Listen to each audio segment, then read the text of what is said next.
Parker's got that wrestling look, you know. He shaved his head. Yeah, he's serious about work, isn't he? There he goes. Got to keep him the leg. Maybe see if he can't. Oh, he got his hips out of position. Dropped his hips. Yeah. He still hasn't given up the reversal yet. Yeah, they're still saying they're kind of neutral there. There's cradle. No, it's two reversal. Oh, yeah, two reversal, and he's going to get near fall points for sure.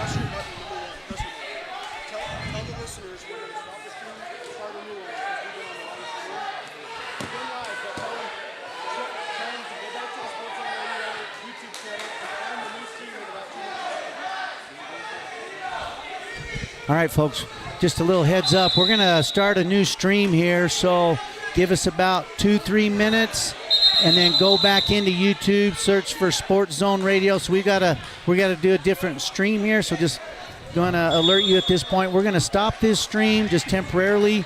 And then for those of you watching and listening in on this, then give us about 3 minutes or so, and then we'll be back live. So we're going to cut out here just for a second, and then we'll bring you back.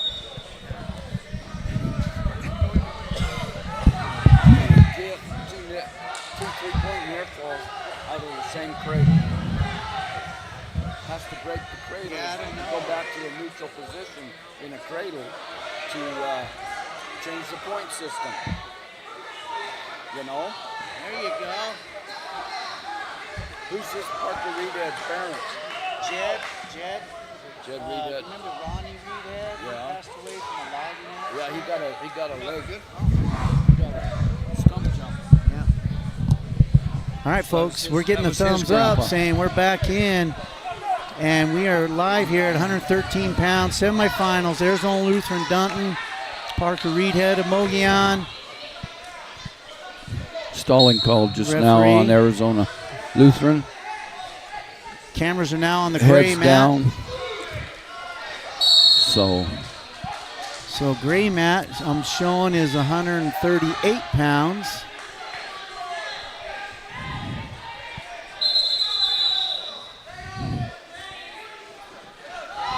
ALA and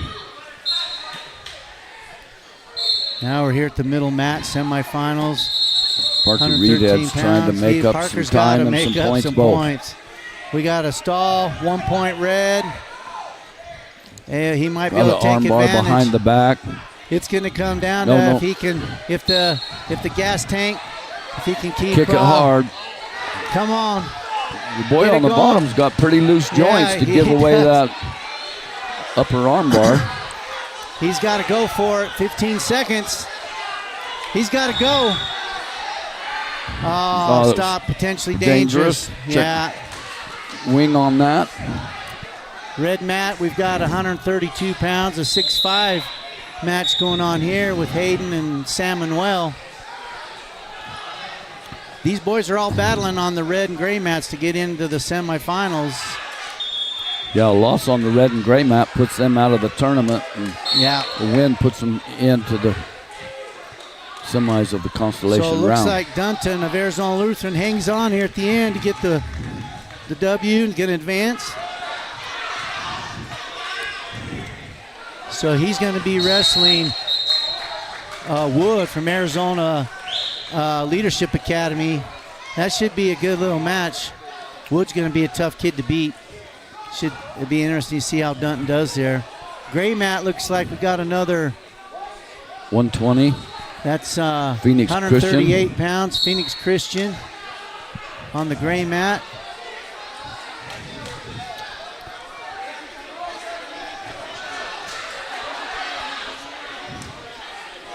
Red mat, it's coming down to the wire with Samuel and Hayden. We got 7-5 with just 38 seconds left here. Oh, he dumps him over the top. It's amazing. It's amazing, Ron, to see how good a shape and how well these guys are cut in. Yeah. At this time of the year, you know, these boys are really, it's been a long season. This is a great tune-up tournament. Yeah. Because at this point, you're at the tail end, the twilight of the season. So we've got this tournament, and then in 2 weekends, 2 weeks from today, you've got sectionals and then state down at the Coliseum. There at the Madhouse on McDowell. Yes, sir. Phoenix Christian boy, Worley. He's the number 1 seed, I believe. And he's wrestling. No, I'm mistaken on that. Worley was not the number 1 seed. I think he was 4th. 4 seed. Or somewhere in there. He's Nice. he's wrestling Antelope. I think we got called on a crossface here. Ripped it just a little bit too much. Yeah. A little aggressive there. Red mat coming down. We got 10-6 now. 18 seconds. This is Hayden. Oh, and yeah. Got a 3 near fall. Oh, that was Puts them up 12-6 now. Yeah, I think it was a takedown because they were both neutral. So I think it's a takedown because it was 10-6 before. That's gonna do it. Looks like Hayden's gonna. Oh, Salmonwell got him. Salmonwell won. Salmonwell advances. 12-6. All right. We're sitting here. Black mat. We've got Phoenix Christian kid, Worley. He's trying to work the upper body, bar arm and a half. He pinned Ray of Thatcher in the quarterfinals to advance to the semis against Marino from Antelope High School. Now, Coach, that's a drive, Antelope High School. Yes. Because that's, I believe, down by Yuma. It's this way of Yuma a little bit, probably 25 miles, but still, that's 300 miles. Get here to wrestle. They're halfway to SeaWorld or Disneyland. Yeah, for us. Yeah, for us.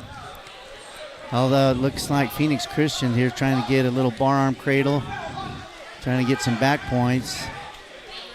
Short period, short time. Yeah, there we go. So that's it for round 1. Coach. 10-man well, mat 3. So you'll see, folks, the referees will kind of flip a little disc, decide whether it's red or green's choice. So we got Mogollon and Blue Ridge on mat 1, 138 pounders. Yeah. And we're on 120 here on mat 2, and we're on. I believe that's. It's Blue Ridge and Mogollon. Yeah. Blue Ridge is Peters, and Mogollon is standing in front of the sign, so it's hard to read. Suarez. It's Giovanni.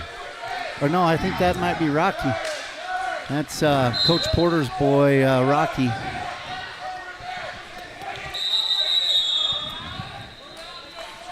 There's a gentleman that should be recognized. Yeah. When he makes his way into the room, it takes a little bit of room to wake it into.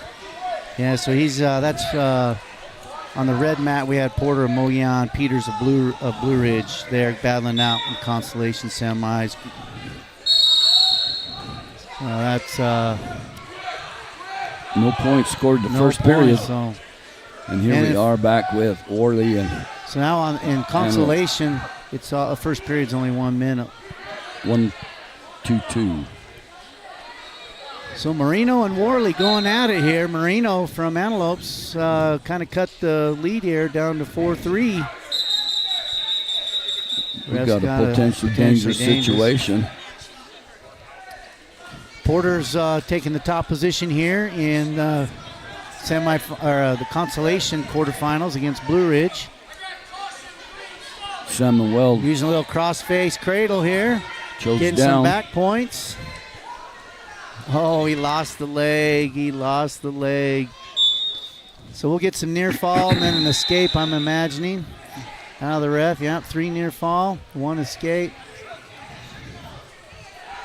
Oh, they didn't give the escape. Said they're still down. So on the gray mat, we've got Thatcher and Salmonwell. I've seen a lot of Thatcher boys this morning.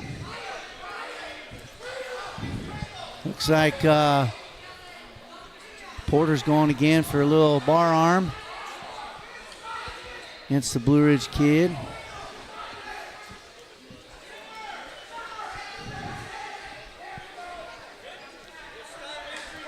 This is Waylon Peters of Blue Ridge High School. And Rocky's hoping to get a fall here. He's got plenty of time, 50 seconds to get the pin, and he calls for it. Called it there. Yeah. So that'll help the Mustangs out, get some pin points. Oh. Wow. Antelope left an arm behind. We got a crazy match going on here on the black mat. This is crazy. Put him back on. Rolled through. Oh, my goodness. Phoenix Christian had him on his back, then he rolls through, and now he's got him on his back. Antelope. We'll see how they sort this out at the end, because that was some crazies.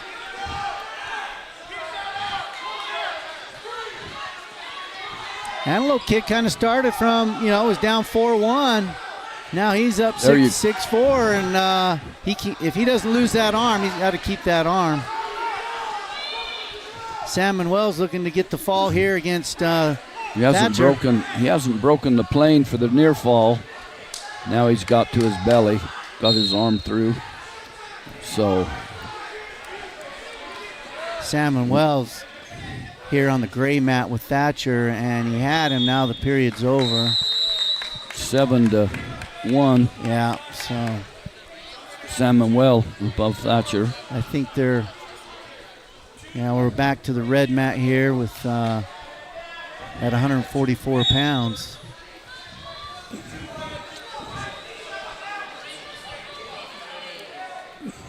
Yeah, give a 2 takedown there.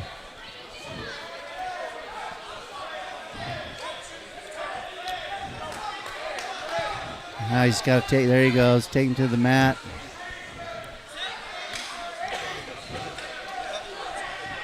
Back on the black mat here. So they sort it out. It's 10-8.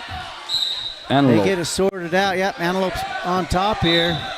Period 3 just started. Antelope was in control. Now we're almost to reversal. He's going to get it. He's going to get it. Just got it. We're all knotted up at 10. Now he's got the leg hook, doing a little leg riding. Now we're back over to the silver mat. Sam Manuel's got Thatcher here. Looks like getting some near fall. Little Gable move there with the leg and the arm. And out of bounds call. Back to the black mat. Yeah, Phoenix Christian here. Worley's working on trying to get those double bar arm under, trying to figure out which way he's going to give him a shoulder to run that half. That's almost a forgotten move in wrestling anymore, Ron. It's that double bar arm under, and he's going to call either stalemate or warning stalling. Warning on top, yep. He's got to get off the hips. They only give you so much time, and you got to get off those hips. I think on the match here we've got at 144 pounds, I believe that's Camp Verde kid. 1 point penalty point on the stall call.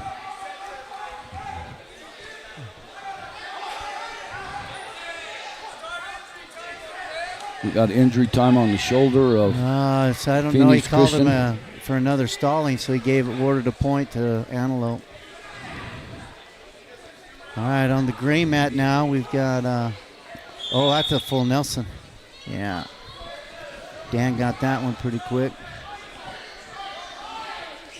So Thatcher's going to get a point for penalty, full Nelson by Sam Manuel. So he's like, you know what, I'm going to cut him and let's go takedowns. We're on the red mat again. Yeah. Camp Verde and Wickenburg. Camp Verde's on top. Yeah. Just scored a takedown. No points were scored in the first period. They both went neutral in the second period. Wickenburg scored. Sam Manuel over here's got that match done, so he's gonna advance to the semis of Consolation, and Camp Verde's controlling and looks like he's well on his way. Back to action on the black mat. This is really a great match. These boys are really. You hate to see a kid get a point for just a stall call like that. But so he took a little injury time, and now he's working to get warning red stalling. Oh my goodness! Now a warning red. So he's really looking to 30 he's working seconds into left. a cradle. Got the cradle hooked up. Oh, and he lost it. Didn't lose control though. Trying to keep the head. He's still in control there. If he can get that reverse half. Oh. You don't know what's going to happen here. He's giving out up of bounds. And he's trying the spladdle. He's got the spladdle. Oh, he pinned him. Pinned him. He pinned him. Phoenix Christian pinned Worley in a spraddle. You roll around time, you can fall into that every once in a while, can't you, Ron? If you're good at that, your opponent never sees it coming. There's a coach. He never sees it coming. There's a coach at Morenci that used that a lot. Timmy Williams. Yeah. Used that spraddle a lot. So we're at the gray mat here, 150 pounds. Period number 1, 0-0. Settling back, coming back into near fall points. I don't think the Thatcher coaches have had to move. Not yet. I think they've had a kid on that mat. I might have to take my headset off on this match on the black mat, Coach. This is your grandson here. Yeah. I might get to yelling a little bit. You can give us Grandpa's perspective. I tell you, there's nothing harder on Grandpa's than kids wrestling. Oh. It was hard when your own kids were wrestling. Now was Grandpas and mothers. Grandpas and grandmas. I'll let Grandma take control of this match, and I'll just sit here and we'll converse about it. So we've got on the red mat a 2-2. Wrestlers, coaches on the score table side, stay down. Minute 30 left. Camp Verde and Wickenburg. You guys are impeding the viewer's view. Please get out of the way. Well, we're trying to get some fans out of the way so people in the stands can kind of watch. But so we're at 120 pounds, Coach Clough, and that was we're going to 126, I think. That we just finished 120. We got number 1 going against ALA. So we got your son, Brax, right? Brax Clough. They forfeited a match there. And now we got the match coming on.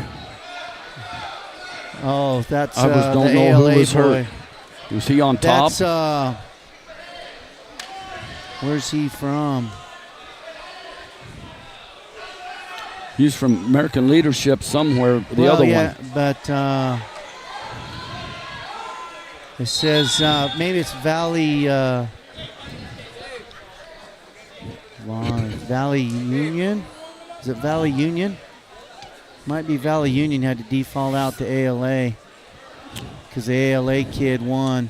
He was the number 2 seed. Yeah, number 2 seed. So I think the kid from Valley Union had to forfeit out. Maybe an injury. That's what I'm guessing. So we're on the gray mat here. 157 pounds. Oh, just motorboated into him and took him right onto his back. Yeah. Oh, what a deal. Now he just reversed him in the same deal. He's on his back. That's Arizona and we got Lutheran. a fall. Yeah. So Arizona Lutheran just lost. Can't tell what school that's from. Look at that flip. Just rolled him through. Right back. Gray mat. Okay, we got some hand play on the championship round here on the black mat. Brax Clough from Benson and Benavides from ALA Gilbert. Brax is the number 1 seed. ALA just got him, spun him around. Just got the takedown. Got the takedown. He's going to get up again. Working for wrist control. Hands control. And there you go. Working there, he got an escape. All right. So this we're working be a good match. Missed that leg. Yeah. Back into it. He's got the head and the leg. Brax is trying for an outside single.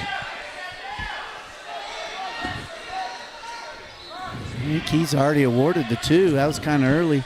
Yeah. Now I would give it. Yeah, he's in position now. He gave it a little prematurely. I thought. So 4-1.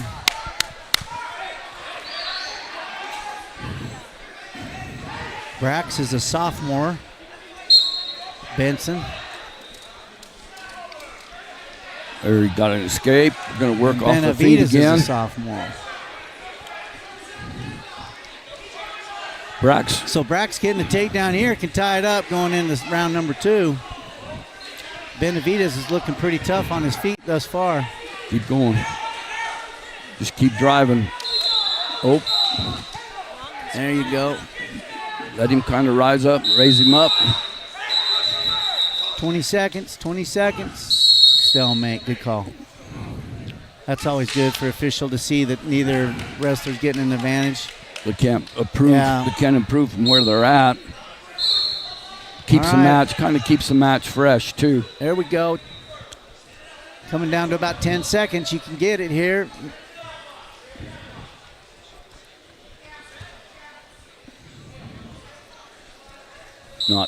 Not clearing. Not I would getting imagine what I'm looking at, this is going to come down to who can get a takedown at the end. I think you're right. I think this is going to be a hands-on on your So, feet. looks like Benavides' choice, so he takes down. Brack's got to do We're on some the ride, red maybe mat. get a little tilt here for some near fall on the red mat. Got Williams, On the Mogollon, and Camp Antelope. Verde, yeah, and on the gray mat here we got Camp Verde. I think that's Hayden. He's got Camp Verde on his back in a double chicken wing. Yeah, there's Holiday. One of our officials here calls for the fall. So Benavides got the escape. Clough looking to take him down here. Benavides is really good with his hands and body control. He just wiggles and wiggles a little bit and pushes here and pulls there. He's kind of been content to let Brax do all the shooting, and then he just defends, and he's really good defending. And called him out of bounds. Yeah, out of bounds. We're back to the red mat here, and Hurry up! You know, one thing about these lower countries coming up here, though, it takes a little toll on these boys' air. Yeah. And especially when you're working kind of a match like we're seeing right here on the black mat. They get in a tussle, and you see it'll really test, okay, what kind of shape you're in. Yeah, test your metal, doesn't it? Oh, Benavides got him there. That's going to put him up 7-2 here with 30 ticks or so in the second period.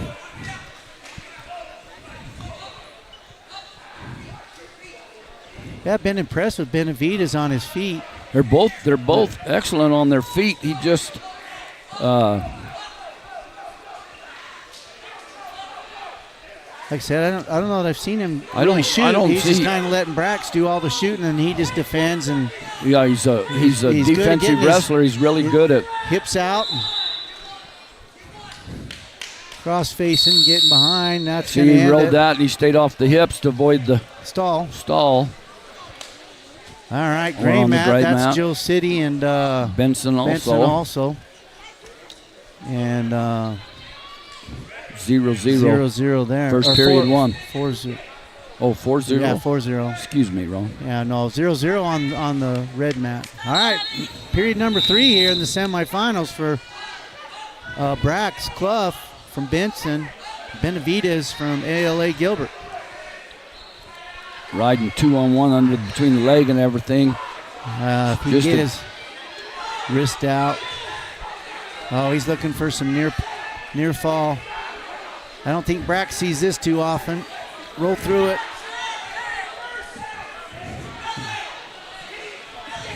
He's going to get some near fall. I don't know if he made a count in that roll through. Yeah. Oh.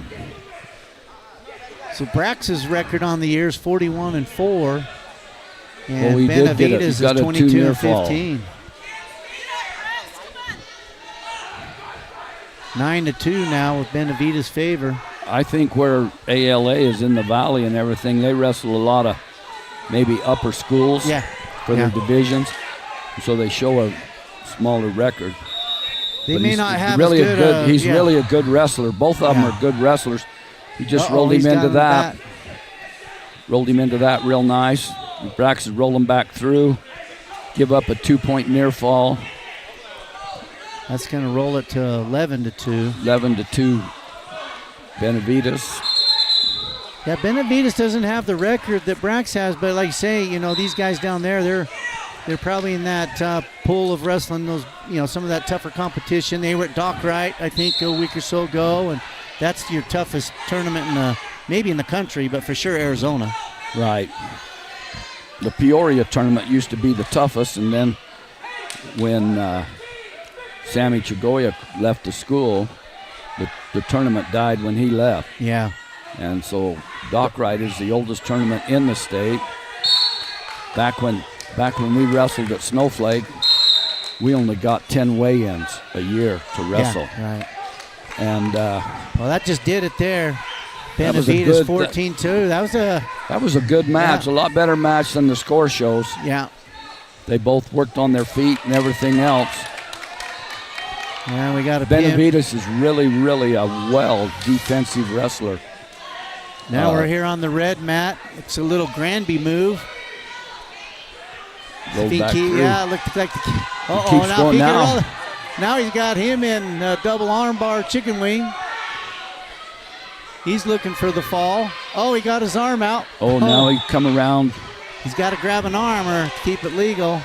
Or don't grab the hands. Yeah, just grabbing the leg. I don't know if the kid on the bottom is even. He's still up on the inside. Oh, he got the fall, didn't he? Fall. Okay, now we're back to the other semifinals. Thatcher and Blue Ridge. Blue Ridge and Thatcher. And Blue Ridge has got Thatcher on his back to start. S. Brandon and C. Soto from Thatcher. Yeah. And Brandon from Blue Ridge. Cohen Soto and Brandon Spencer. Brandon Spencer's only a sophomore. Soto's a senior.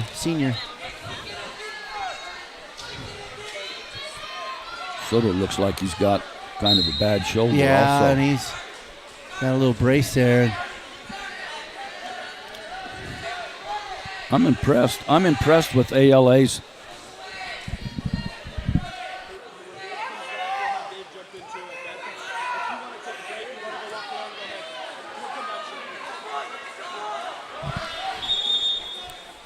All right, he got a 3 near fall there. And a blood timeout. On the silver mat now, we've got, is that another Thatcher kid going at it? And these kids, I can't see with these kids in front of the monitor, but. I can't make it off the uniform either, Ron. Right, I know. I believe it's Thatcher because he's got he's got both the corners. catches. It is Thatcher. Yeah. And I think that's ALA. Thatcher and ALA. Eagles. Yeah. So ALA. What are the? So we got Thatcher and ALA on the silver mat, and then we got Thatcher and Blue Ridge on the black mat. We got Mogollon and Cougars. So isn't that Phoenix Christian? Yeah, I think so. Something. Can't tell what happened there. We missed that one. Yeah. Great match. Thatcher and ALA's back at it. Oh,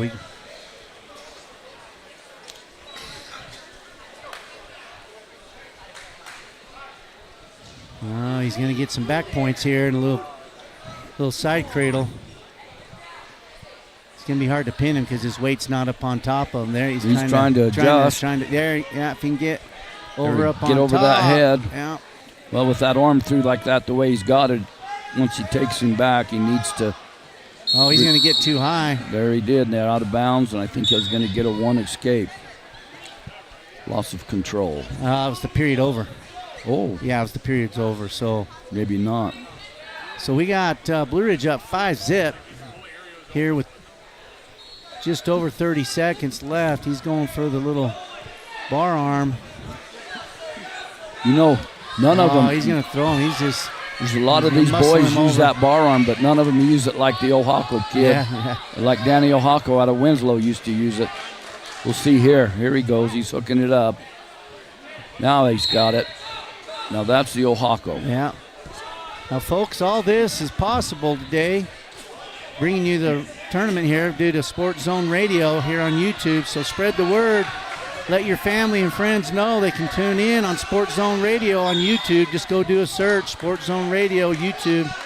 You can catch all the action of the 34th annual Rocky Nelson Invitational. This is the 34th. 34th. Yeah. Started as our first year high school, I think, with 8 schools showed up. Now we got 22 here. Don't remind me how old I am, Ron. So gray mat. Now we're back to the black mat, 10-0, start of 2. And Thatcher's got his work cut out for him. This Blue Ridge kid is really, really working the arms and the... He just says, I'm going to just muscle you over and really a smart wrestler. Really a smart wrestler. I think it's going to be... If he can't get that arm free, I think it's going to be pretty quick. He's really the Thatcher kid's really fighting off his back to avoid. He's given near fall points, but he's not going to give him that pin until he absolutely has to. Yeah, he's fighting. He's got a long... You love to see that. You don't want to see a kid just call her quits. So he's...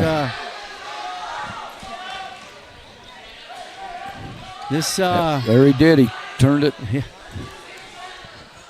I think that's going to be a pretty nice. That's going to be an interesting matchup come finals with the Benavides of ALA Gilbert and this Soto kid or Brandon kid from Blue. Spencer Brandon from Blue Ridge. Yeah, it's going to be a tough match. They both wrestle.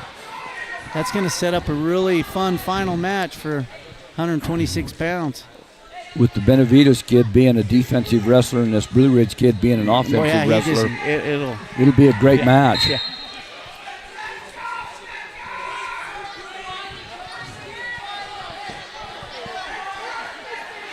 Yeah, this is coming down 25 seconds left here. 10-0, and he's got a 3 near fall.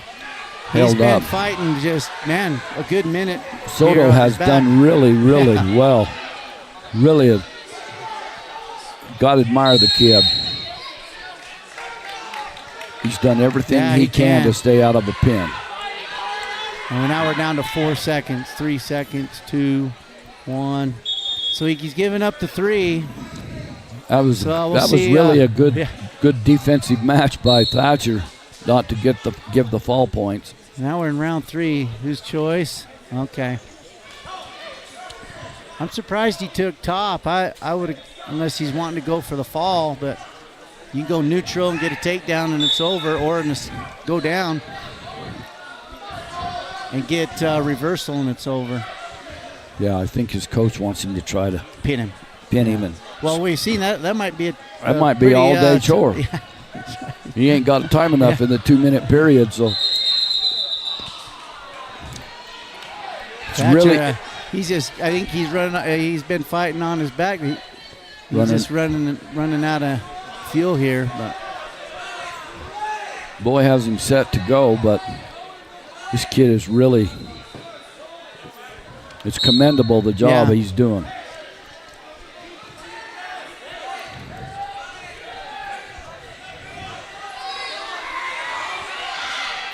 Trying to get to his feet. The Blue Ridge kid could have saved himself some energy for the finals if he had just taken down or chose neutral.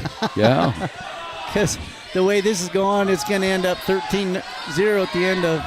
He needs to get that. He needs to get that too, to get that extra point for the tournament score. For a tech fall, that helps your team points out for sure. Yeah. I mean, I don't know where Blue Ridge is at in the standings, but. So this is going to start going pretty fast, folks, here on Sports Zone Radio on YouTube, live streaming it here from Mogollon High School. The gray and red mats are, the gray mat's at 175 pounds. So is it on the red mat. Red mat, same, and we're barely to 126 in the semifinals.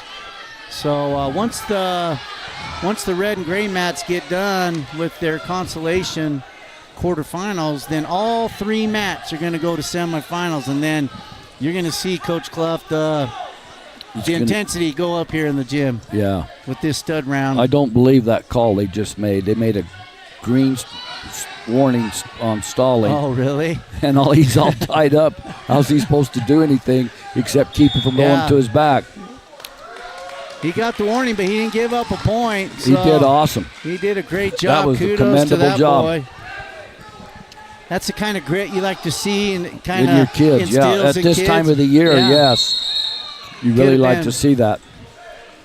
His thought could have been, hey, I'm down 13-0. Let's just, you know. I'll end it. Yeah. No, he fought it out. Good job. Even with all with taped up on him. His shoulders kind of. We have ALA. All right, let's see. So that's going to do it for 126 semis. We are going to 132. Doolin of Arizona Lutheran. Arizona Leadership. ALA Leadership. Gilbert against Giovanni Suarez of Mogollon. So this is the number 1 seed. Whoa.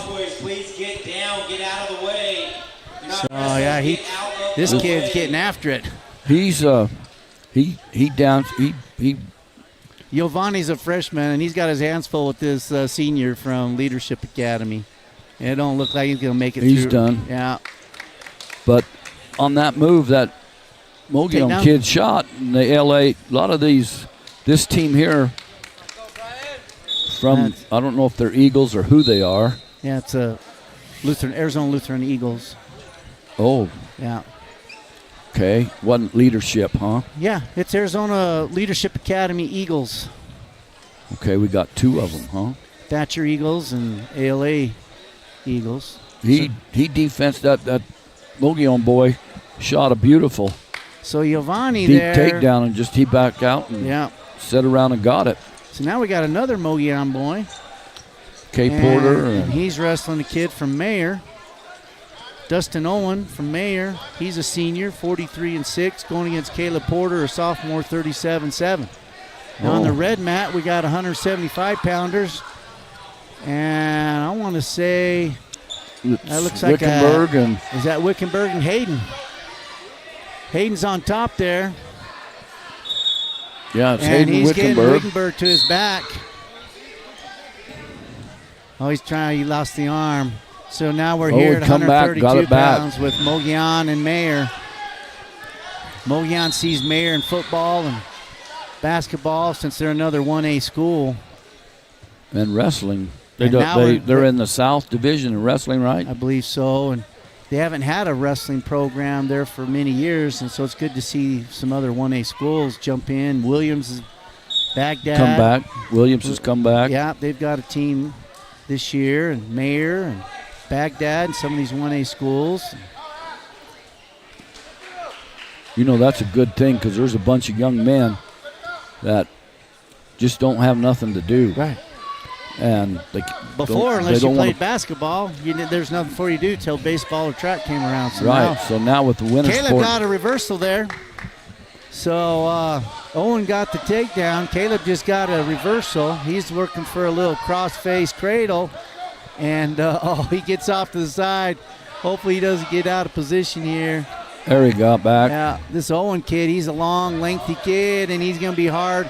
Yeah, Caleb's kind of getting in trouble. I don't think he's got the strength to flip him over. And Owen gets out. He's going to get at least one. Well, he's got 36 seconds. We'll see. So he got a reversal. Yeah, Caleb being aggressive there, that's good. That's what you want to see. Get up, you got the reversal, try to get some near fall. But, man, he just kind of got out of position there on that cradle. Yeah, got a little high on that cradle. Yeah. That's one thing about the cradle. If you don't keep it tight and stay back on the hip until you get in position to roll it, you can lose that cradle right now. Now Owen's looking to get some points of his own, little power half.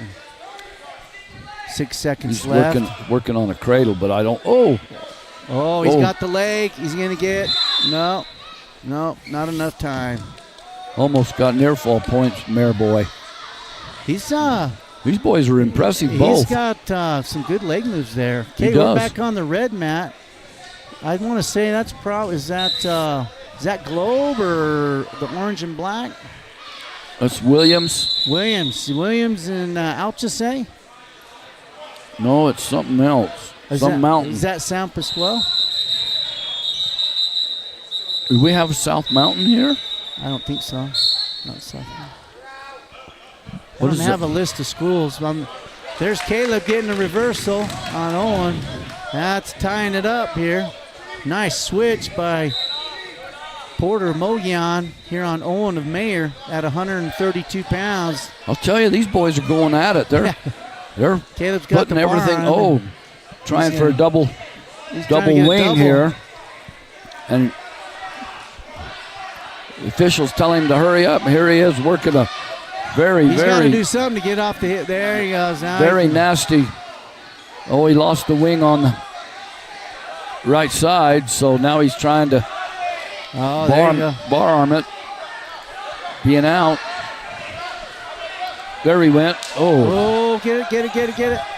I don't think he can spin this long, old Link. Yeah, I know. There He goes. he fought he's gonna that gotta over get and the chin, kept that arm. There he suck the got the chin chin back, and the kid turned to his shoulder. He's holding there. I wouldn't. There He's he kinda there he's holding got it there. back. Now if he just settle in, he's got 45 ticks of the clock.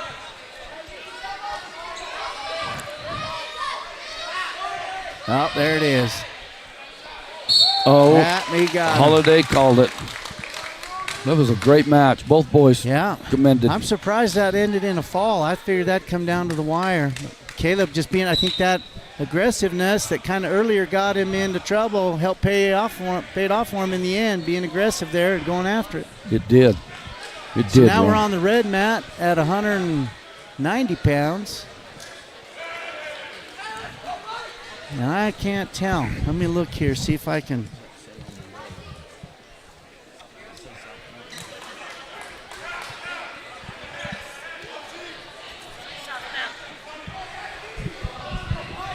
At 190 pounds, I'm showing it might be South. It might be South Mountain. All right, our next one we've got here is 138 pounds. We got Zeke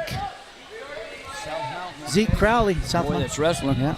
So we're on the black mat now with Zeke Crowley of Benson, and he's going against Para of Leadership Academy. So another Leadership and Benson matchup here at 138 pounds. We saw Brax earlier with ALA. Now another Benson ALA. And You know, ALA, this boy wrestles defensive. yeah. So And Crowley is the number one seed. I he's, can't remember who this coach is. I know him, but I can't remember who their coach is here that's got his hands on his knees. That's our former Mogollon wrestler, Jack Gaylord. Is that Jack Gaylord? Yeah, I haven't Jack seen Gaylord. him. Well, he's got him wrestled defensive. Him and his brother Dan, twins. Jack and Dan Gaylord wrestled here at Mogollon, and now are some of the mainstay coaches there at American Leadership. And Zeke gets the This Zeke might gets the takedown. He's Zeke's 52-3. I should have known he wrestled like you and Rocky. There's these kids. You could almost sit in a rocking chair and call Rocky's matches. You know that? They were that clean and nice. So both these boys are seniors. Para from American Leadership. He's Just reversed him just off that move. Well, they haven't given it to him yet, I don't think. He's going to get one.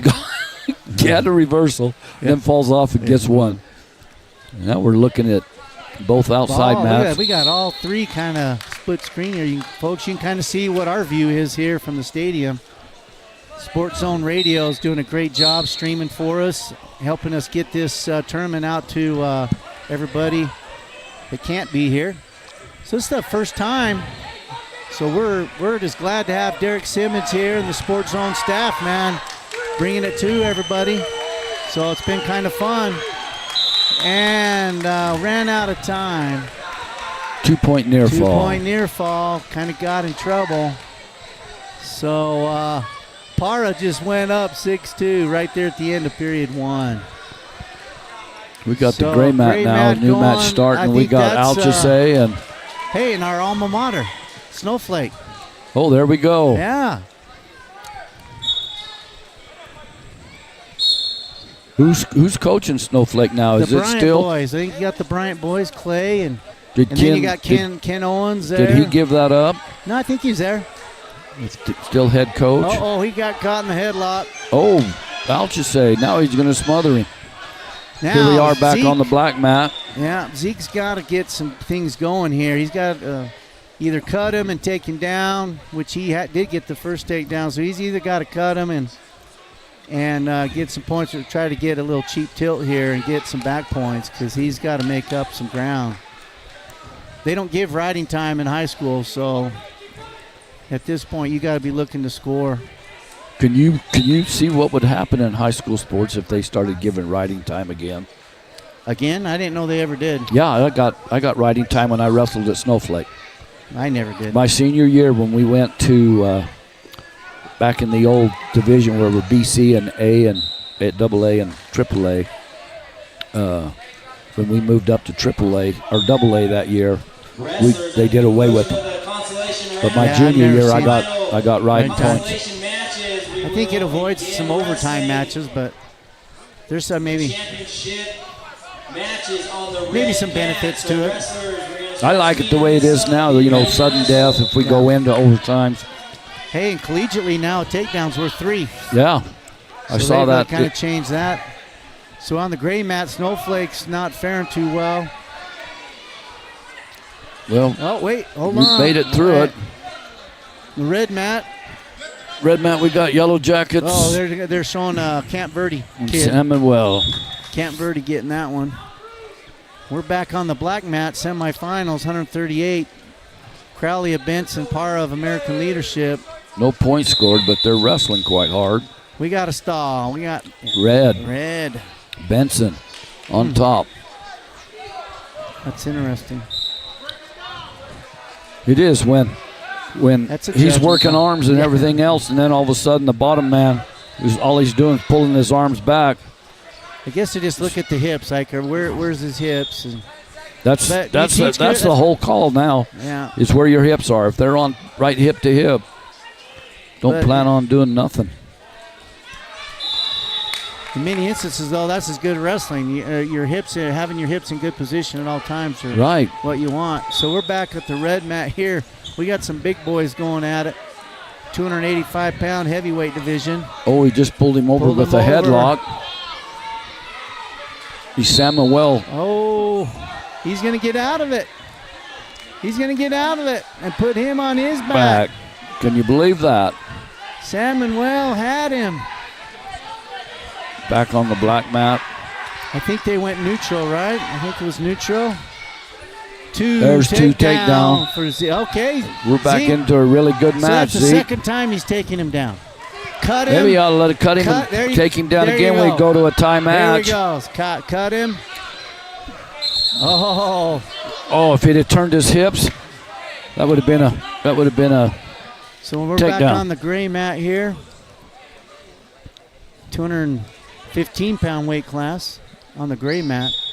So they're what is there now? 215 and then to heavyweight? Yep.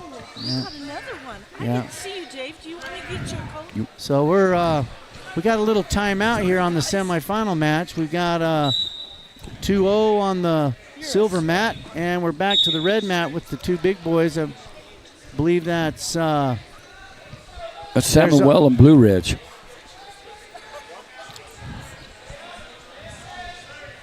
Blue Ridge is Blue Ridge got just the advantage there. Took him down. We're at a tie score on the red mat.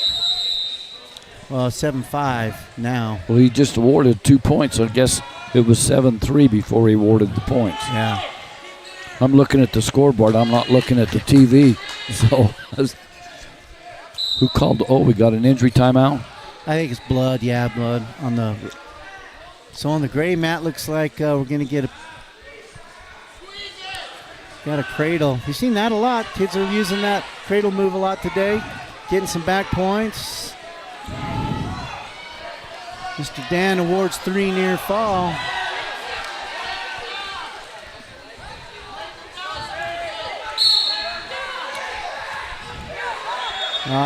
Why did he give him that leg? I think he's going to hang on. They need he's got to get out of that or He's got to get around. Stalemate.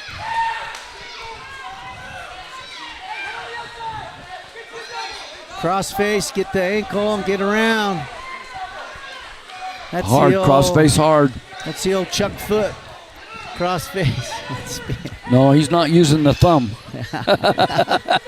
Ronnie, he doesn't have the thumb up where that knuckle slides across the bridge of that nose. Good call, Mr. Official Darren. Stalemate, we're going back to neutral. We've got Another more blood. Blood time on Benson. So here on the red mat, Blue Ridge gets the pin. So we're seeing the replay there. I bet that boy was an offensive lineman. Up there for Coach Hathcock and the Blue Ridge Yellow Jackets. Yeah, he had. If he wasn't, he's pretty active. You bet. He should be. Do you remember Carlos Lovato? Oh, yeah. From Holbrook? Wasn't he a heavyweight and a half? Yeah. Heavyweight, but wrestled like a 103-pounder. He's just so quick, wasn't afraid to shoot. No, he's just a beast in wrestling. That's Pat Kenny's heydays, you know, there in Holbrook. Yeah, I graduated and Pat Kenny took the next year. Started coaching next year. Coach Johnson went into. Zeke looking, don't give him the leg, Zeke. If you want to get this to, man, folks, if we can get a takedown, we're going overtime. This would be our first overtime match of the day. Zeke's got to get 2. Semifinals here at 138 pounds. He's going to hang on to the leg. We need another stalemate call.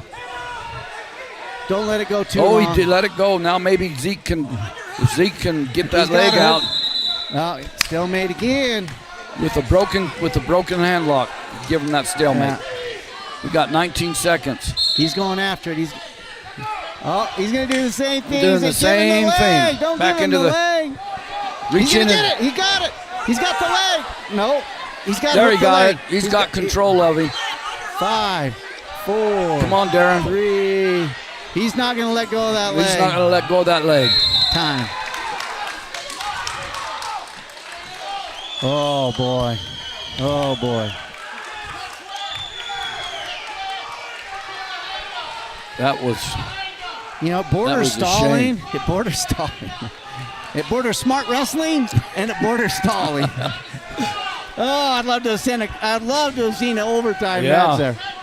But you know what they say. Good officials don't put in overtimes. Yeah. We got this guy about to tear the toe hold off. They just called it. Okay, so we've got now semifinals, 138 pounds. Jake Dickey of Camp Verde and Cole Worsley of Mogollon. Worsley a senior and Jake Dickey a junior of Camp Verde. Awesome. Now, I'm telling you right now, folks, I'm going out on a limb, and if Cole gets on top, he's going to run a cradle. I'm just telling you right now, he's going to run a cradle. Kid is really good at it. Bump it up and then put a leg underneath it. We got on the red mat, heavyweight wrestlers tied up, 0-0. Camp Verde and South Mountain. Yeah. Heavyweights don't like to shoot, and I don't blame them. Nope. All right, They should make a rule, 185 and above. Oh, automatic. There we go. Guy let him into that head. You got back Camp on the Verde black and mat. Worsley here on the black mat. Just seconds into the first round here at 138 pounds. Cole's in on the hips. Oh, yeah. There's 2. Worsley scores the 2-point takedown. Yeah, and working on the cradle already. Got the cradle hooked up, and here we are. There's your cradle, folks. That's what, I'm able to call that move because I watched him wrestle a few times. But he's good at it, and that's, when you find your move, right, your coaches tell you, hey, find those moves that work for you. And that's what he does. And when you're good at it, even good wrestlers have a hard time stopping you.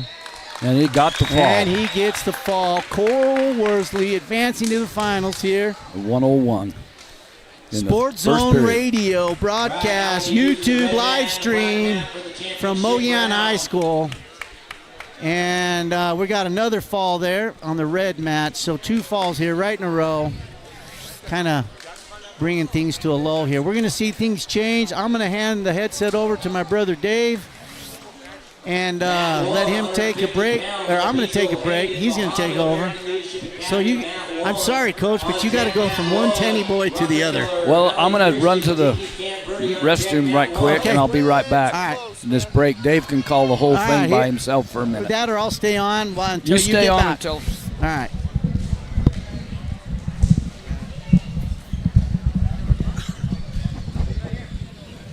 Now, folks, I don't know if you know this, just real quickly, but we have, Floyd Simmons. Dave, I know you worked with him for a lot of years, calling football games here in the 3A East when you were at Sholo. Yesterday, Floyd Simmons was inducted into the Radio Broadcast Hall of Fame here in Arizona. So want to give him a great shout out, what he's done for the White Mountains areas especially, and just broadcasting in general. I know you did a lot of work with him, and so it's kind of neat to see other people in the state recognize what's been done up here for many years. And so congrats to him and that great accomplishment and that recognition. Very well said, Ron. So much of what happens in the state seems to always revolve around what goes on down in the Phoenix metropolitan area. And the bottom line is there is not a high school sports production anywhere in the state that rivals what they do at Sports Zone.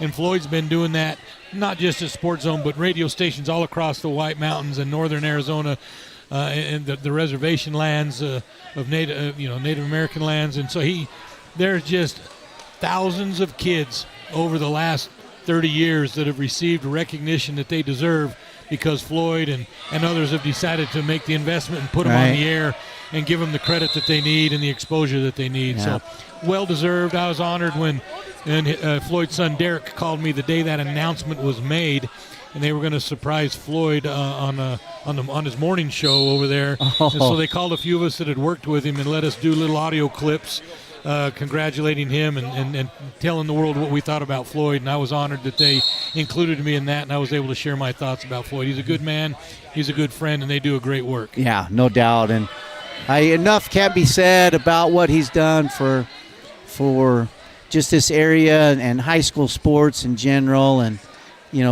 we were part of the era of Blaine Jarvis announcing on KDJI, I think it was back in the day, and then we get into our kids' era, and Floyd's just been the really kind of the go-to and the icon up here for the voice of the White Mountains. The voice for sure.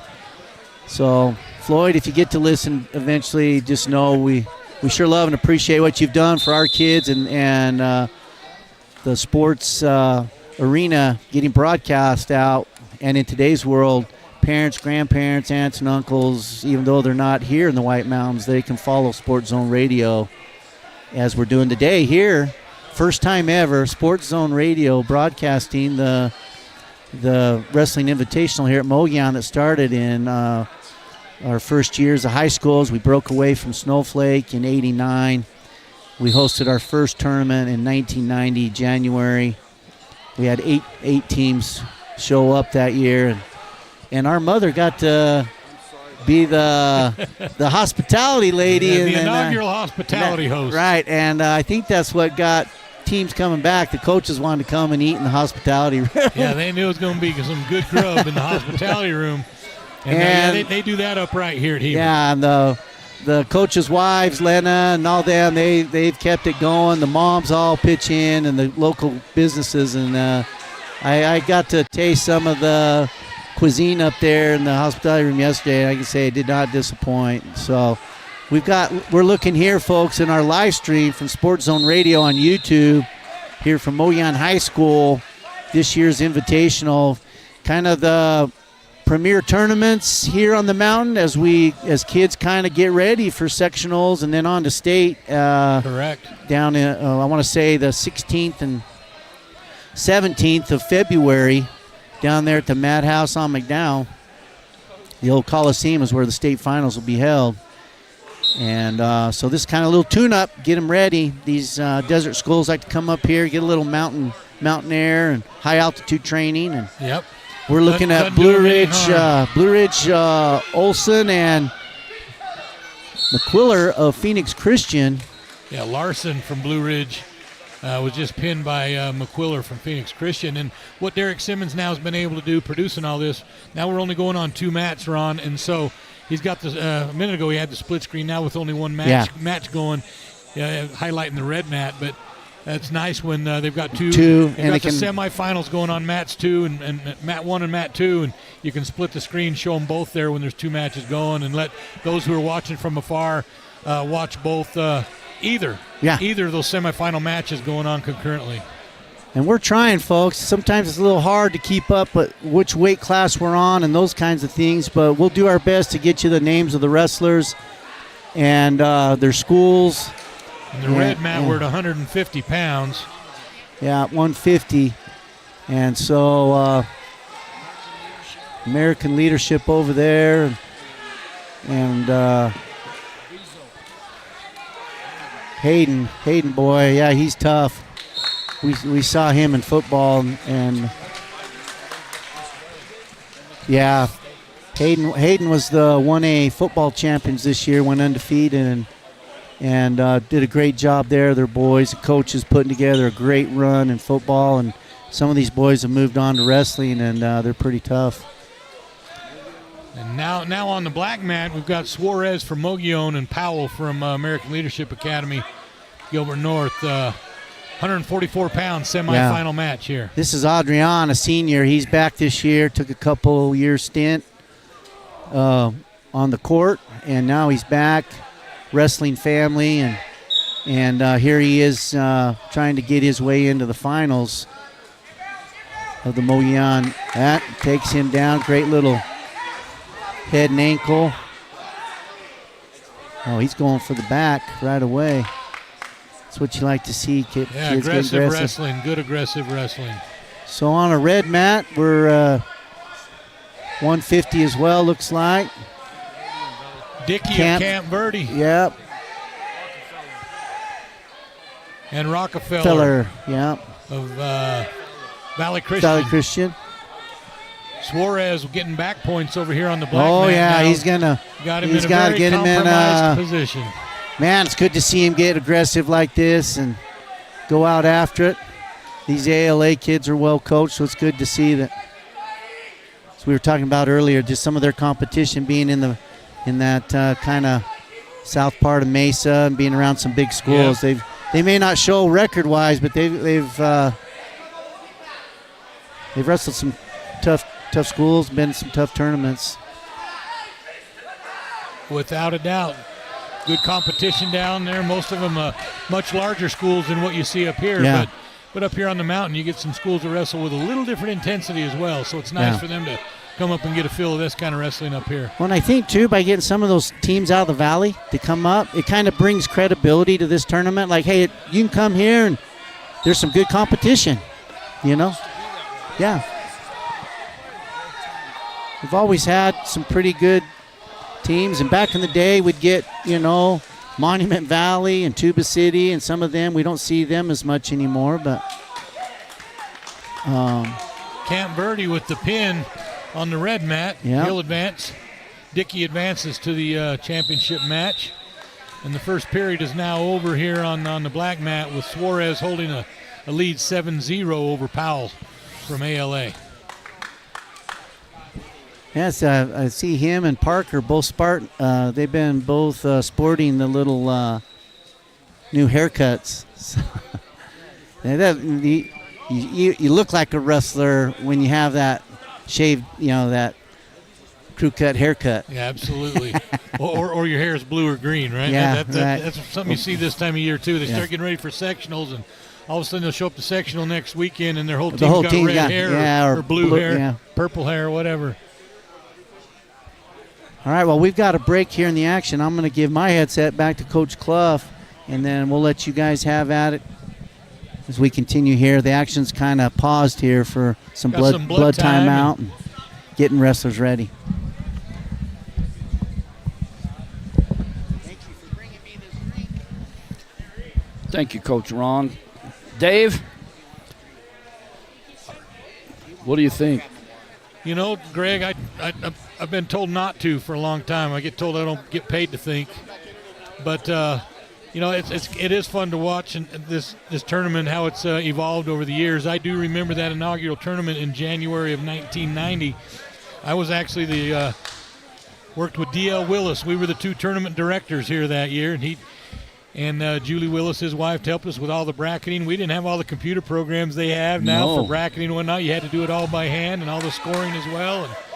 And it's come a long way. The sport's come a long way, and it's wonderful to see. You know, back in the heyday, late 80s, 90s, wrestling was in this class that Mogollon's in. It was mostly these farm boys and these hard-working kids. Yep. It was pretty much muscle. And you had to be right on top of the match to call the match. And I remember coming to the first one and all the things, and it happened, and it was pretty much a muscular contest. Then we went down to state, and we watched the big boys wrestle from 3 and 5A. And there's a pin on that. Pin on the black mat. Suarez over Powell. And then we just got a pin on the red mat. But anyway, you could sit in a chair and call the matches on the 4 and 5A matches. They were so clean and moved well and everything. And now you got to have both now to participate, Dave. No, absolutely. You got to have strength and you got to have the technique, right? Yeah, got to have good technique. Yeah, interesting. I wasn't very strong ever. So technique's what got me through. Right. And there was other kids I wrestled that didn't have the technique, and they were very strong. And it was always kind of a battle of styles, right? Yeah. All right, got another Mogollon boy coming up on the black mat. Versus a Wickenburg boy, Rodriguez. Worsley of Mogollon and Rodriguez of Wickenburg. And then we got Kay Porter of Mogollon at 165 on the mat. And we got Wickenburg Jay Home. Yeah, Keegan Porter. Wrestling home from Wickenburg. Could be a couple of good matches. Black mat. Worsley with a takedown early to take the lead here at 157 pounds on the black mat. Action not yet started at 165 on the red mat with Porter and Hone. You know, another thing too, Dave, they've changed the weights and everything and added more boys to participate, which they need to do. Absolutely. At one time they were talking about coming from 95 and increments of 5 pounds all the way up to 45. Well, I needed a lot bigger increments than 5 pounds when I was wrestling, Greg. but I understand what you're saying. So they always, you know, the AIA is always trying more ways to get more boys in, but yet to show the boys it's really, and they've even increased up to the big boys and increased more boys there too. Yep. So on the red mat, we got the 1 seed Hone from Wickenburg. He's a junior, record of 36-3. The 4 seed from Mogollon, Keegan Porter. He's a senior, 42-8. And Hone with the early takedown and a cradle now has got Porter on his back and in some trouble. He needs to either get off the mat or get off his back or both. That is a very compromising situation. He's right on that border. And that is hard to keep a shoulder up there. Doggone it. And Hone with the fall. The pin, and the hometown boy just had that quick ankle pick. At 1:15 into the first period. Yeah, quick ankle pick, put him on his back, and as he tried to come up and out of that, Hone was able to put the cradle in, and it was just before Porter knew what was going on, he was in that cradle. And when you've got a kid as good and as strong as Hone is, the technique's good, the strength is there, like you said, Greg. You got to have both these days, and that led to the fall there, Hone over Porter. It did. It was. So back on the black mat now, 157. Worsley, it's starting the second period with a 2-1 lead, and he just gets a reversal to now go up 4-1 over Rodriguez from Wickenburg. The semifinal here. A little bit of discussion going on with the referees on the red mat, but evidently it will stand the way it was called. And we have Phoenix Christian and Mogollon moving on to the red mat. Hernandez and Western. Western from Mogollon. He's Hernandez the 4 seed. Hernandez 32-2, the 1 seed from Phoenix Christian. That's a pretty impressive record. You know, I was telling Ron back when I wrestled, we only got 10 weigh-ins. And that was it. Yeah. You only got 10. So we went to Mogollon, and the second weigh-in didn't count because it was a tournament, but the first weigh-in did. And so, you know, very seldom would we be 12, 14. You know, if you was 14-0, you'd wrestled a good season. Oh yeah, I remember when I wrestled at Snowflake. If you had a 20-win season, it was a really good season. If you could get to 25 or 30, it was exceptional because you just didn't wrestle 50 or 60 matches a season like they do now. Yeah, these kids can, if the coaches read the tournaments right and everything and take them where they can, there's numerous matches, and that's what it's about, seeing the matches. Worsley was reversed and then now reversed Rodriguez to his back, and he's got a chance to put him away with the pin here. 10 seconds left. Time is short. Wickenburg trying to hold on for the last 3 seconds here. We've got Phoenix Christian. He gets through to the third period. 5, and he just put him on his back again. Western on his back. And the count and the fall. And there's the fall on the red 38 mat. seconds left in the period 1. Hernandez over Western in that semifinal match. So we go to the third period here on the black mat, 157 pounds. Worsley with a 9-3 lead, as you see there on the scoreboard, over Rodriguez. Quite a little bit of scoring went on in that second period. Yes, sir. And we got Valley Union moving on, M. Larson. And as soon as we get some coaches out of the way, Hayden Rodriguez. I think we're at 180-something pounds down there now, aren't 190, 190, Dave. There we go. Rodriguez is 28-6. And Larson is 26-7. Yeah, so number 2 seed against the number 3 seed. Generally, they are going to be a pretty good matchup. Yeah. Worsley riding well on top here, period number 3. Of course, you get to this point, you're up by 6. If you could get him to his back and get some back points, you get into a bonus point situation for the team scoring as well. So as a coach, you're always trying to get him to turn him over and get an 8-point victory instead of a 6-point victory. Yeah. Start getting some more bonus points in the team competition. Worsley just got hit for a stalling. Right, you can hear the coaches saying, we need a score, because they want that bonus point scoring. Moves up that team score. Especially in this round here, there's an extra point to carry in on the stud round. And so the more points you score, the more team points you score for the team trophy. Yep. Looks like we've got a Valley Union and a Hayden match. Yep, that's Larson and Rodriguez still getting ready to start over there. Hadn't started yet. Nope, they're talking to him. The officials call him to the center of the mat. We're on the black mat here. Mogollon is still in control. Yeah, 10 seconds left for Worsley. Looks like he's going to advance to the championship round this afternoon. And that'll do it. Both the Worsley boys advance to the finals. Okay.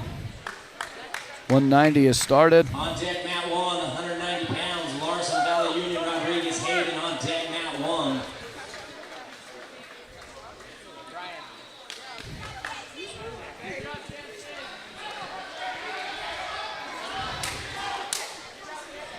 All right, we're at 165 pounds here on the black mat, getting ready to start. That's going to be Slade from ALA Gilbert North. Slade is 20-3. He's a senior versus Brown of Thatcher, who is the 2 seed. He's 44-4. 48 matches already on the year. He's the 2 seed. Slade, the 3 seed. Again, those are usually pretty good matchups, 2 seed and a 3 seed. Yeah.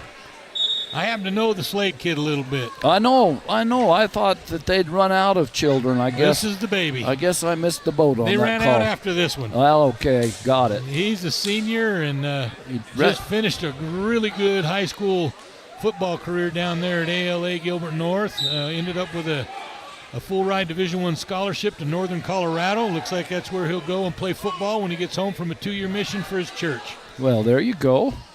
They'll hold. I heard yesterday his dad said that they'll hold the scholarship for that. Yes, they will.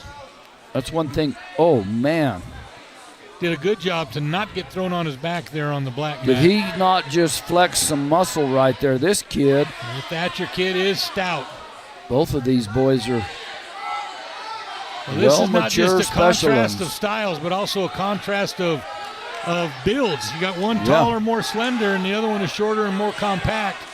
And those make for some really good matches when you get these contrasting body types and styles, wrestling styles. Slade getting the escape after giving up the takedown, now 2-1 in on that ankle. Very, very confident wrestlers. Both boy them dropped very down calm, to the ankle. Very calm and confident. And confident is what helps you be calm, right? Yeah, If you're confident in your abilities, you generally don't panic. Slade's going to try to come out the back and get to the second leg and get that takedown. He's not still got it neutral. yet. No, they're still still neutral. They're scrambling, really good scramble on the black mat. Oh, just Trying went to come the other around, way. and there it is, and the takedown for Slade to go up 3-2. We're 2-1 on the red mat. Just got another escape. We're going to go into 2-1 score. And Slade now been reversed and put on his back. 23 seconds left, and Brown has him in a headlock. Other way around, partner. Slade's on top, and Slade just stuck him. No, Slade got reversed and got pinned. Oh, who's the kid from Thatcher? That's Brown. Brown. Yeah. Oh, I know the Browns and Thatcher. That was quite a deal there. Yep, Slade just got a little bit high and was turned to his back. And that can happen in a hurry. Again, contrasting styles, right? Yes, sir. Contrasting styles. And you get out of position on a kid that's strong like that, and it can cost you, and that's what happened there with Slade. They were both, well Yes. matched up. It could have went either way. Absolutely. And all it was one makes a mistake. And yeah, one got a little high, got his arm and head over the top a little bit, and then Brown was able to reach over and pull him down and take him to his back. We're at 2:15. Now we're still at 190 on the red mat. We've got a 5-2 match going on there. On the red mat is still at 190, right? Yes, sir. We got on the black mat, we got a 215 pounders.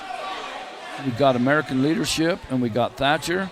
We got Job from American Leadership and Inez from Thatcher. And Inez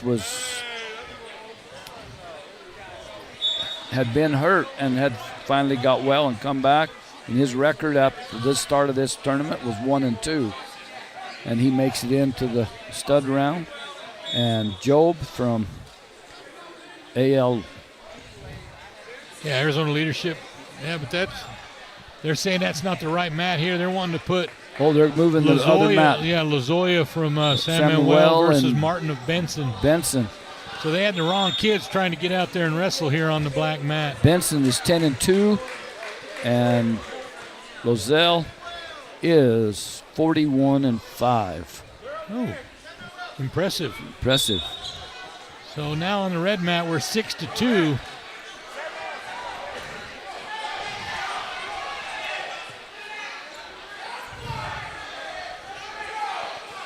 Rodriguez and Larson on the red mat. Larson's on his back now. Hayden's not going to let him go, and he's got some room to the border, out of bounds line. Oh, yep, and there's a pin. That is a done call. Yeah, Rodriguez of Hayden with the pin over Larson of Valley Union.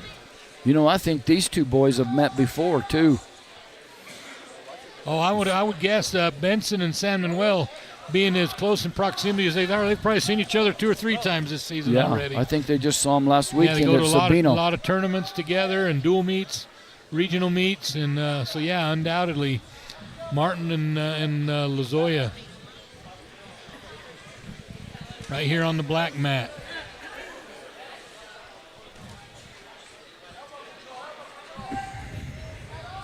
Martin from Benson in the blue singlet with red trim, and San Manuel Lozoya more of the red and black singlet with some blue trim.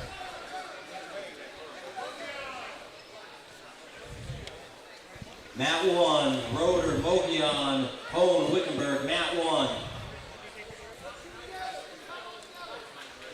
We got Roder and Roder of Hone. Mogollon and Home of Wickenburg. And Hone is 33-5, and Roder is 5-4. 5-4, young season for him. Yep. You run into that. Sometimes you have kids, like you say, with injuries, and it keeps them out for a while. And then there's others that just wait a while before they come out to mature wrestle. to get there. Or there's others that just wait a while before they finally break into the varsity. Yeah. And so they just don't get as many matches. But hey, the fact that he's here in the semifinals is a tribute. They're on the black mat. We've got a potentially dangerous call here on the black mat. Stop that to protect the wrestlers. And Roder of Mogollon has been got taken down on the red mat. Oh. 10. Roder got caught in a move, and it took him right back to his back. And now all he he's doesn't look doing, like he's getting off of there. I don't think so. If Wickenburg doesn't, if he just relaxes and stays in the position where he stays, and a fall is called. So here on the black mat, we go to period 2 with Lozoya of San Manuel holding Martin Benson 2-0 lead over Martin. Again, San Manuel, blue singlet, red trim. Benson, the red and black singlet looks like. The red anklets. Reversal for Martin of Benson ties that match 2-2. riding both legs. If he doesn't move up quick, get a stall call on him if he doesn't move up. Mr. Holliday make a stall call. Yeah, Darren's been around a few years. I don't know how many years he's been doing it, but it's more than 20. I know that much. Yes. How many years did you referee, Greg? 40. Is that all? That's enough, isn't it? Did they give you a gold watch or anything when you retired? I'll tell you what, I just got my lifetime pass renewed, and it came in the form of a credit card. So there you go. You just swipe it anytime you come through.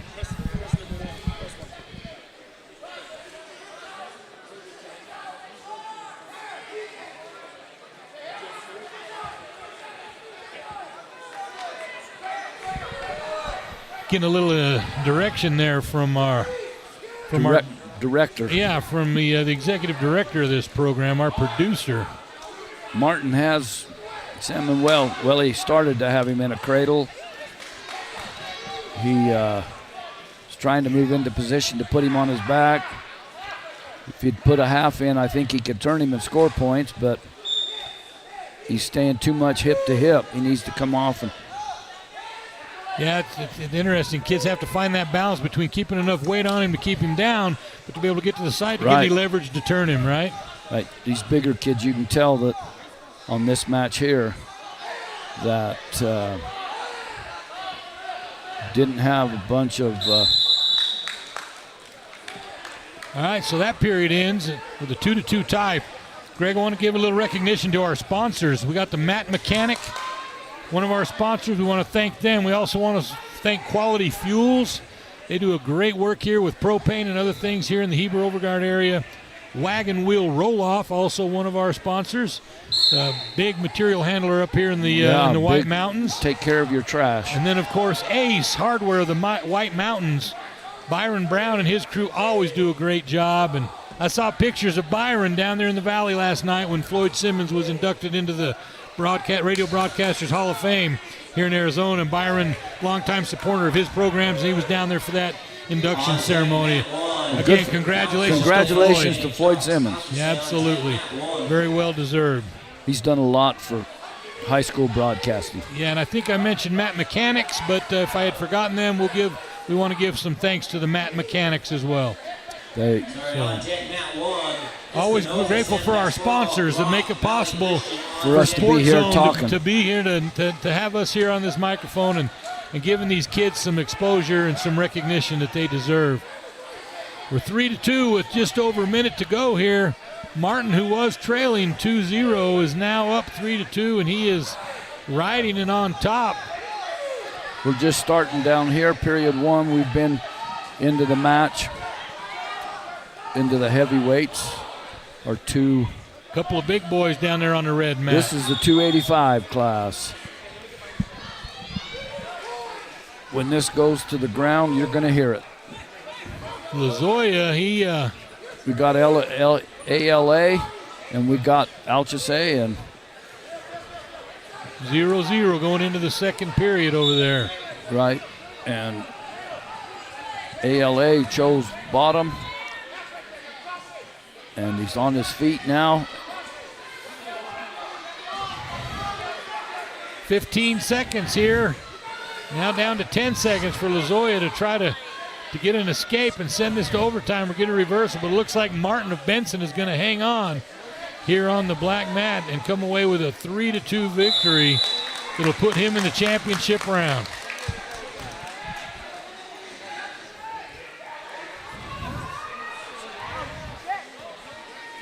.215 class.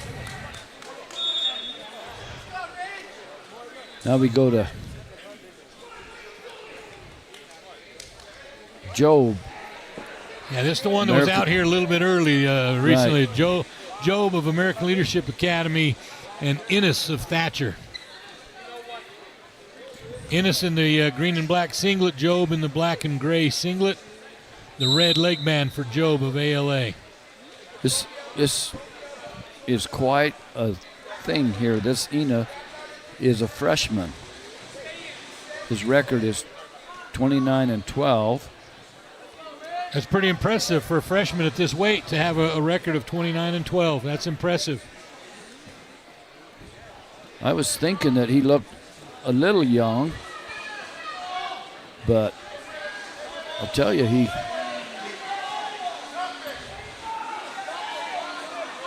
giving her 100%. I remember a 215-pounder from Thatcher many years ago named Clay Romero. Yes. As a freshman was a state runner-up at 215 pounds. Right. Good wrestler from down there in Thatcher. You know, Thatcher has turned out a bunch of good athletes. Absolutely. A lot of these schools have turned out a bunch of good athletes. Yep, without a doubt. Thatcher, good football programs, good basketball programs, wrestlers that excel. Job with the takedown and now looking for a cradle to put him on his back. Following these matches, big advantage to Job here in his length. He's just about 8 inches taller and much longer arms and a reach, and that makes it so much easier to get a kid in a cradle. And there's the pin for Job. Job with the pin over Innes, and he will move to the championship round. Red mat, we got the Alchese Falcons ahead of the ALA. 4-2. 4-2. And just let's move that to mat 2. Got up on his feet. Could go 4-3 here.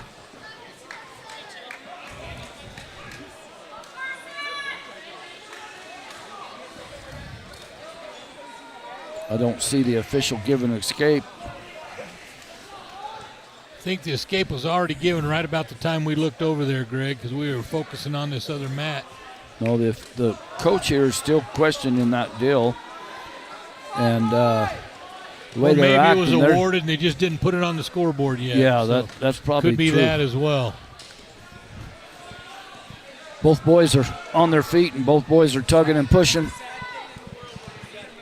And now we got Chance Sneed over here, I one of know. the officials on the black mat, coming over and telling Derek Simmons it's a sad thing when you got to put Dave Tenney on the microphone. Well, Can you believe that? He don't know Dave Tenney the way I know Dave Tenney. Chance and I have given each other a bad time on the wrestling mat and on the football field for a lot of years. I consider him a friend. I'll let him hassle me, Greg. It's There all you right. got it. Yeah. Between he and Darren Holiday, they ought to be able to figure this out and referee this match. We got Groff from Valley Christian and Espinoza from San Pascual. Groff, Valley Christian in the black and purple singlet, and San Pascual with the blue and gold. Groff was 8-6. He's a junior, and Espinoza is 28-0 from San Pascual, and he is a junior also. Well, both of them pretty accomplished wrestlers. Seem to know what they're doing. I remember the first time them tubes filled up when I was in this gym. I thought something was coming after the air me. conditioning units up there. Yeah, those tubes, whenever they fill up, it scares me every time it does it. Runs down itself like something's running down it. Yep. A little bit of head wrestling going on. Somebody trying to throw somebody in a headlock. It's actually both of them trying to throw each other in a headlock. Yeah, they're both trying to move that way. And now on the red mat, back to the neutral position. Oh, and there's a big takedown for Espinoza. And, man, it is usually hard to get off your back when you got a kid that size on top of you. And there you go. Darren Holiday signals the pin. The fall with 34 seconds remaining in the period.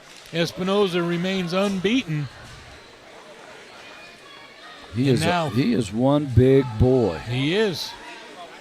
Big arms. That's the kind of kid you'd love to have on an offensive line, wouldn't it? Just run a little bit of fullback power right behind that guy all night long. Well, the kid he just wrestled was no slouch. No, not at all. That was a good matchup. And now we're 5-2 on the red mat. There's 30 seconds left in this period. They are in the neutral position. And about out of gas. Yep, out of gas. And they've got to have a takedown here and get some points. Pouncil from ALA needs some points, but he looks like he's out of gas. And Truax from Alchese, he understands leverage here, and he's got him behind him. He's got a takedown again.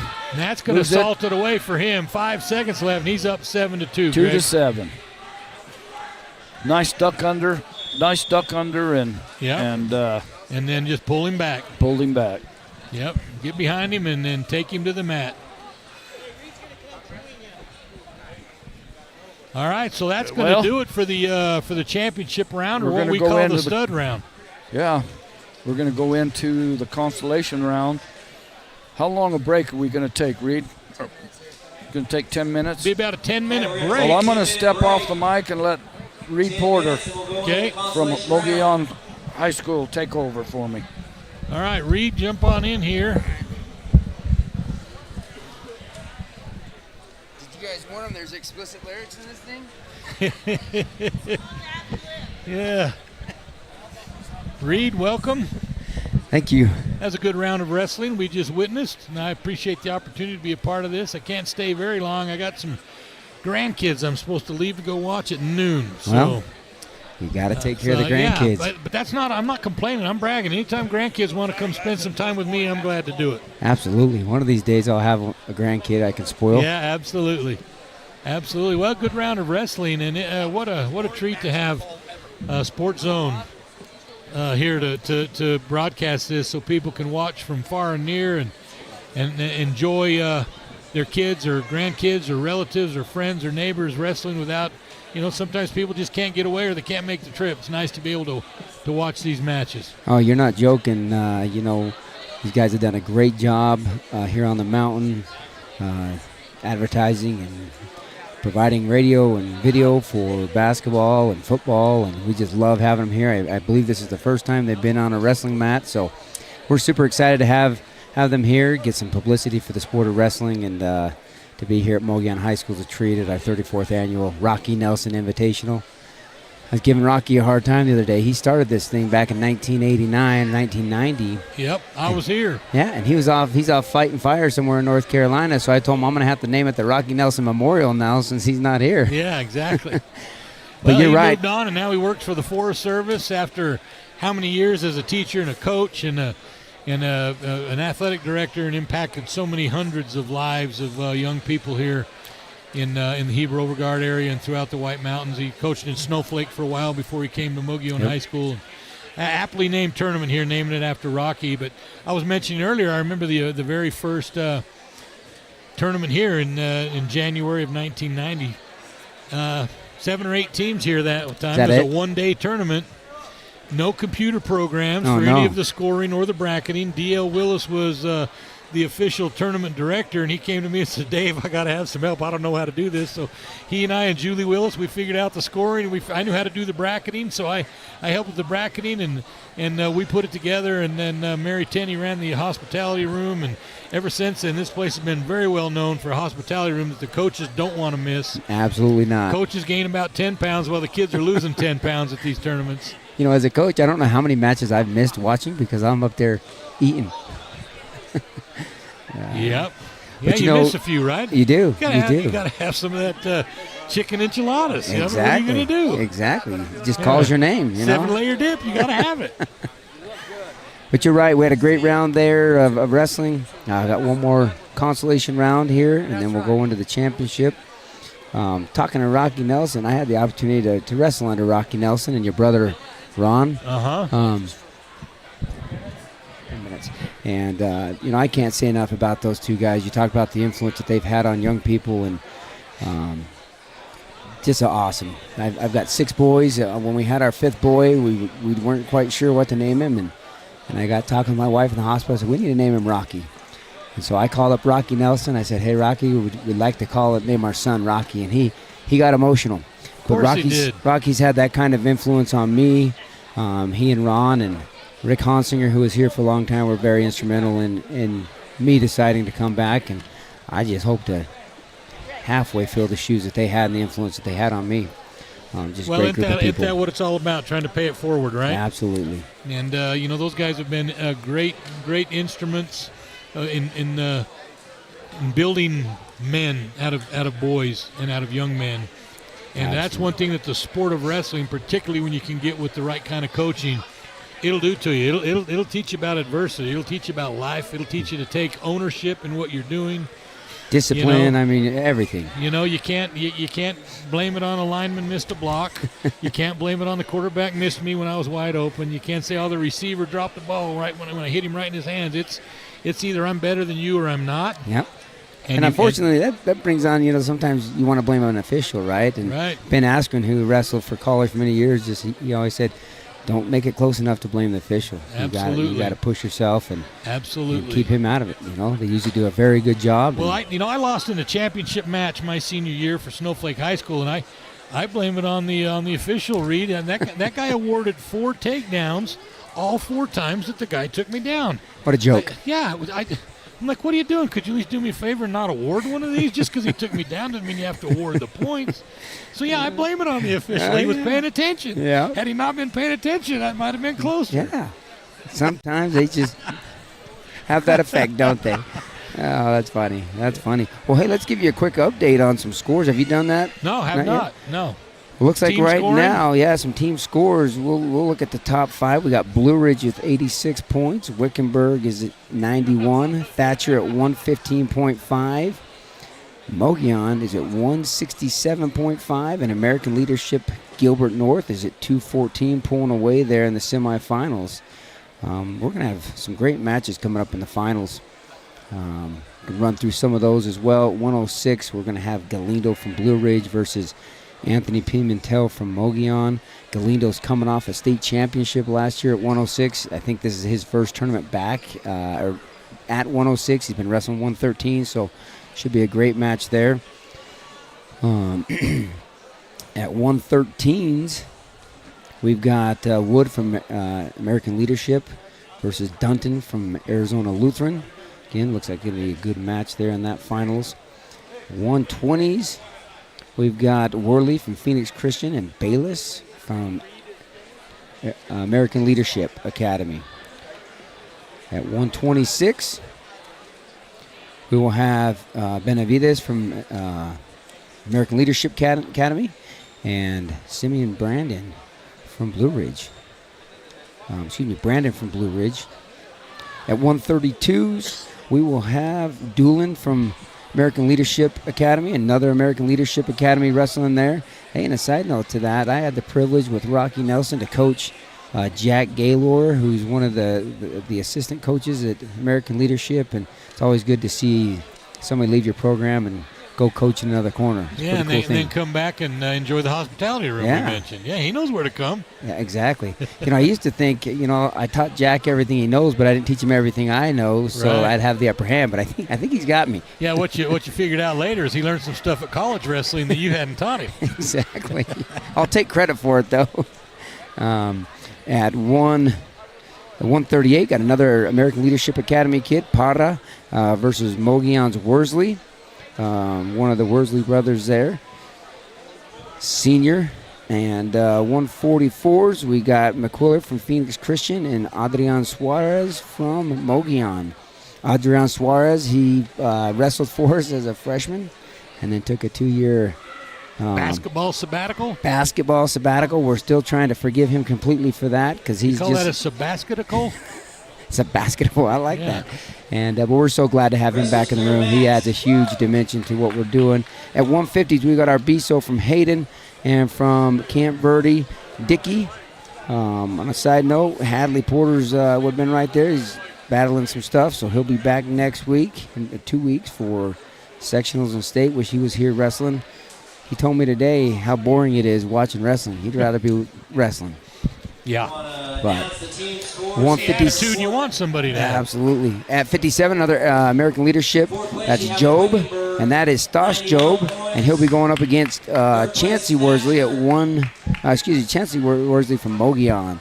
At 165, we have a matchup between Hone from Wickenburg and Brown from Thatcher. These guys have wrestled a number of times. It's going to shape up to be another great match there in the finals at 165. 175s, we've got Hernandez from Phoenix Christian and McGill from Thatcher. 190s will be Hone from Wickenburg and Rodriguez from Hayden. 215s, we will have Martin from Benson and Job, and that is which Job is that? That's Ridge Job from American Leadership Academy. And last but not least, at 285, our heavyweight class, we will have Espinosa from San Pasqual and Truax from Alchese. That Espinosa kid from San Pasqual is something special. He's a good wrestler. Absolutely. Loved his match in the semis. And Reed, before we get started with more wrestling, we want to again recognize and thank the sponsors of this program. We've got Matt Mechanics. We want to thank them for what they do. Quality Fuels, a local business here in the Heber Overgaard area, does a great job. We thank them for being a sponsor. Also, Wagon Wheel Roll-Off. They all across northeastern Arizona, you can get a roll-off there to do some debris removal or haul off whatever you need to. They do a great job. And then, of course, Ace Hardware of the White Mountains, Byron Brown and his crew, always supportive of high school athletes and their endeavors. So thank you to our sponsors. We wouldn't be able to do it without you. Yep. And again, a huge shout out to Sports Zone Radio for coming out here today. What an awesome job, and I love it. Can't wait to go back and watch these matches here. We got Matt's wall to wall here in this small gym at Mogollon High School, running 34. It would be 35. We had the year of COVID, so we didn't get a chance. So 34th year and 35 years of a school, and it's just been awesome. No, absolutely. Just a mainstay of high school sports here in the region, and I'm glad to be a part of it. I haven't had a chance to listen in, but I just want to give a shout-out to our officials. We got a great crew here today. I think our northern Arizona officials are some of the best in the state, if not the best in the state here, with Chance Sneed, Darren Holliday, Troy Lawrence, and Dan Gaylord. Dan was a wrestler here at Mogollon High School, did a phenomenal job, 2-time state champion for us, and good to see him in the stripes. here at our tournament. Just we can't say enough about the officiating. We couldn't do it without them, and just appreciate the work that they put in. Very well said. Very well said. And you've got one of your wrestlers asking you a question here, but I guess he just walked away. He finally, Keegan helped him realize you had a headset on. Quit saying, read. Mom. Yeah, That's right. We've all seen that before, right? Well, it looks like we got Arizona Lutheran and Snowflake here at Consolation semifinals match. Yeah, Navarro with an early 8-0 lead over Jaden Zook. Yep, Coyotes are beating the Lobos right now. Yeah, man alive. That doesn't happen very often in terms of wilderness and animals, right? They're both, yeah, I guess. I always tease my friends from Snowflake and say all Lobo is a fancy name for coyote, and they get kind of mad when I tell them that. You know, they like to think it's a wolf, a little higher up on the food chain. Right. You know? Too funny. Over there on mat 3, looks like we got Joseph City and Benson, and 113-pound Consolation. And mat 1, we've got 106 Farnsworth and Perry. Farnsworth from Antelope, Perry from American Leadership. Reed, I'm going to step away for a minute, and then I'm going to be back, all right? All right, sounds good.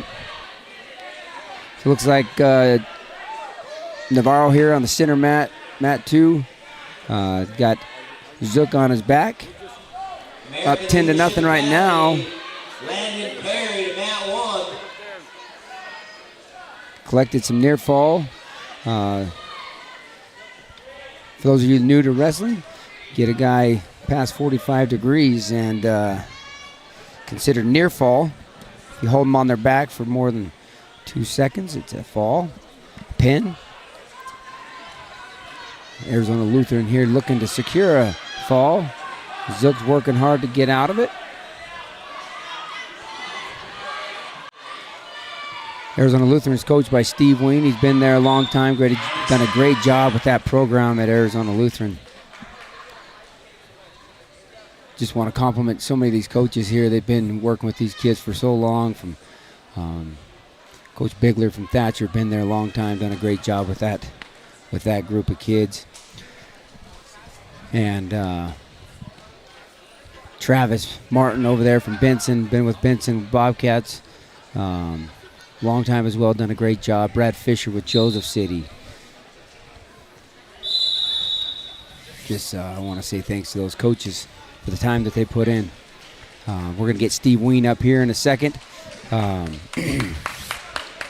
Get him talking on this thing, but it's a privilege for me as a wrestling coach at Mogollon High School to be a part of a tradition that Rocky Nelson and Ron Tinney established many years ago.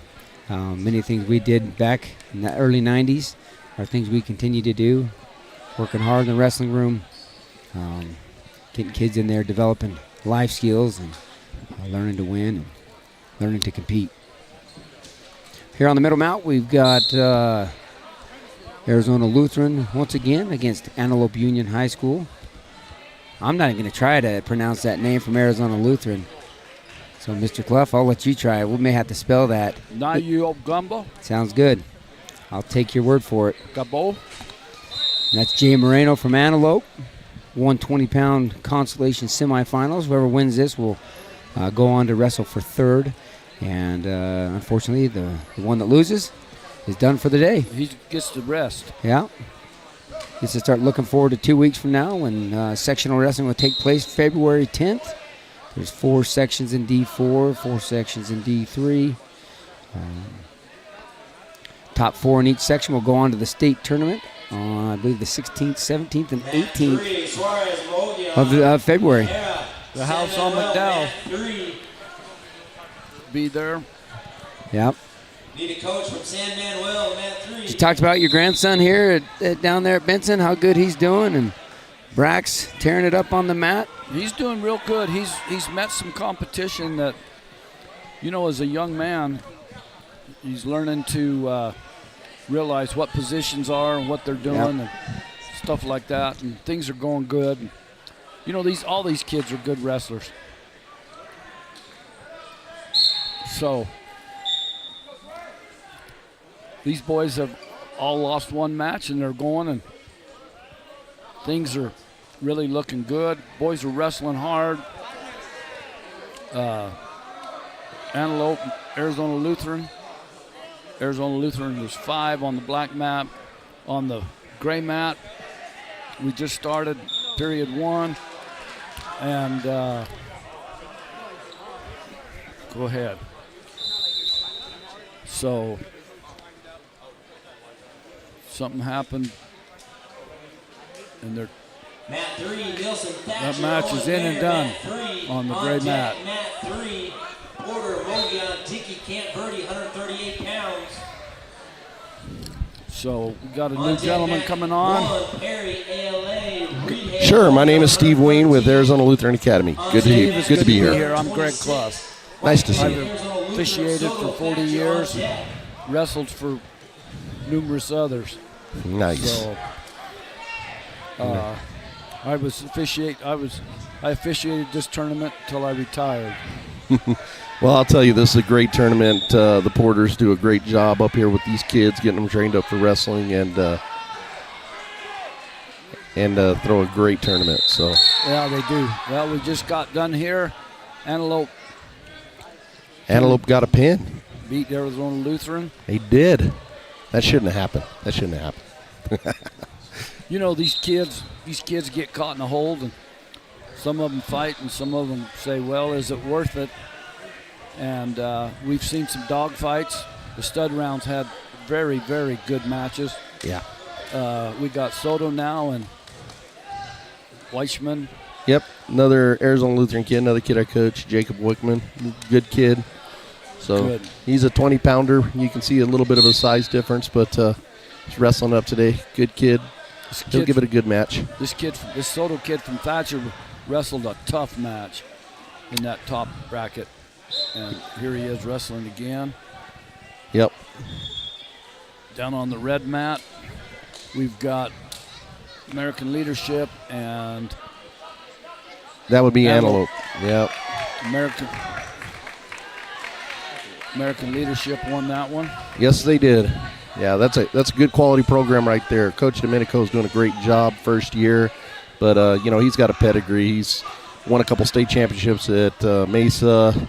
Yes. He's no joke. He's come in there and really helped turn that character and the program around. He's doing a good job. Good job.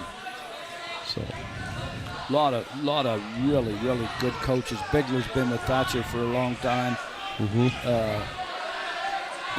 The Benson coach has been there quite a few years. yes. And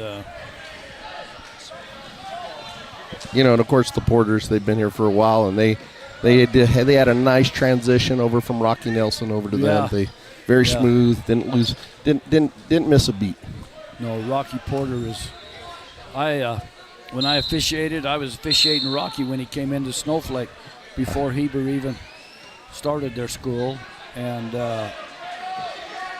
great coach. He is great person. Great disposition on the mat. Boys come first. Very professional about his job. I think he's out fighting fire right now. I think he's somewhere in Florida. Yeah, he's quite a man. I was hoping to see him this weekend, but I heard he was out of touch. So, but from my experience, it's a quality coach can build a quality program. If you're a quality man, you tend to be able to get that done. That's right. So that's right. So that's what I look at. Reed Porter, quality guys. All those Porter boys are raised right and wrestled hard. And, I officiated them all through their programs. The only one I didn't officiate was the baby brother. Okay. But I officiated all the other ones on top, and never a word said or done. They went out, did their job, walked off the mat, win or lose as professionals. So no, exactly. That carries on into the room. Sure. If a coach handles it right in public, it handles right in the practice room. Right. And you see it in the kids. Well, you get back to those quality programs. Look at Morenci with Casey Woodall. I mean, he does things the right way. Jeff Wilson and these smaller look what schools. Bobby Padilla started there. Tough teams. Good wrestlers, good coach. Kids come down. The kids in Morenci that are seed kids there. Second generation, third generation. Yep. See, I'm a third generation. My grandson is wrestling here. Nice. So that's a third generation.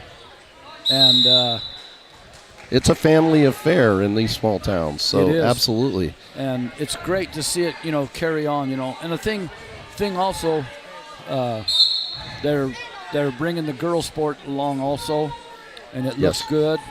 And I know there's a lot of little schools put it in yet, but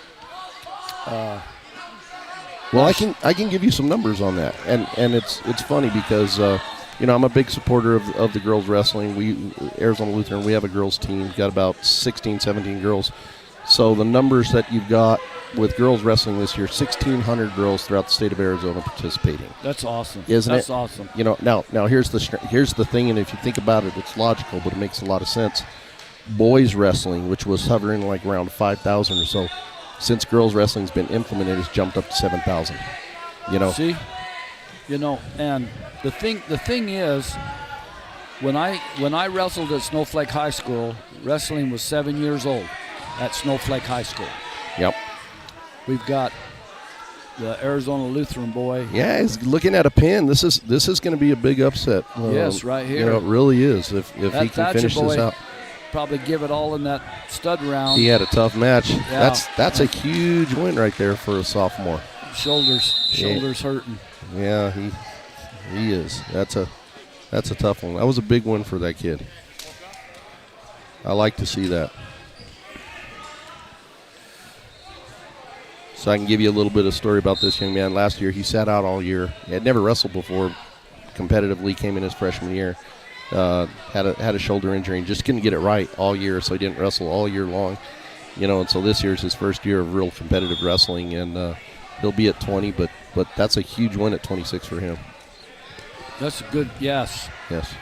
Yes. Yeah. Now this is going to be a good match too. Crowley and Lewis. This is going to be a barn burner. You could see this in the blood round of state, not the blood round of Mogollon. Yeah. This boy wrestled a great match. This Benson boy wrestled a great match. His stud round match. Oh, he's tough. Just lost by 1 point. No, he's tough as nails. Yeah. Just could not get anything to happen for him. Nothing yet. There you go. Two. Yeah, that was two. Takedown for Phoenix Christian. Mm-hmm. And Gray Matt got just a takedown.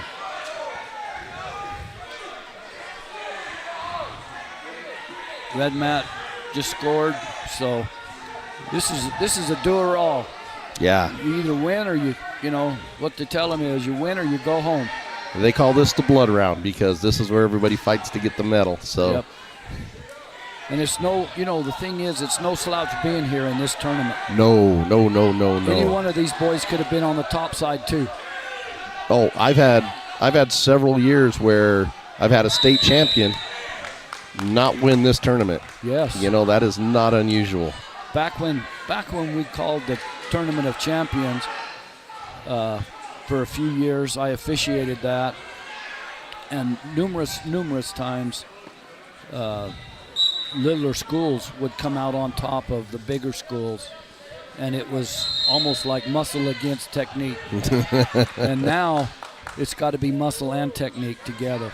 It does. And these boys are so put together and so strong, and you can see, you just see things. Tell you what, we had a good match over there on the red mat. Looks like Mogollon pulled out the win over Arizona ALA, the other ALA, yeah, American Leadership Academy. That was a big win. That kid, was it Reedhead that won that? Parks Reedhead. He's tough as nails. He's tough. His grandpa, no slouch or anything, great man, was killed up in Fredonia with a stump jump. Fell a tree, and the tree come back into him and caught him. Mm-hmm. And many years we had a memorial for him. Great man. That kid comes from great stock. Yeah, no, they're good. Good kid. Tough as nails. Everybody up here is just good people. It really is. That's why I like coming up here. So. Well, you get in the wrestling family, and you're known in the wrestling family, around it and everything out. Great takedown. Tell you what, this 138's a barn burner. Look at this, 6'6". Yeah. It's action. These kids are wrestling. We got Benson and Wickenburg on the red mat. Now, I tell you, there's another program that's come up strong, is Wickenburg. For a while there, they were, maybe mediocre to good every other year with Coach Grody, but he's been there consistently now. And I tell you what, there's not a lot of teams that are going to touch Wickenburg. I suspect in that west section, they'll probably take number 2 behind Yuma Catholic. Oh, that was nice on mat 2. Nice throw. That was a nice throw. He's got 12 seconds. He's going to give up 5 points here, but he fought through it. Good.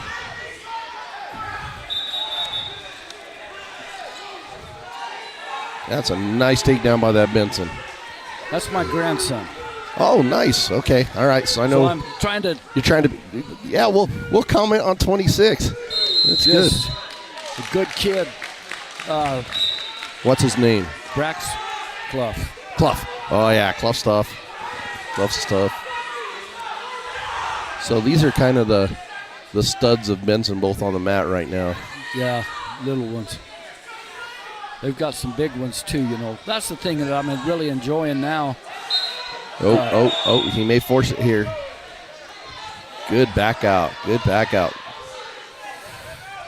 Tell you what, Mr. Crowley, it's down 4, but there it was again. So you can only hit that a couple times. Over on mat 1, that is a good match. Benson's got the point, riding the Wickenburg kid pretty well. He's off the hits, looking like he's trying to pull in a wrist, get control. Yeah. He's doing a good job riding him. I'm afraid to say something because I might say it too loud and blow up the system. I'm afraid to say something. The wrong word might come out sometime. No, great wrestling. Oh, look today. at this! Look at this! He's going to score. He's Christian kid's holding on to that leg. Nice little bump. He should score now. He's got his hips down. He may just run out of time though. Okay. It's a great match on mat 1. It is. Both boys are working hard. Both boys don't want to give in. And tell you what, Benson's riding his hips well. They're both looking tired. He's got control of that hand. He's not giving it up. He's staying in good position. Yeah. He's got to return here. Got to return him down. Oh, give him the escape. Now we'll work a takedown again. The young man has a great outside single. Okay. We'll see what he gives him here. Yeah, he's getting blocked out there with Wickenburg. Wickenburg's smart. He's blocking out with that left hand, so you got to give him that. He's probably watched that single a couple times. Yeah. There it is. Well, I think he forced that. Forced it a little bit. Keep that leg, young man. There we go. Now go to the hips. Hook an ankle. There it is. There it is. Finish. Just drive. Finish Just nice. drive. Just drive. Drive straight up. There it is. Get He's your got near it. fall. He's got it. Go for. On 138, we're down to 10 seconds. Phoenix Christian, that 5 points meant everything. He was able to give up the takedown, but no cautions. He was just able to hold on. That was a smart match. Got 5 and then just didn't get out of position. Either one of them represented the weight beautifully. Yeah, it was a good match. It was a great match. Great match. Good match. Too bad that Crowley, but what do? You call it. I'm sitting here looking at, all right, who's at top at 144?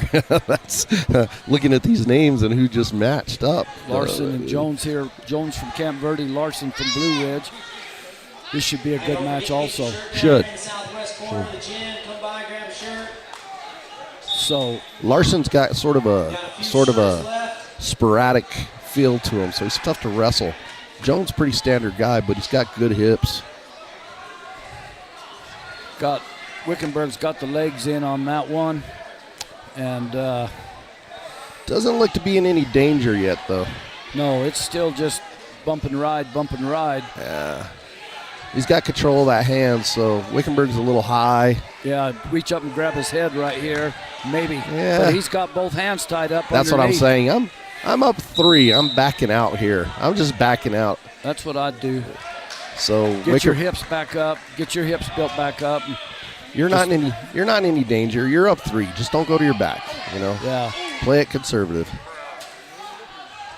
Over on mat 1, Larson just got a nice takedown. Yes. So Camp Verde. Oh. see, and that's where Dickey is. He's unconventional too. He's got good hips.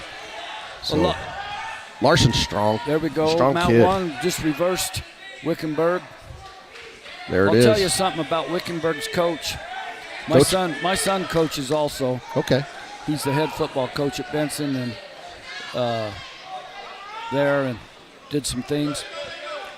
Coach pole vaulting, had a state championship pole vaulter last year, but Wickenburg's coach, the little guy, him and my son went to wrestled each other. I think was that the head coach Grody or was that another gentleman? the gentleman that's got the head shaved and everything. Rodriguez. They went head to head all 4 years. They wrestled at the junior high state championship. My son won the junior high state championship. Rodriguez won the next year. Put my son out of the state tournament. Yeah. My son wrestled for 3rd and 4th and took 4th. But anyway, what I'm saying, Clough won the match 6-2. He did. 1. Good wrestled match, clean match. The thing I enjoy about this is you don't see some of the attitudes about it. So yeah. One of the hard things, and I'm being pulled away here pretty soon, but I will tell you this. The difference between wrestlers and other sports is your ego. So when you're talking about a wrestler, you got to check the ego at the door because you're gonna get beat. You're gonna work hard. You're gonna have things that are adversity. Every day you face it because you got to manage your weight 24/7. You got to work out, and when you lose, it's just you. And that's the hardest thing as a coach is to get kids to not only try wrestling but then to understand that your ego has to be able to take losses, and it's a loss where it's just you and another kid your size. There's no bullying. It's not like football where you can have a 210-pound kid work through and play football and win. It's all them. If you lose, the other guys. It's in wrestling. It's all yourself, and you've just got to be able to handle that as a young man. So go ahead. I'd like to take a moment right here and thank our sponsors: Matt Mechanics, Quality Fuels, Wagon Wheel Roll-Off, Ace Hardware of the White Mountains. If you need any of these things and these gentlemen can help you, please use them. They're sponsoring these young men at these wrestling matches and other things. And so we'd like to say if you can give them a shout out or let them know that you heard it on here during all this wrestling, we appreciate it. We really thank these sponsors for what they do for us. All right, we're just coming down. We got the kids wrestling. I tell you what, this match at 144, Larson and Jones, it's a barn burner. 7-7, and Camp Verde and Blue Ridge, Larson, Blue Ridge, Jones, Camp Verde. Yeah. Both boys are burying it. This is a great match.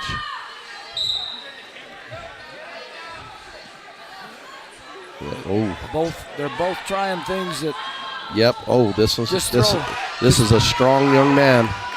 If he can throw this Russian right here, he changed, went away. All right. You too loud or something? So anyway, we got great matches on all 3 maps right now.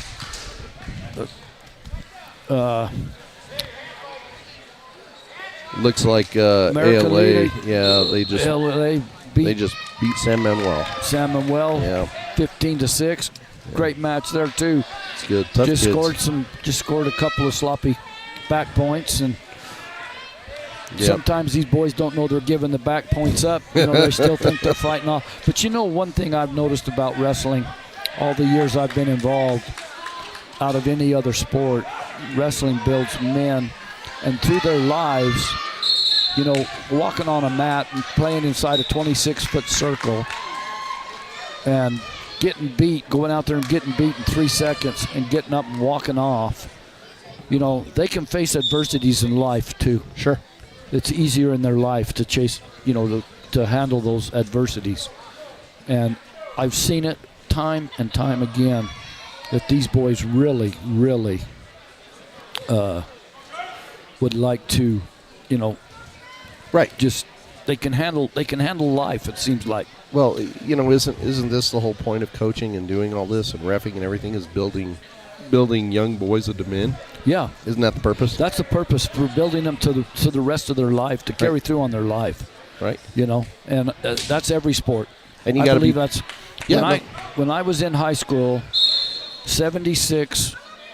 When I started officiating in 1975, 76% of the young men, if sports were taken out of school, would have left school. Sure. And when the girls were involved, it was like 58 to 62%. Now I'll bet you it's even higher. It might be so. Yeah. So I think you get another coach to come and talk to you. All right, well. I've enjoyed my pleasure. time with you, man. Hey, nice meeting you. Thank Best you. of luck to you and your team. Appreciate it. And we'll be together again. I hope so. Hey. I enjoyed it. Thank you. Take care.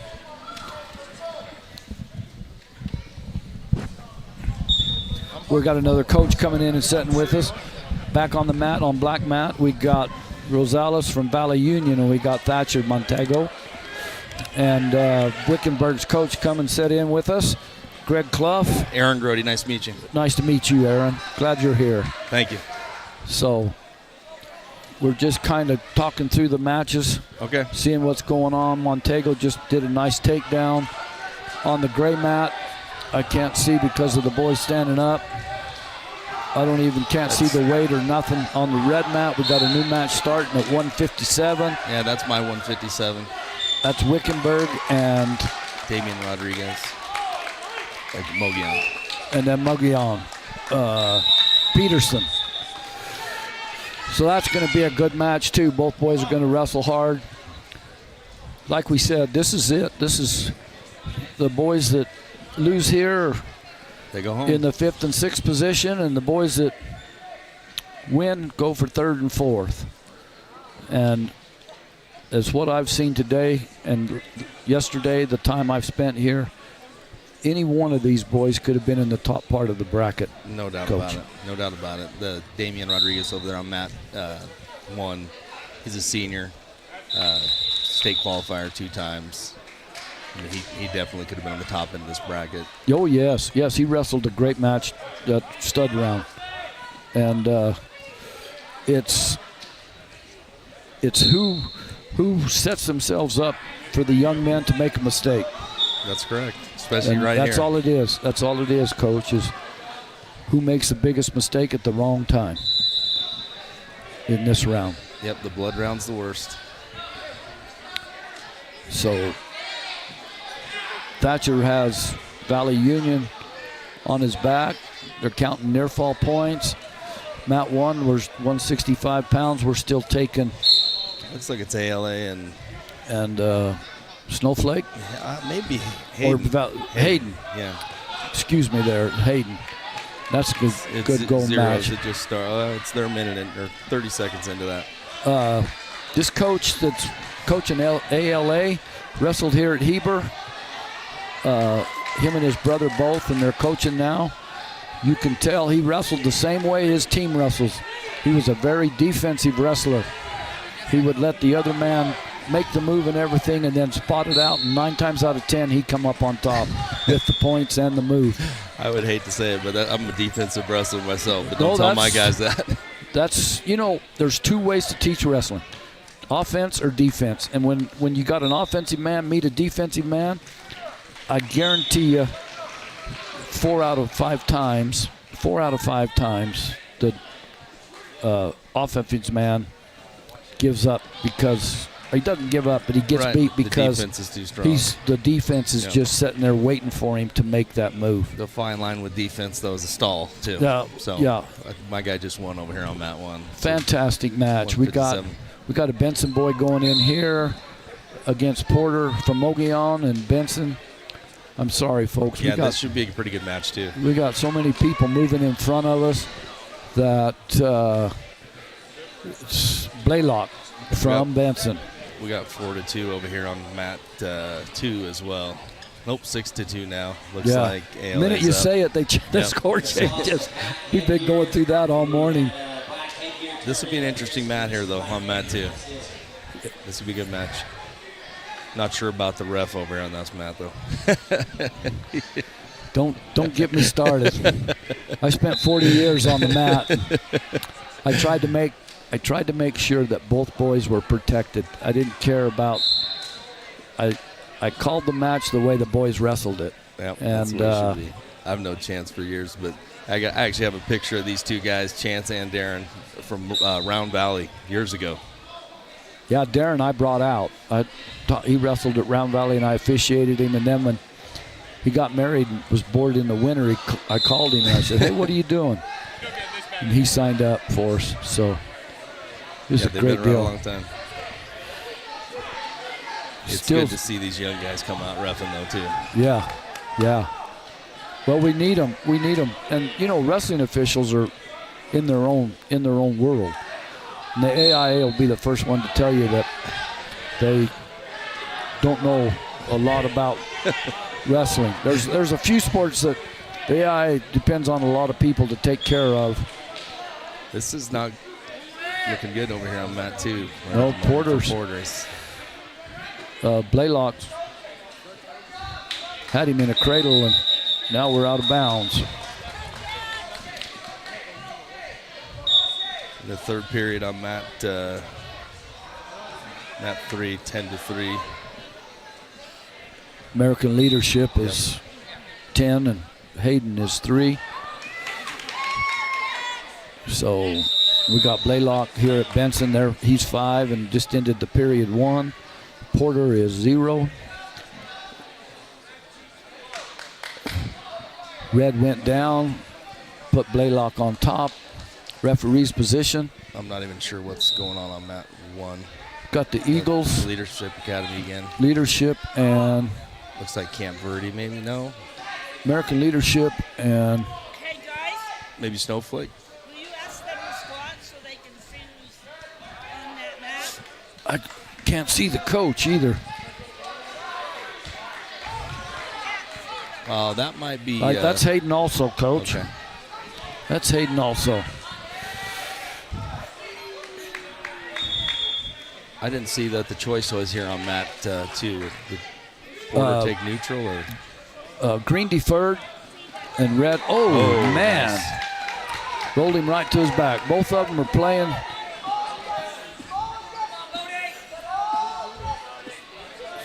At least he scored a 3-point near fall, 2-point reversal. Like so he's going to go ahead 1 point over Benson Blaylock. 6-5 now. We got Mogollon moving on mat 3 versus Alchese Falcons. Yeah, 190 pounds. 190 pounds, and we can't see mat 1 again. I think that might be. That's Hayden on That is top. Hayden, yeah, it is. And American Leadership on the bottom. So, and that's looks like weight Porter's- 175. Porter's working on a cradle here. Nope. That's a Porter talk cradle, let me tell you. He's trying to get him to. Oh, there we got a count. Met the count, near fall criteria. This is who's going to last and who's going to stay the best. He gets his hips down, he's going to get him here. You notice that top hand going caught him. There you go.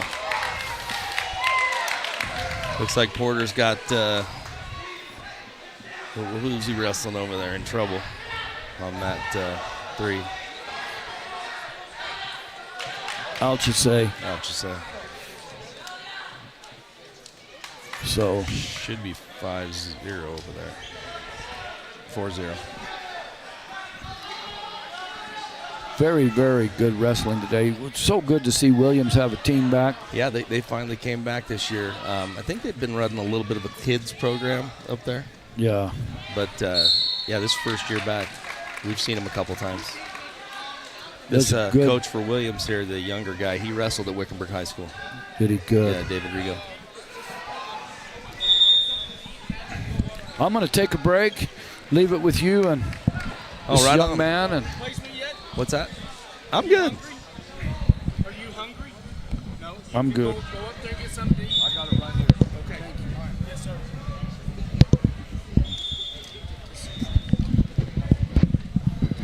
Oh, it's me and you, huh? All right. Want to do the finals? Yeah. Introduce yourself, I'll sir. get someone, Hold on. maybe Mr. Tenney. Here's the hard part. Hey, this is Troy Lawrence, one of the referees here today.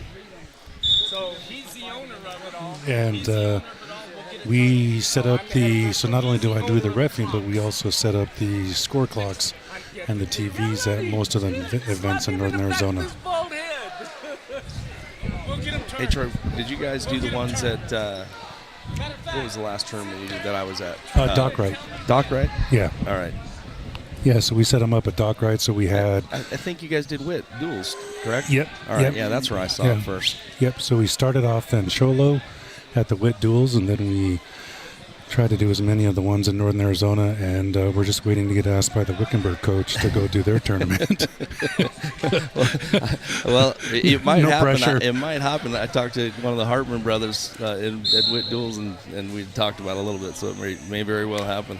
Yeah, so I think what we're doing, so last year at the state tournament, I saw the clocks, and we noticed that a lot of schools, as we build the wrestling community, that they have flip charts, and sometimes they get computer monitors from a classroom, sometimes the teachers bring their laptops, and we wanted to make it as enjoyable not only for the fans, the kids, the referees. It makes it a lot easier.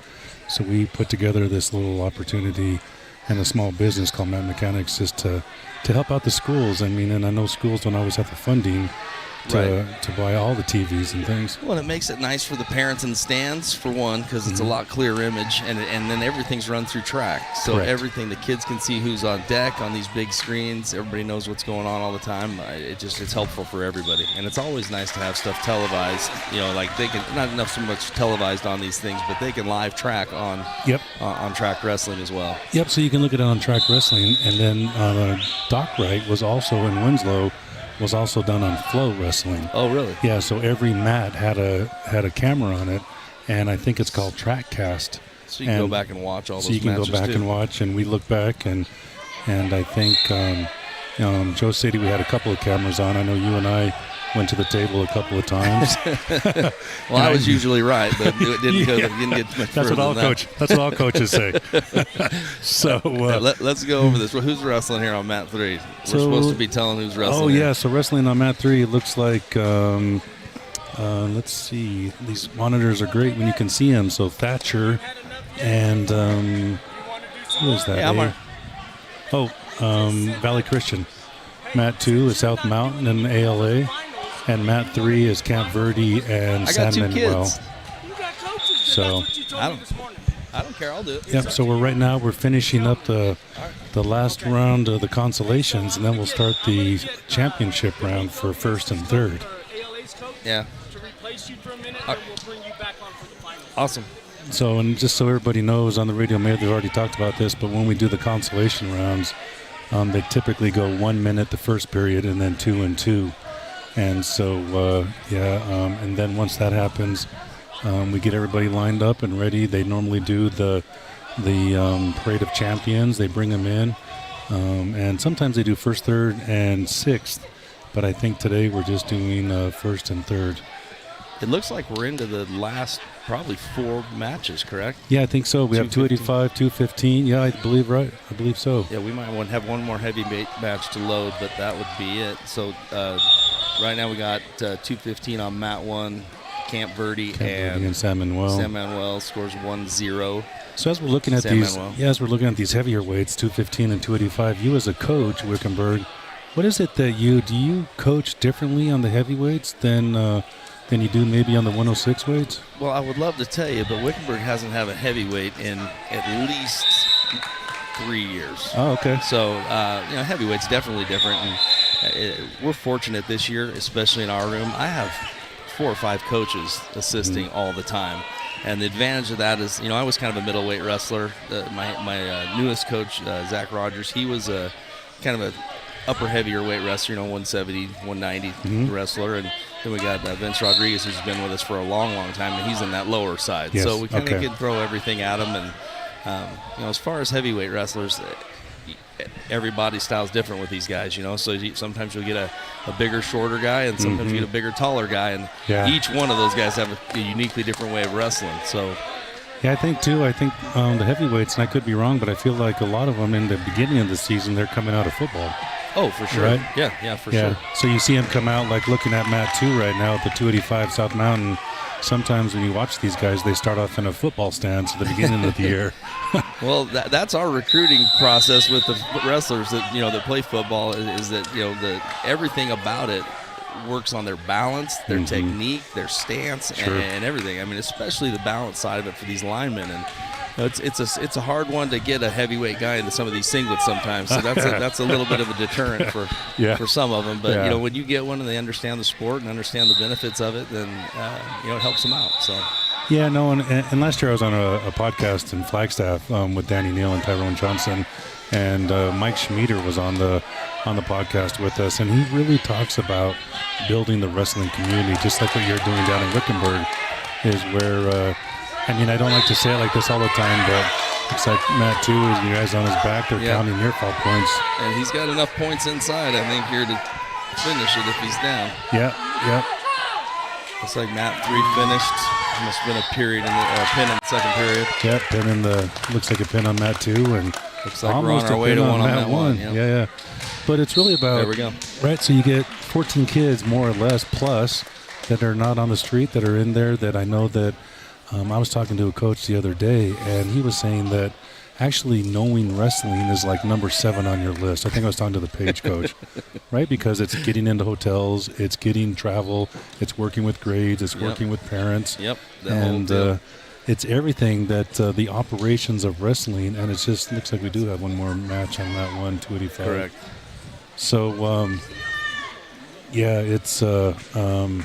it's just really great to be able to get these kids, and I know it's harder in public schools and in education to really work with these kids. For sure. Hey, real quick, I want to thank our sponsors here today, Matt Mechanic, Quality Fuels, Wagon Wheel Roll-Off, Ace Hardware of the White Mountains. We appreciate your guys' support. Yeah. So I think there's a couple more on this list, but what?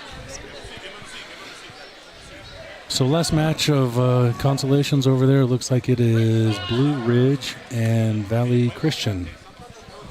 Yeah, it's already, Valley Christian is up 4-0. Yeah.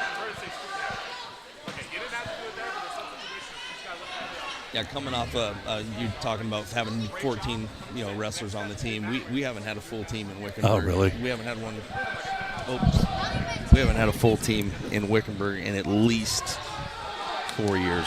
Oh, okay. But the kids. What about freshmen and upcoming kids? You know what? It's been better. We had a coach last year that was actually I'm not an on-campus teacher, so I'm an off-campus coach. We had an on-campus teacher that was working with our program.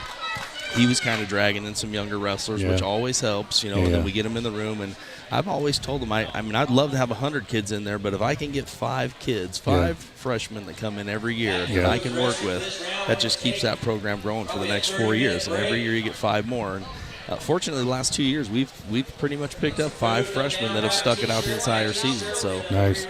I know, like Coconino, I was talking to Mike Schmieder, and they have like probably 60 wrestlers in the wrestling room.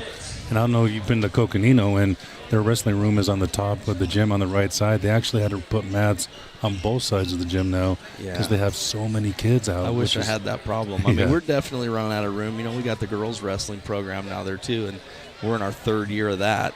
And every year we get a couple more girls. So this year we started out with 10 girls, and that poses a problem too, because you don't want them banging heads with the boys, and so it causes problems for the schools a little bit to try to find the facilities, and then the mats, and then the money, and then the tournaments. I mean, I was explaining to somebody earlier this year, we spend a lot of money on hotel rooms. Oh, yeah. I mean, when we go out to Joseph City or Witt Duels, we take boys and girls. That's 10, 12 hotel rooms. And then chaperones for the girls too, and everybody. Yeah, so and we have some girls coaches that travel with us, so that helps too. But it's still there's a lot of money involved with just keeping everything going to the hotels, to tournament fees, and everything. So. Yeah, and it's really neat that there's so many girls coming out now. I feel like, and correct me if I'm wrong, but girls teams in Northern Arizona seem to have larger teams than I've seen in Phoenix. On average, especially on the reservation, right? Full teams. I've seen that too. Yeah, like Monument Valley, I think has a full team and some. And Ganado as well. Yeah, we're getting bigger, and it gets, it's girls wrestling, so it's harder to recruit some of those girls into getting to that program. But once they see their buddies get in it, then they get involved, and we got some tough girls right now, and we have probably 3 girls that should qualify for state. Nice. So, okay. Yeah, we're coming along. That's good. It looks like I might have somebody taking my spot again. Yeah, I was thinking they're going to replace me as well here in a minute. But for all the listeners, this is great. So here in Mogollon, Arizona, and watching some good wrestling, and it looks like it's on TV as well as the radio. So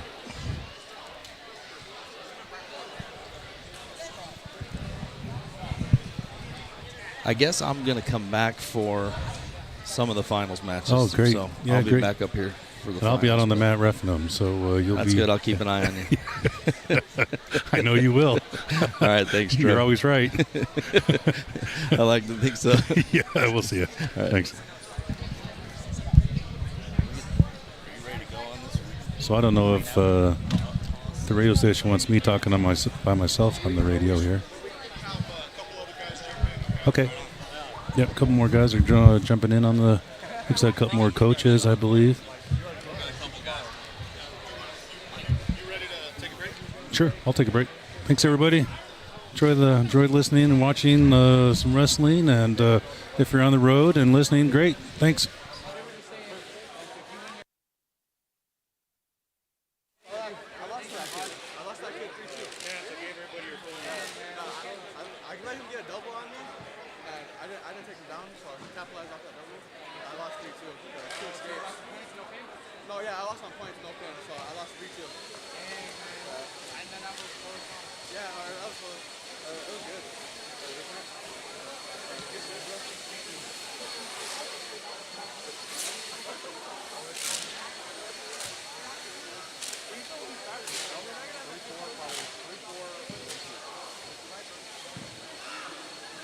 So it's going to be you and the Wickenburg coach for the final. Okay, thank you, sir.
Well, yes and no.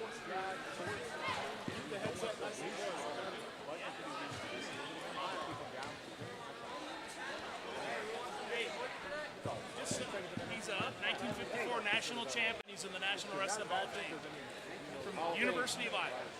If it was, no cussing.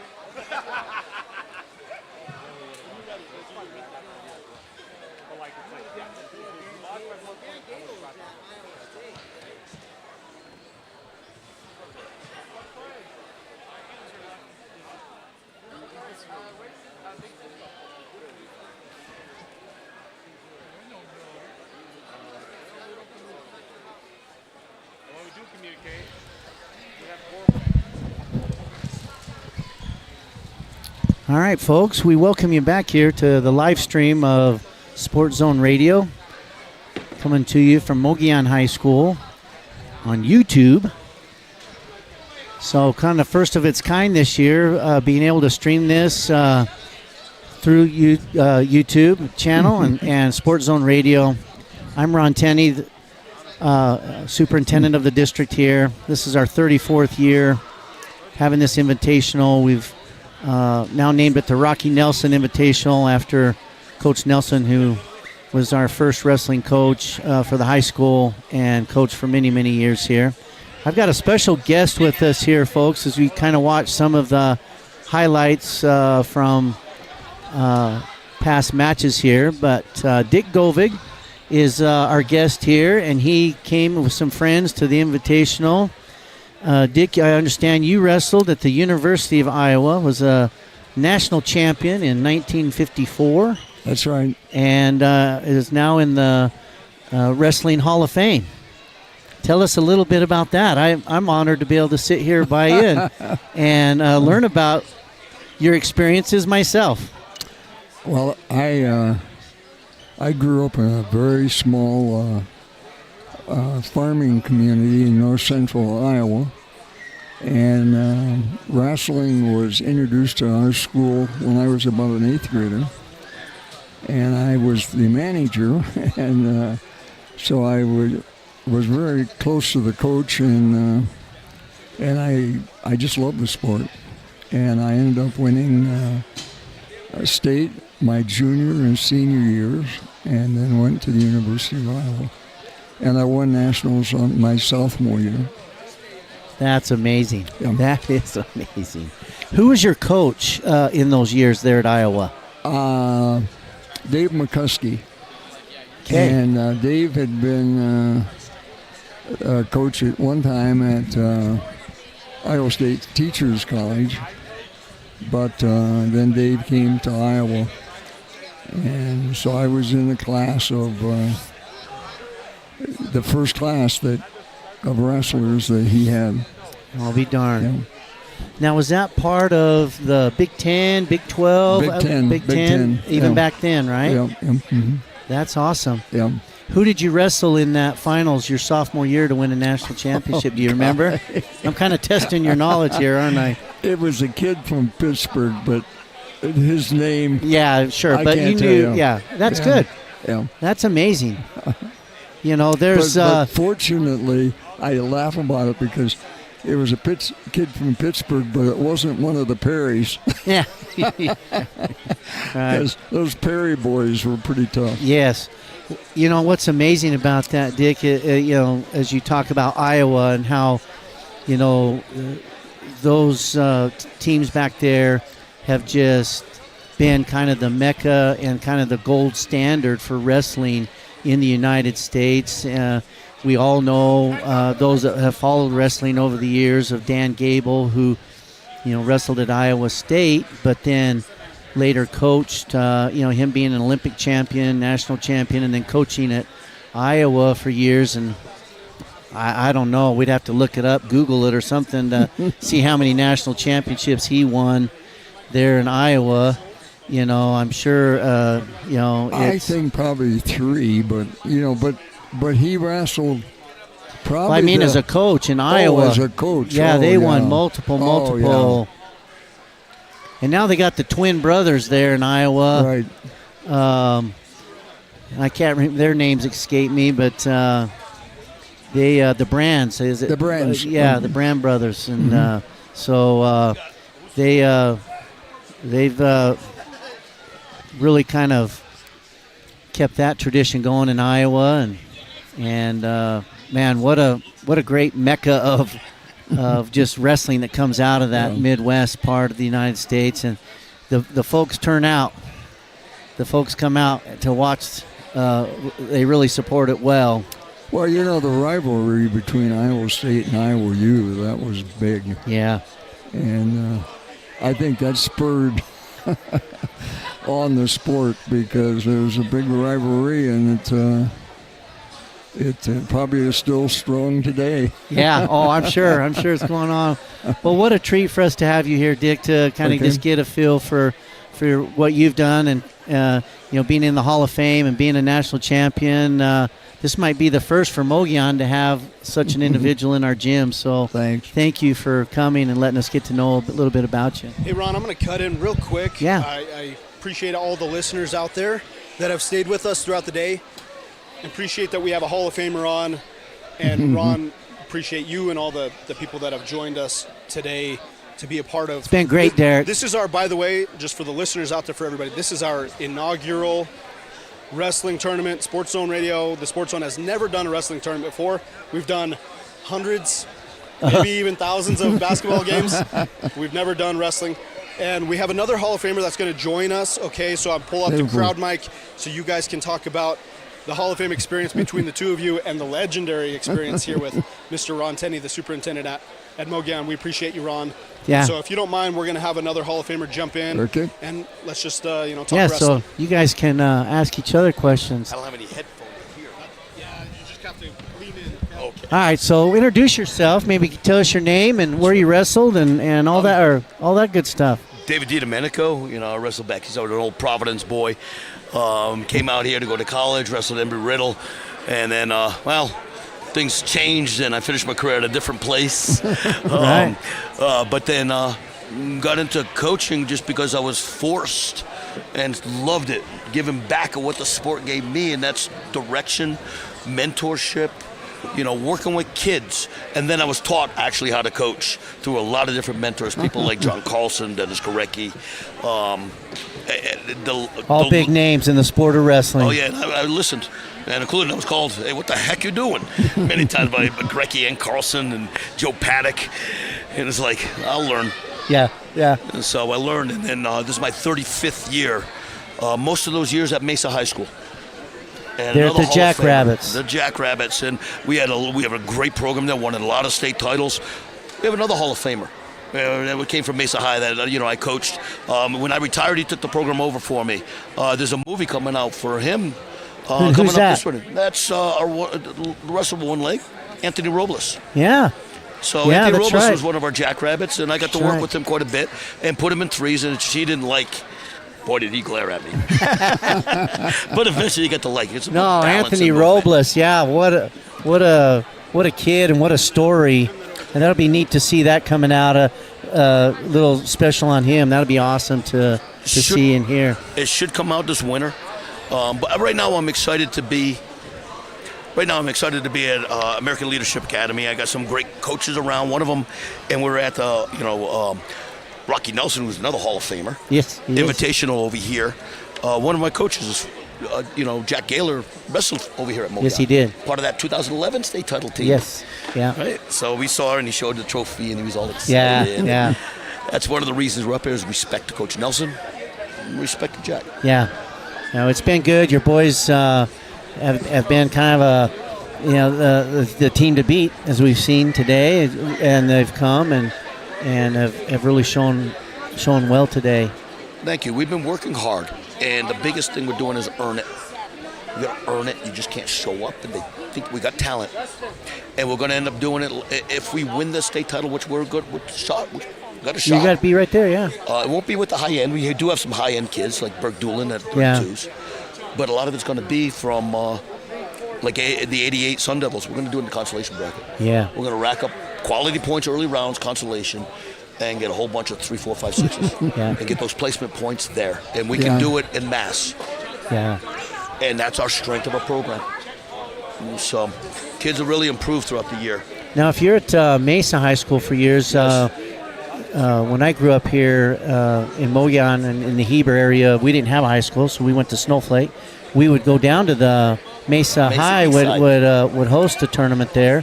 That was the early 80s, and so that was an experience for us to go down there and wrestle at that tournament. Some great competition.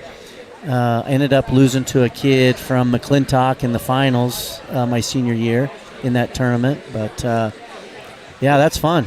McClintock had it.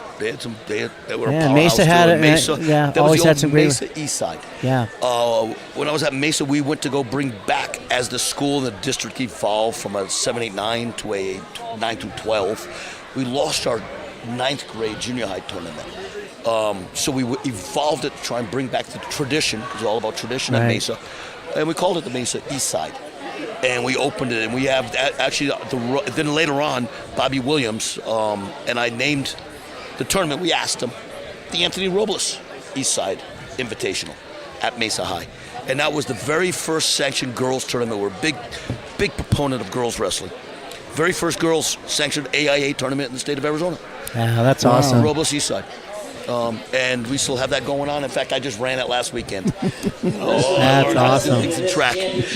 Well, Anthony Robles, I first watched him in high school there at Mesa at the Doc Wright Invitational there in Winslow. It was my first time watching him wrestle in high school, and then later on wrestling at ASU and winning a national title himself. And that's just an incredible story. Everyone needs to watch that when it comes out. I'm sure it's going to be phenomenal. Then I'm going to see me or Coach Williams kind of cut all that out, which is great. I got a face exactly for this, a face for radio anyway. So, yeah, that's right. So we're all right. But it's funny, Anthony, as you saw, it was 2004 Winslow. A team won the tournament, but everybody was around Anthony because he placed. That was the first tournament he placed at. And as he's coming back, I try to talk to Anthony, sat him on the bus, and we're talking to him how to handle the press to keep it focused on wrestling instead of his leg. Yeah. And it's funny now, I was trying to tell him how to handle the press, and now he's an expert at it. Right. The one telling everybody. He does a lot of motivation. commentary, I think, on ESPN and stuff. ESPN, Pac-12 Network, gosh. So maybe describe Anthony Robles for those folks out there that may not be aware of his situation, Coach. I won't do it like I had fun with the press at the 2004 state tournament. Anthony has a number of younger siblings, but Anthony was born without a right leg. So as we got him as a little sophomore, because back then it was 10 through 12, yeah. It was all not what he can't do, but what he can do. So I knew he couldn't stand up because everybody just tackled him. So I put him in threes. That's something I learned from one of the national teams back in the 90s. And then Bobby Williams was phenomenal, coaching on one of the guys. Well, this guy's got a grip, putting him in a ball and chain. And then he was around, and again, he didn't like it because he didn't come to us strong. But he didn't have any balance. So a lot of the coaching was a conversation. We're in this, how does this feel? How do we understand basic position? We had to move it so that Anthony could adjust for balance and motion. We had a great team around him. Joe Taylor, Carlos Lopez, Cesar Moraz, my son, Joe Loera. We had great teammates. Flat out worked hard. Come on, we got to do it. Come on, coach, blow the whistle. Let's go. We got 10 pull-ups. They do 11. Okay, let's go. We got 10 sprints. They do 11. And he was in that group. That's awesome. The little Anthony story. We forgot 2005. We're wrestling Mountain View in the Westwood Finals, Westwood Dual Finals. We beat actually a very tough Safford team to get to the finals. Yeah. And in the finals there, we weren't in our right weight division, and Mountain View kind of took it to us. Come back, don't lose to Mountain View. Get the sandbag, start running. Meanwhile, Coach Williams and I start adjusting our lineup to where it's going to be for the state tournament. And then we're like, oh, I think we forgot him out there. And there's still Anthony. Sandbag over his head, hopping, falling, hopping. Just tough, flat out, hungry. I want to win. I'll do everything I can, kids.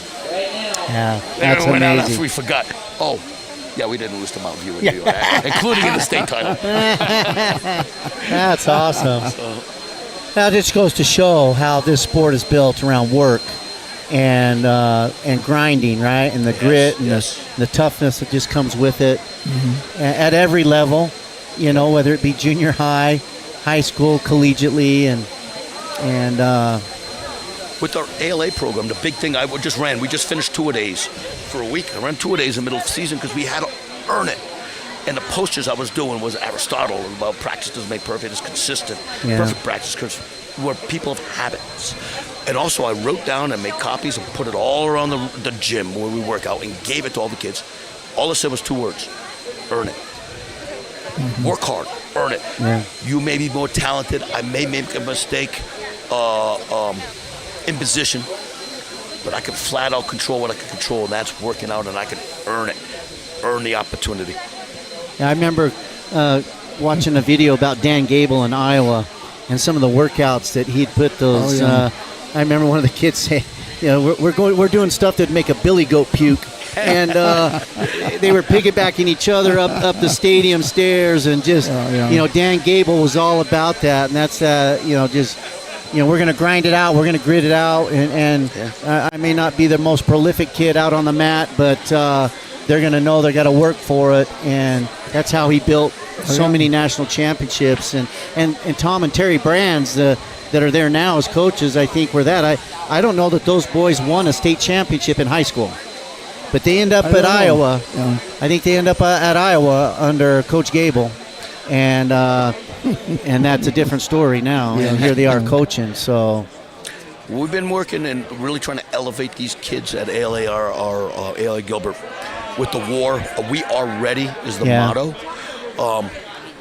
With that, we've been trying to really elevate the work, earn it. Don't feel sorry for yourself. You're not entitled to anything. Go out and earn it. And some of the kids are. Have some extras that others of us haven't had. They start on third base, but we can earn getting home. Yeah, you bet. You're not going to get it. Not going to be given to you. Right. And with that, the mental toughness that goes along with it. Steve Frazier, talking with Steve Frazier, USA Olympic gold medalist, USA Olympic mental toughness coach. He said everybody can get tougher, little by little, daily. Or Joe Say, Oklahoma State, said the product of the state title was the day-to-day needs of improvement. What's that improvement? Mental toughness. Earn it. Yeah. Work. Yeah.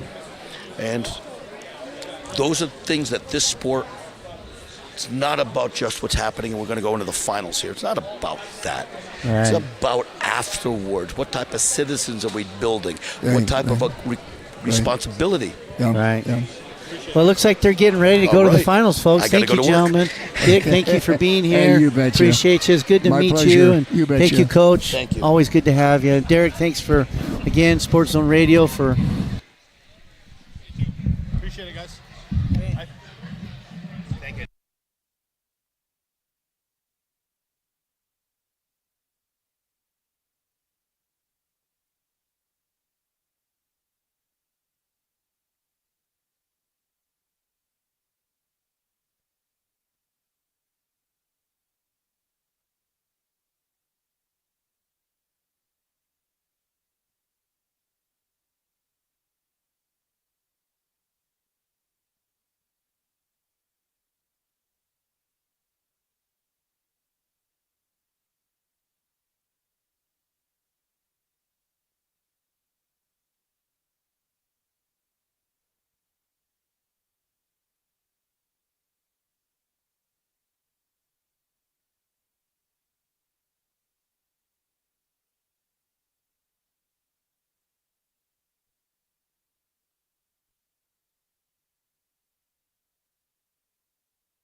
Hey, we're just getting ready going.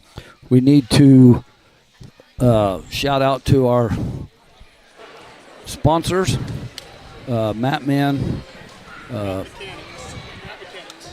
and Matt Mechanics. They're awesome. We want you to use them. Wagon Wheel Roll-Off, Ace Stores of Arizona. Quality Fuels. And Quality Fuels. Great sponsors to have. So we ask you people here, as we're getting ready to show the line of champions. They'll walk them in from weight 106 to heavyweight, which is 285 and bigger. So that's getting ready to happen. Then they'll bring in the wrestlers for third and fourth. And I'm going to tell you something. I've watched this tournament from the start to the right now. And any one of these boys in any weight class could have been walking in the championship or wrestling for third and fourth. So these boys need to be commended. This is a great tournament. It kind of gets you set for your tournament for your state and divisionals, sectionals they call them now. They're not divisionals anymore. So in just a few minutes, they'll be coming in. So great setup, great lineup. Go ahead, Coach. For sure. So, my name's Aaron Grody. I'm the Wickenburg High School wrestling coach. I got a ton of coaches on staff, so I'm going to kind of help out a little bit here with commentating on these matches for the finals. We good? We good on mine? I got a couple of boys in the finals tonight up at 165 and 190 for the championship, and I think I got one in at 157 for third and fourth. That's awesome. You know, we can take a count and figure out. I think this is broke up pretty well between every school here. Oh, it's pretty good, yeah. You know, one or two. Yep. And stuff like that. We can see which way we go that way, too. Thatcher's really doing good with their program this year. Yeah, Thatcher's program's strong. You know, it seems all of the programs are strong. It just seems like boy makes a mistake, honest mistake, wrestling or whatever, and cost him a match. For sure. So. Yeah, and it doesn't take much when you get to this level. No, this, and especially this late into the year, you know, they've all got set into their shape and balance and everything. And right, everybody's dropped the weight they're going to drop. There's the weight classes they're going to finish the season at. Yeah, and they're all tight. They're all, I'll tell you, these boys got some great physiques on them. Oh, yeah. You know, I mean, they might call them boys, but they're really they're men and well built. Yep. And so you can't ask more than that from them men. Are you guys on the radio? Yeah. Okay, so this is how much money I have. So there's there. So that's Oh, we get a shirt. That's my payment. That should cover it. We appreciate it. Cost me $40 damn. Well, $10 each, so. that is Actually, awesome. Thank you. You're not worth $20. This was probably your shirt that they gave you. This is the shirt they gave you. No, it's not. I got the video to prove it. Hey, looky here with the camera. We got these shirts were given to us for announcing this.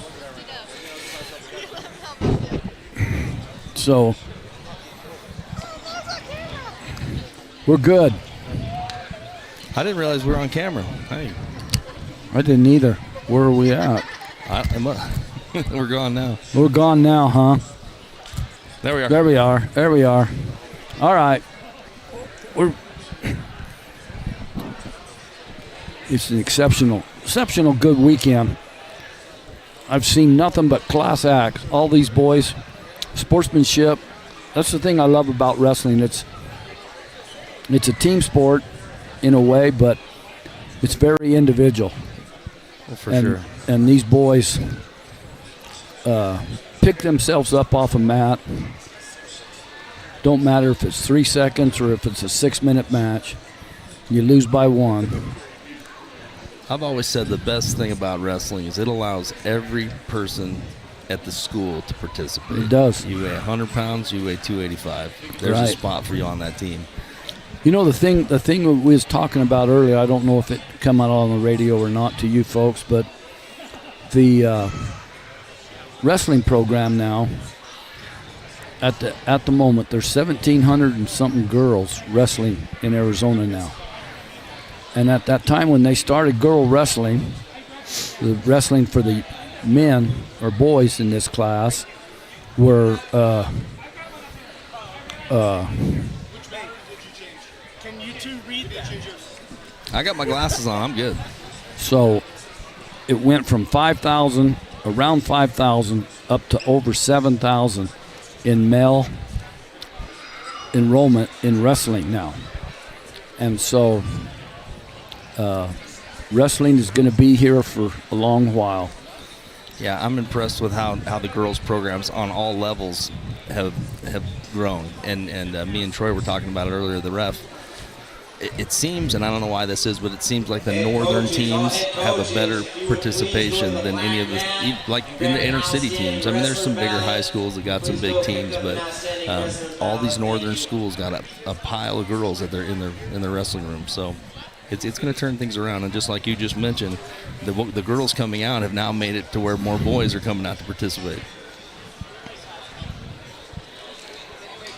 Are we getting ready for the Parade of Champions here? I think we are.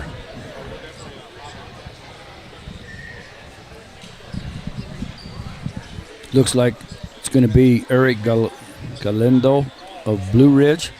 At 106, it's going to be Eric Galindo of Blue Ridge versus Anthony Pimentel of Mogollon. And for third and fourth, it's going to be Avery Navarro and Landon Perry. We're going to go over these names again when they start marching them out. 113, it's going to be Jake Woods of American Leadership Academy Gilbert. And it's going to be Avery Dutton of Arizona Lutheran. And then for third and fourth, it's going to be Parker Reedhead of Mogollon and Corey McLaws of Joe City. Next weight, 120, is going to be Braden Bayless of American Leadership Academy and Christian Worley of Phoenix Christian. And then for second or third and fourth, is going to be Jose Marino and Cale Ray of Thatcher. 132-pound weight class. For first and second is going to be Virgin Doolin of American Leadership Academy.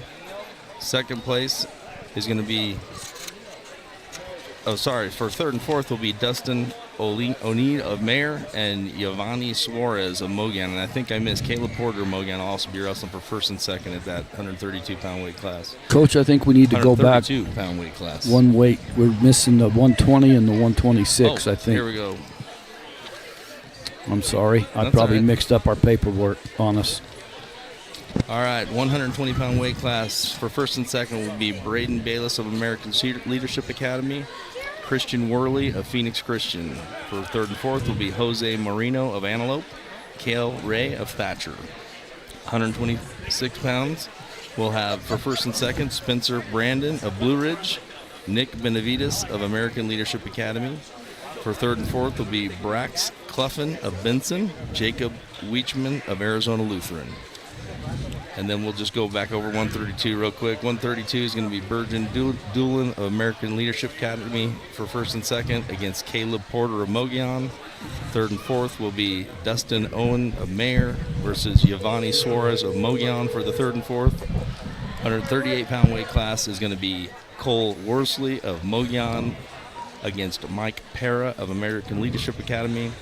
Third and fourth place will be Rocky Porter of Mogollon versus Neo Lewis of Phoenix Christian. That's the third and fourth place match. 144-pound weight class. For first and second will be Jahari McKiller of Phoenix Christian versus Adrian Suarez of Mogollon. Third and fourth will be Weston Powell of American Leadership Academy versus Owen Larson of Blue Ridge. 150-pound weight class. First and second will be Johnny Abrizo of Hayden, Joey Dickey of Camp Verde. Third and fourth placers will be Nathan Schnebley of Thatcher, Jake Rockefeller of Valley Christian. 175-pound weight class. First second place match will be Pablo Hernandez of Phoenix Christian versus McGill of Thatcher. Jax Job of American Leadership Academy against Trevor Western for third and fourth. 190-pound placers. First and second will be Carson Hone of Wickenburg versus Oscar Rodriguez of Hayden. Third and fourth will be Marshall Larson of Valley Union versus Dean Roeder of Mogollon. 215-pound weight classes will be Ridge Job of American Leadership Academy versus Samuel Martin of Benson for first and second. Third and fourth will be Aiden Rozoya of San Manuel versus Enrique Renau of Valley Christian. Stand up. Welcome these wrestlers. Real quick, 285 will be for first and second. Elias Espinoza of San Pasqual versus J.C. Truax of Alchese. Third and fourth will be Carson Groff of Valley Christian versus David Brown of South Mountain. That is our lineup. They're getting ready to announce the line of champions. So we'll try to follow them with what they say and do. So I'll tell you that wrestling has been just fantastic this weekend. And like I said before, I'll reiterate, any one of these boys in these classes that wrestle can be here wrestling in the championship round. There's always something about a parade of champions. There is. It just makes you feel good no matter what. And look at the different makeup of the boys. You know. We can get louder than that. Let these wrestlers hear it. There they are. They're here in the room, and Congratulations, wrestlers. Now shake your opponent's hand. Let's get ready to wrestle. they're going to shake at the middle of the mat, pat each other, tell them good luck, and getting ready to rock and roll. Like Coach reiterated, he said, All right, before we start this final round, we'll be doing some senior presentations for the Mogollon Mustang senior wrestlers. So we ask for your patience as we present these seniors with some things.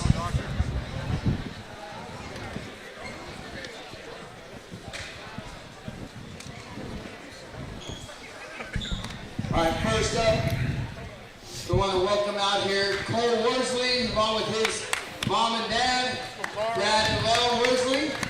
Come on down.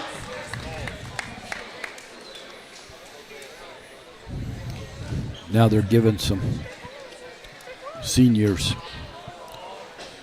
acknowledgement. Cole Worsley and his family, seniors. All right, we have some audio recording from the kids who want to just share their thanks and future plans. Here's Cole's.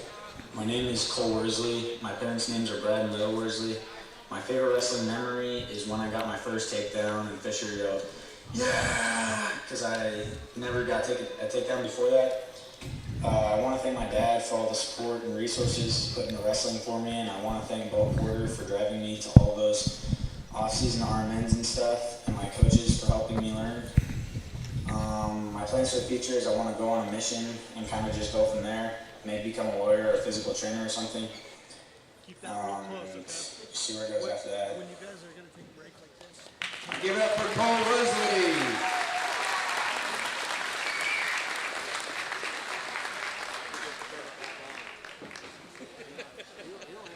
All right, our next senior we want to recognize is Anthony Egger.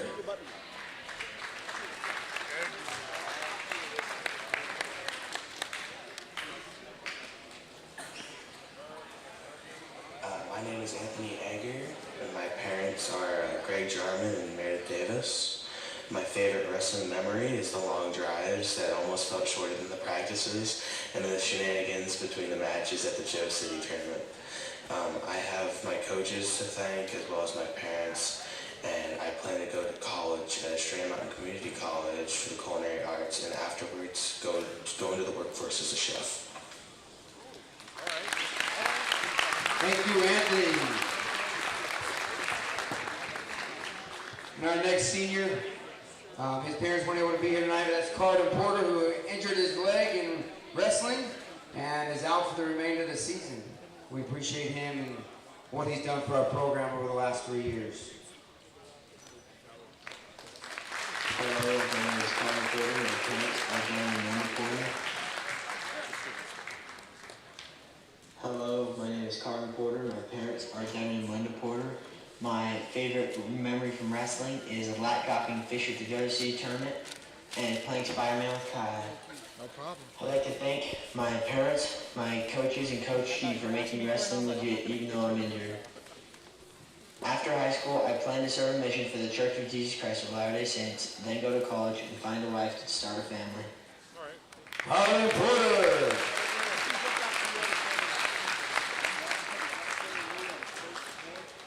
And our next senior, Keegan Porter.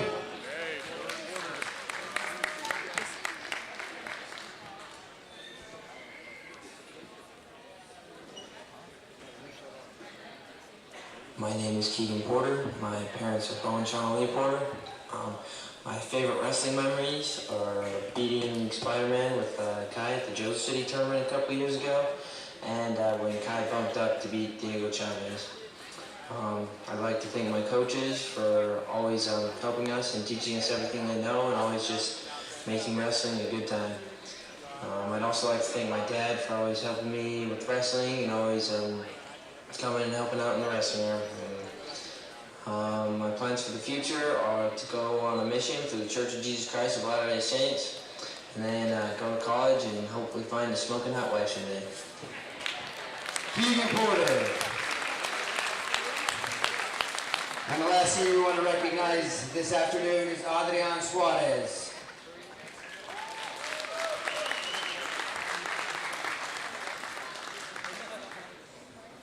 My name is Andrew Suarez. My parents were Chico and Carlos Suarez. One of my favorite wrestling memories is playing video games under the bleachers at tournaments with the boys. I'd like to thank my coaches and my parents for being by my side and supporting me wherever I'm at. I want to thank the boys for all the fun times we had. My plans for the future are to serve a mission for the Church of Jesus Christ of Latter-day Saints, and then come back and marry a beautiful girl and start a family and create memories with them in this amazing town of Heber. Give it up for Adrian Suarez. We appreciate these young men, the impact they've had on our school, our programs, and our community. Thanks, guys. Now I have to talk. Carla told me. These boys just wanted to thank their coaches, Nolan, Reed, Bo, and Drew. Come on down.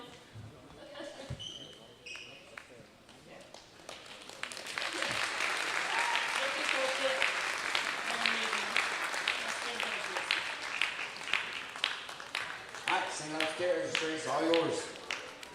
Thank you. I want to congratulate those wrestlers and all those that are wrestling in this round. We'll be wrestling the championship match on the black mat, mat 2.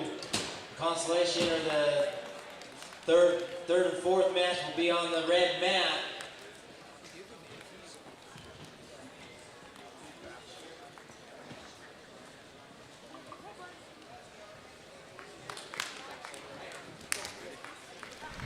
All right, starting off, wrestling 106 on the black mat.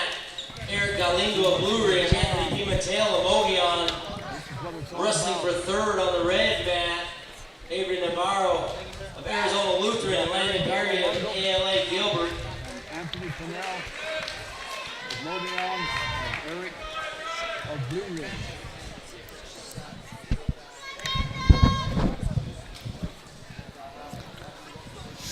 So probably didn't hear that very well, but we got Blue Ridge versus Mogollon.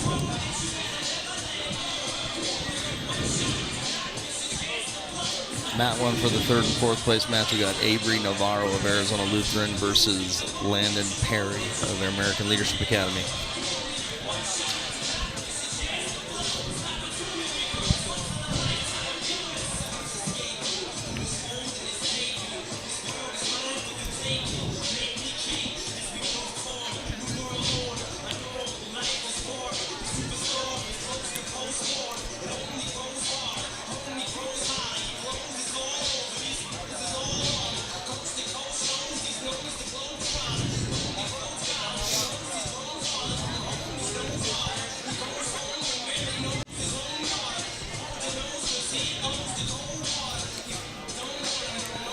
All right, boys are on the mat, putting the colors on.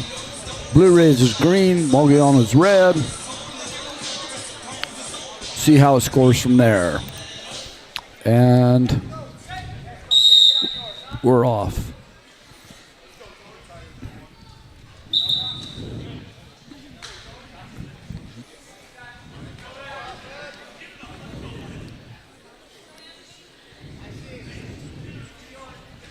Mat 1 is Arizona Lutheran, Navarro versus American Leadership Academy, El Perry. Perry is red. Navarro is green. Both men are in.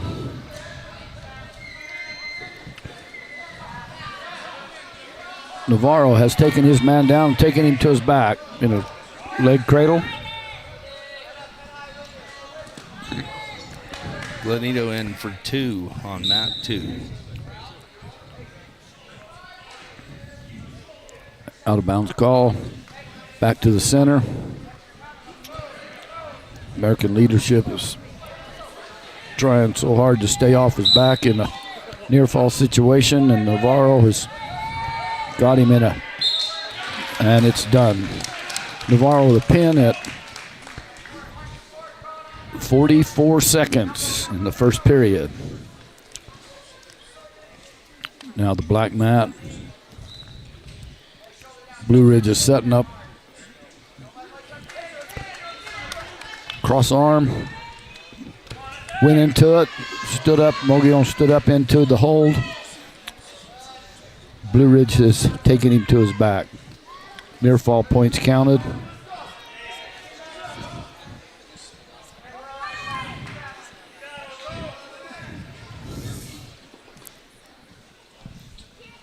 Got 25 seconds left in the period.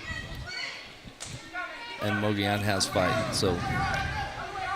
Mogollon got out of it. Out. He's out. The 3 near fall. Scores 5-0 Galindo from Blue Ridge. Galindo placed last year in state.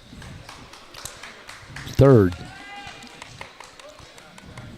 And I don't know about Pimentel. So I do not believe he placed last year.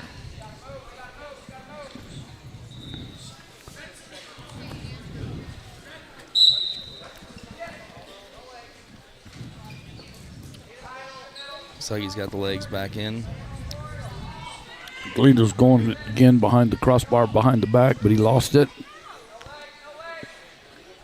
Staying hip to hip pretty tight. He's got a boot back in again. Power Good, half. Getting ready to set up. Trying to go a high half. Leg, yeah. And bottom boy is using everything he can to keep his arms where he wants them. It's really a slow match, but bottom boy, there we go. We're in a stalemate. We're going to set him back up in referee's position. Red will get set. Green will get ready to ride. Mogollon on his feet. Quick jump up. Back down. Got his hands loose, back up. Got a hand fight going on. Green was just hit with a stalling, and we got a 1-point red escape. They only have so long once they get back to their feet in a back to face position. Red's on a shot. We'll move to high crotch and out of bounds. Out of bounds, and we'll reset in a stand-up position for a takedown. He scores 1-5, and there's 40 seconds left in the period 2.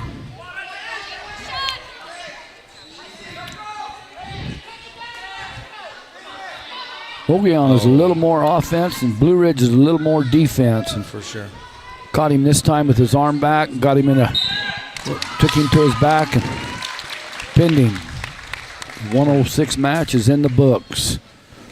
Blue Ridge first. And Anthony Pimentel from Mogollon is second. Mogollon was pretty aggressive on the last series of takedown shots. And yeah, he went into offense real hard, didn't he? I love offensive kids, but yet your defensive kids if they've got it, they know what they're doing. They're hard to put away. and you get two defensive kids, and it's an ugly match. You know, here we are. We started the match. Championship, Jake Wood of American Leadership Academy, Avery Dutton. Both wrestlers are looking for hand position. Arizona Lutheran. American Leadership is in on a takedown. High crotch looked like it was a little bit covered up. Got 2 on that takedown. Here we go. We're getting ready to start 3rd and 4th. We got Joe City and we got Mogollon. P. Reedhead and C. McClaws from Joe City and P. Reedhead from Mogollon. Looks like ALA's got legs in here. High leg. That's about all I can see.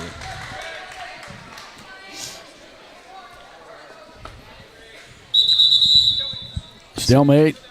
Couldn't do nothing. We're going to set it back up. Red down, green on. Referee's position.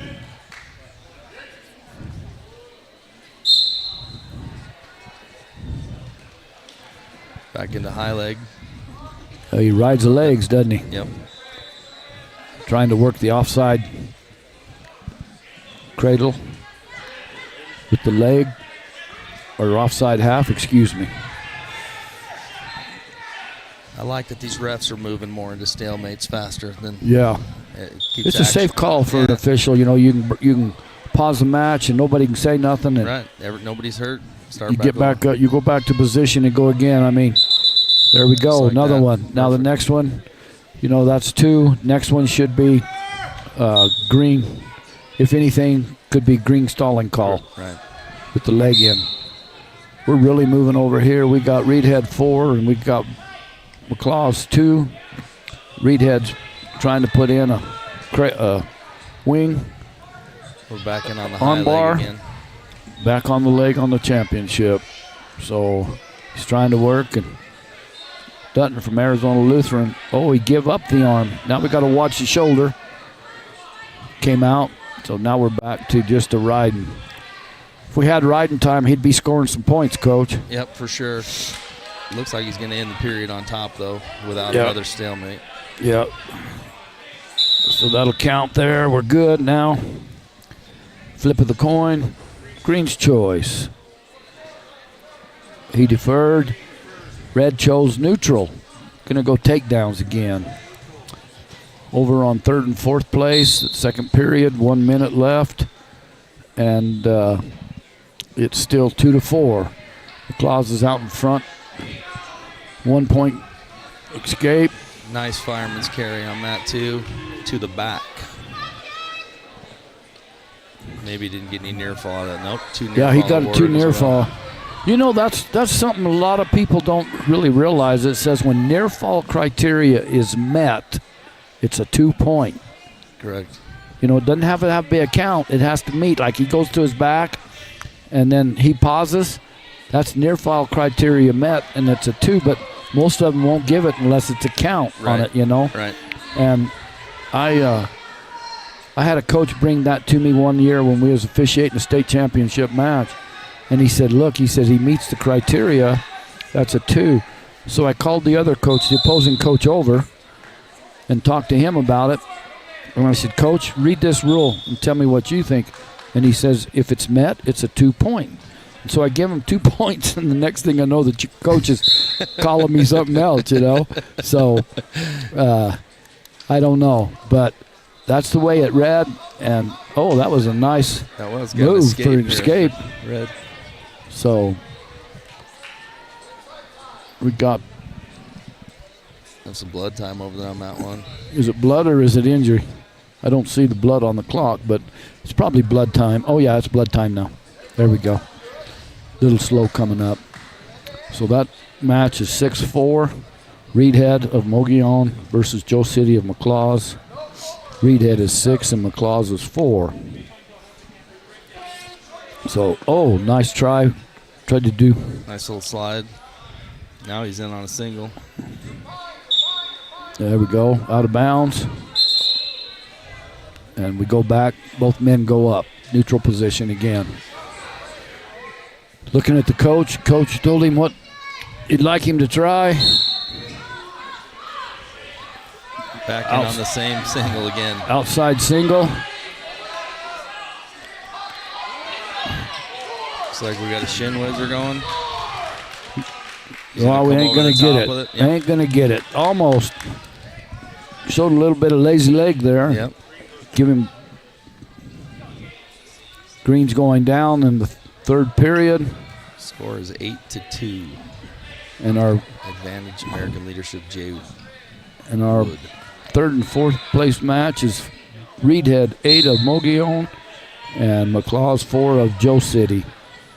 And Reedhead is trying for an off leg cradle, but that stopped. Now he's trying for a Ironman throw. And it might not work. Nope, got a 2-point reversal from McLaws. So now we're 8-6. Looks like we're going to try to come out for some big throw on the front end here. I'm not sure why. Getting ready to set it up. But looking for something big. Oh, shoot. Lost that arm, didn't he? Yep. So, got a minute 19 on the clock. 2-10. Wood from American Leadership. He's going to go back in on the high leg. Seemed to work the whole first period. Yeah, so Dutton. They're going to stalemate this again. They may call a stall. I think they're going to call it. Oh, no. Yeah, there we go. There we go. Good. That's only fair. He's been on that leg. Yeah. You know.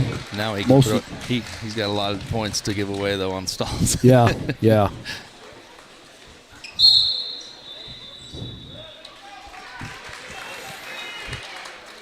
I'll tell you, this boy on the bottom from Arizona Lutheran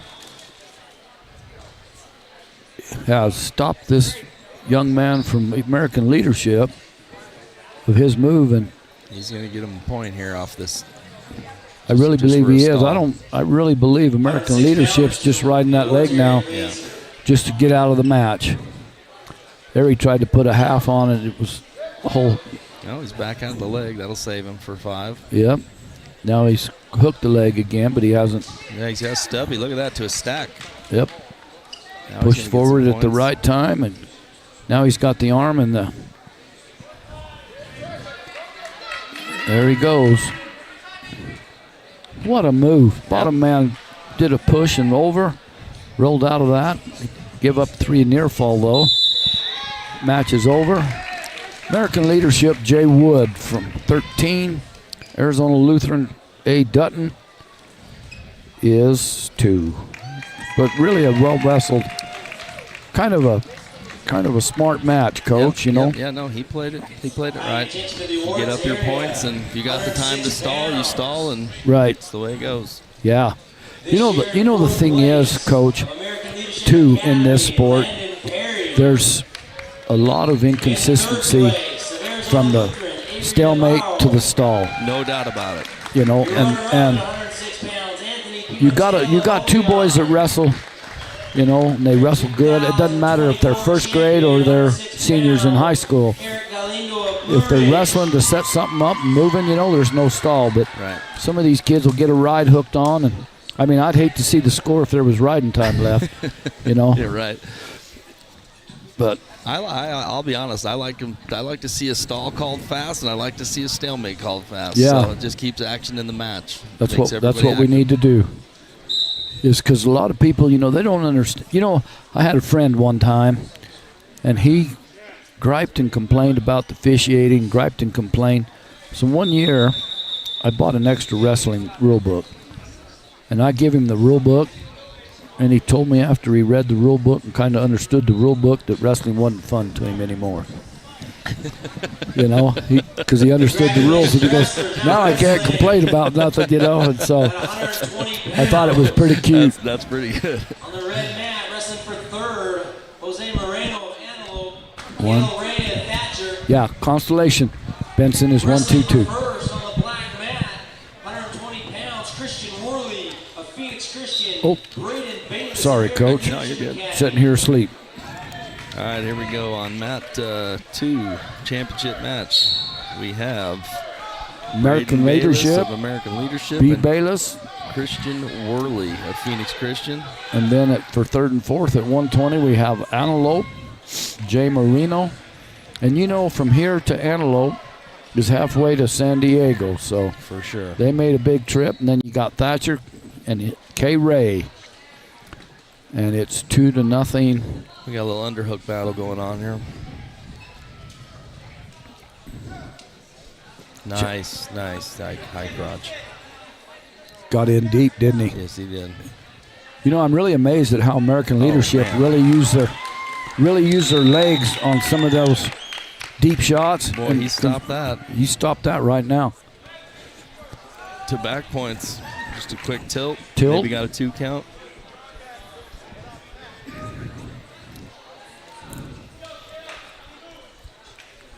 He's working on some kind of cross-face cradle, maybe.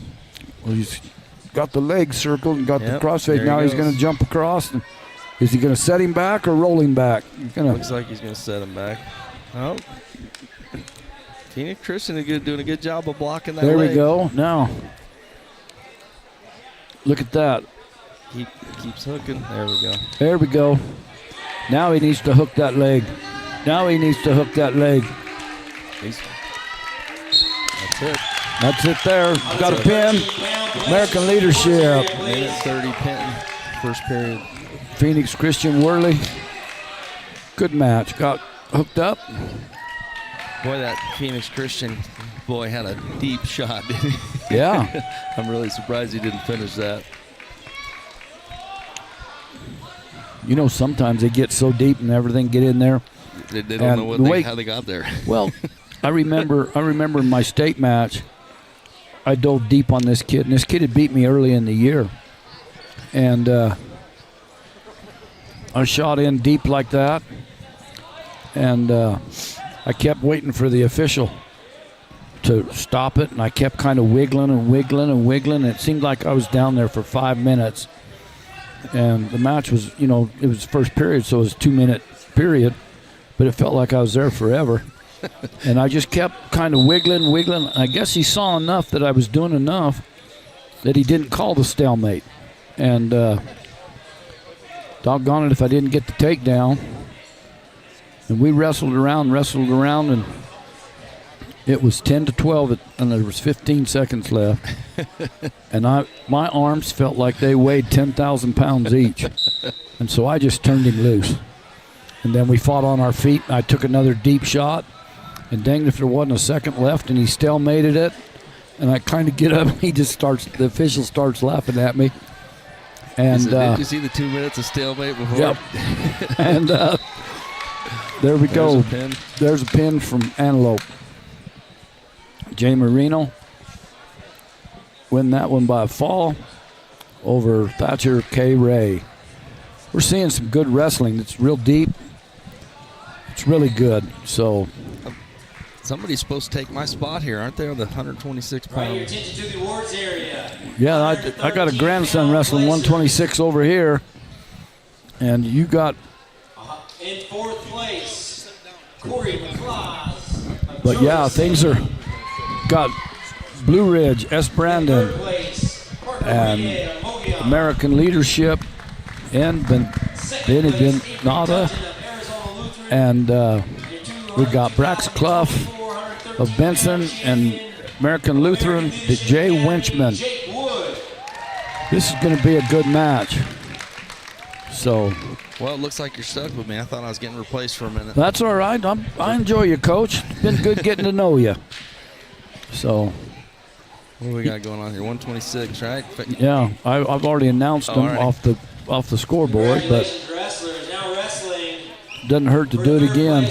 So we got 126, Spencer Brandon of Blue Ridge versus Nick Benavides of American Leadership Academy on mat 2 for the finals.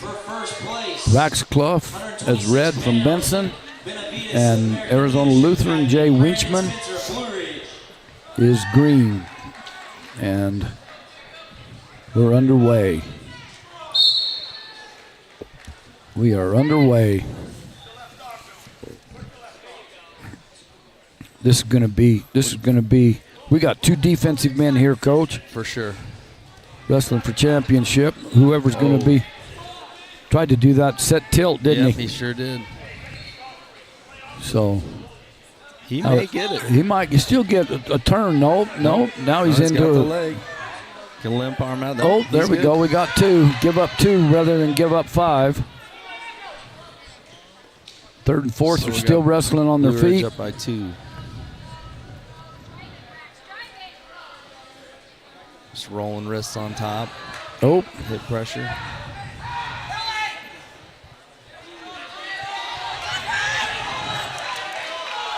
Looks like someone's in trouble over there on that one.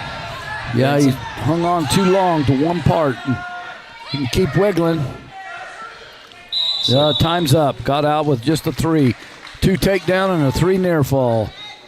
So Benson's down 5 and American Lutheran is up 5. So we got Brandon from the Blue Ridge here. He's riding pretty hard on top, just rolling wrists and mostly just hip pressure. Stalemate. About a 20-second stalemate, Coach.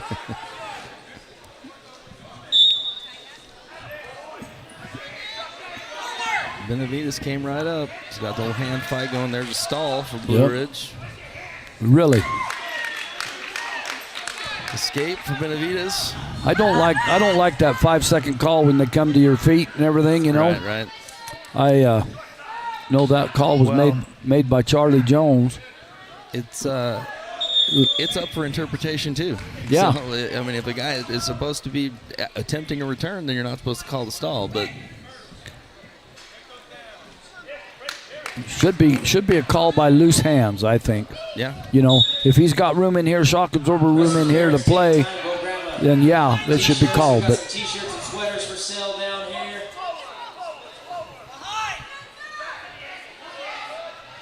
we're wrestling a good match back here, 2-6. Got out high in front. Now he's getting ready to tilt they're him. going to stall this American leadership too if he doesn't try to return here. Oh, lost it. And now There we got go. a 2 We got reversal. stall for Benavides.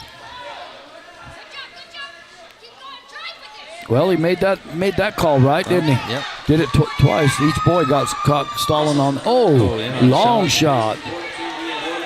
Well, he's in on it. Yeah, he's in deep, but I don't think He's not going to finish it. Benavides is going to give up anything. He's too much defensive. I think we're going to run this out of bounds. Yep. Out of bounds. It should be neutral. Yeah, we still are.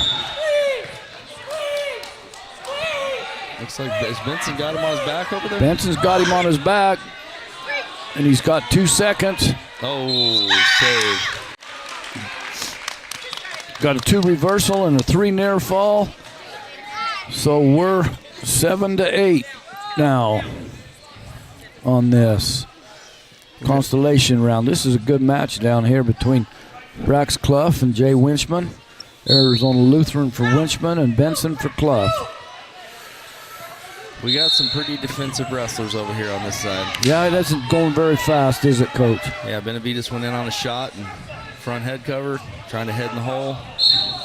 Probably going to back off the mat. Back to neutral. Okay, now 10 seconds left in the second period here on that 2 championship match. Probably got gonna to end just escape like here. We this. go into a tie match in Constellation, 8-8. Benson and Arizona Lutheran. Green's choice. Benavides takes down 3-1. Third period. Benavides is up. Hand control. Looks like he's going to get it. Not yet. Brandon's back in on a single. No change. Oh, just give up a takedown. We go 10-8. Arizona Lutheran over Benson.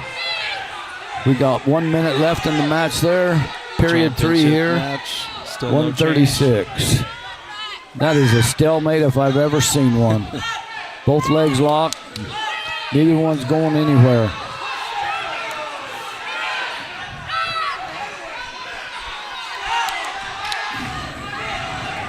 Well, Benavides is going to get a reversal here. Now, there you go. Got reversal. Yep. We got a tie match on the championship. 1 minute left in the third period. We've got 20 seconds left in the Consolation. An 8-10 point match there. Benavides has been riding pretty good the entire time here on mat 2. We'll roll through. Stays behind the arms.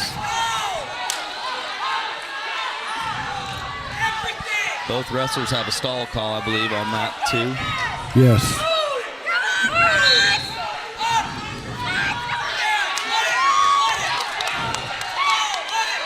Push him!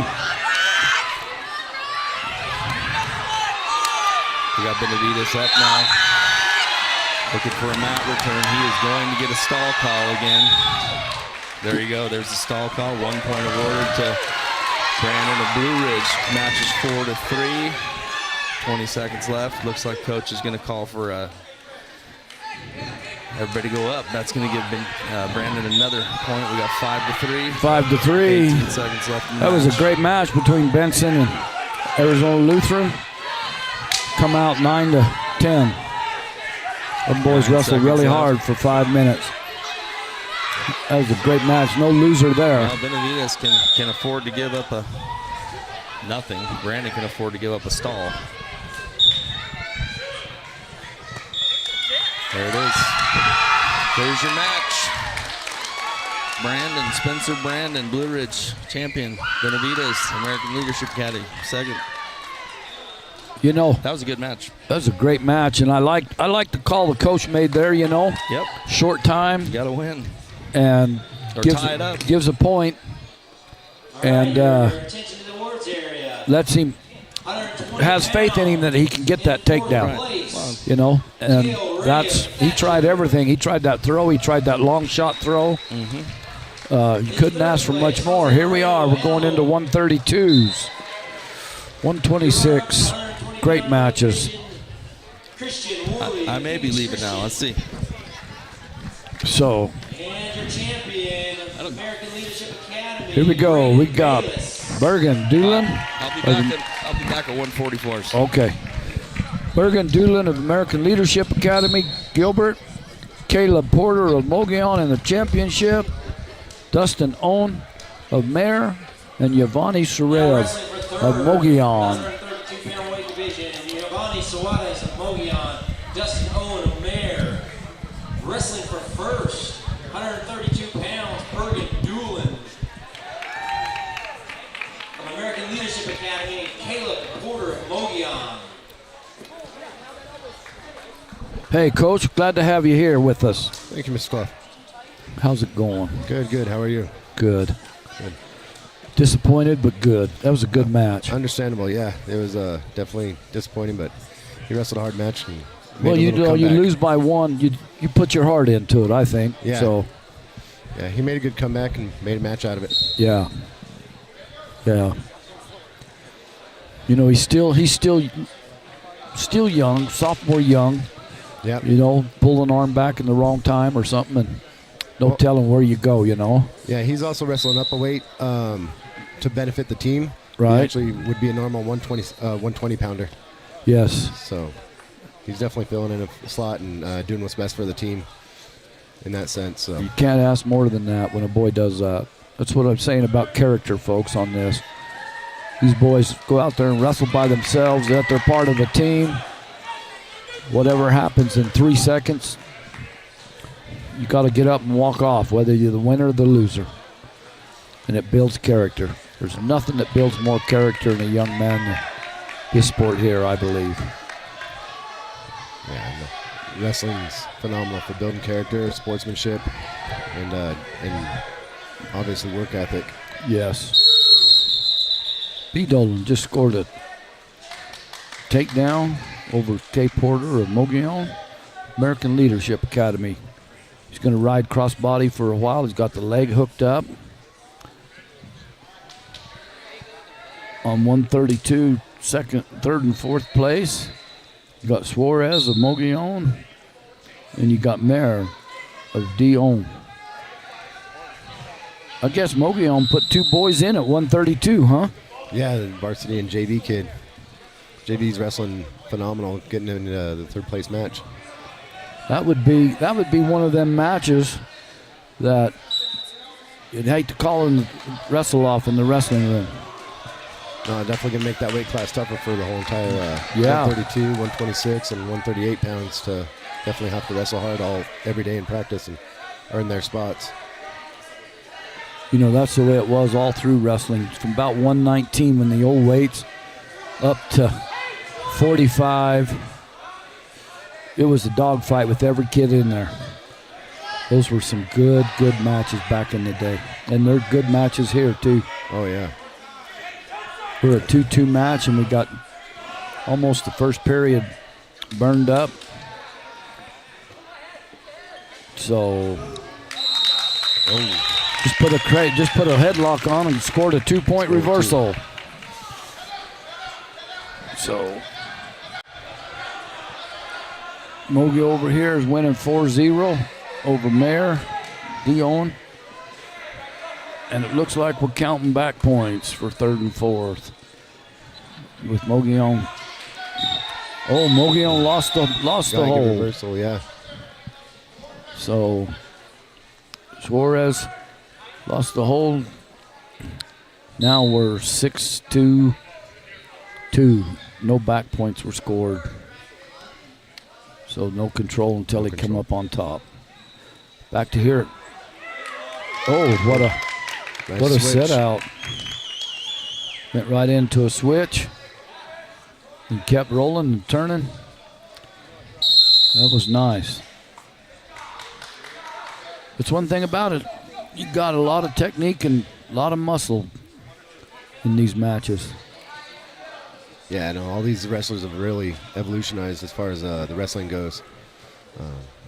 Putting in the time in the gym and putting time on the mat. Yeah.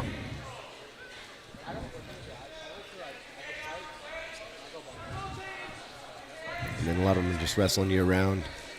You know, I noticed something about American leadership.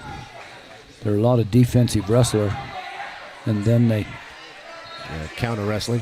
They tie up a lot of the body, and they get a couple of Stanley calls because nothing can happen.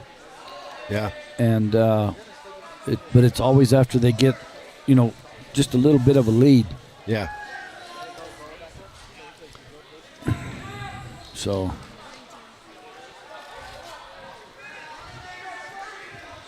I got to hand it to them. They put a lot of good wrestlers out on the mats this weekend. So, there was just a lot of good wrestling in this room. I don't care. For sure. Even the heavyweights moved to wrestle, and that's a sign that they're getting stronger. Yeah, athleticism is building up as the weight classes go. Yeah, any kid, just with a little change of luck or anything else, could be in this championship round, in this tournament. There's really no slouches here. No. Lot of great wrestling matches.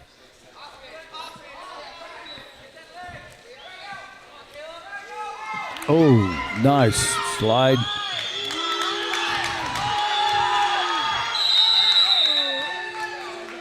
That could be.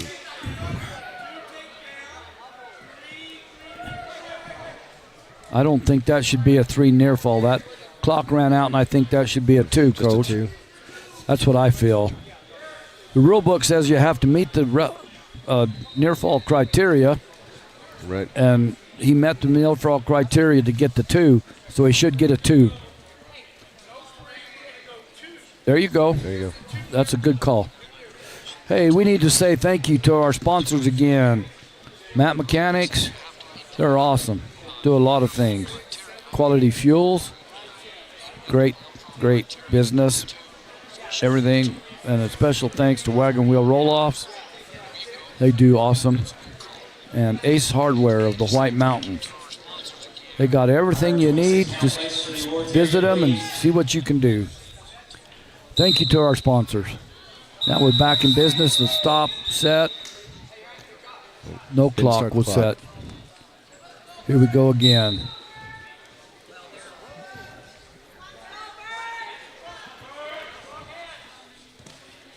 Yep, back in Not deep enough shot.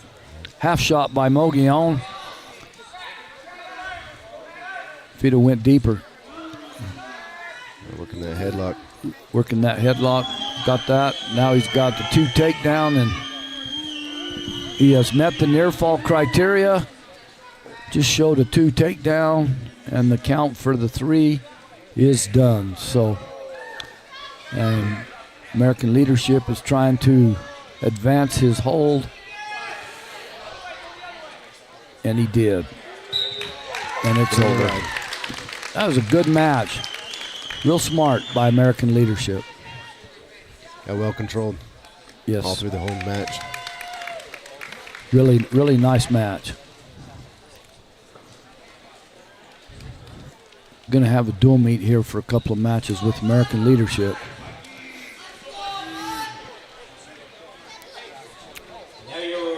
They got a few kids in it right here, huh? 26-pound weight division.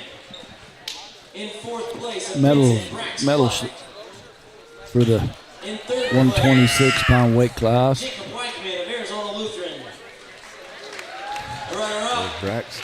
American Leadership Academy, Nick Benavides. That was a tough weight class right there. Any one of them 4 boys could have been on the championship. They all wrestled really smart and everything. Yeah, 126 is always a stacked weight class. I'm very proud of my grandson. Turning into quite a man. Now wrestling for 3rd in the 138-pound weight Completely division. agree. Of Phoenix Christian, Neil Lewis, his opponent Rocky Porter of Mogollon. He's a good kid having a wrestling room. He works hard.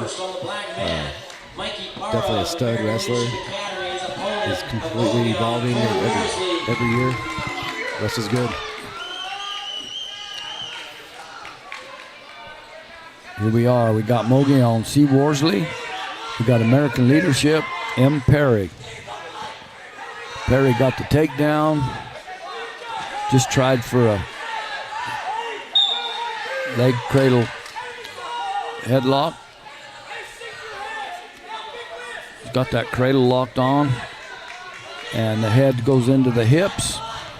Over on the 3rd and 4th place class, we got Mogollon, R. Porter, and Phoenix Christian,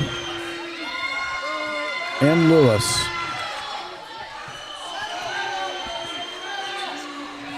Phoenix Christian just took him in a headlock throw.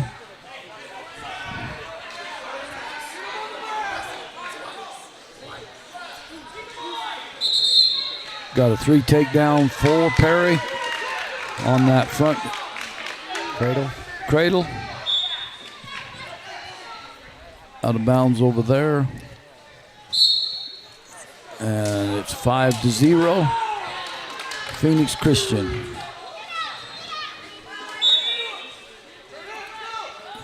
Mogollon got a nice reversal right there. Got himself a little too high right now. Oh, just step over the head. Take that. Arms locked over the head, going the wrong way. Went around it backwards. Oh. Let's see what he can do here.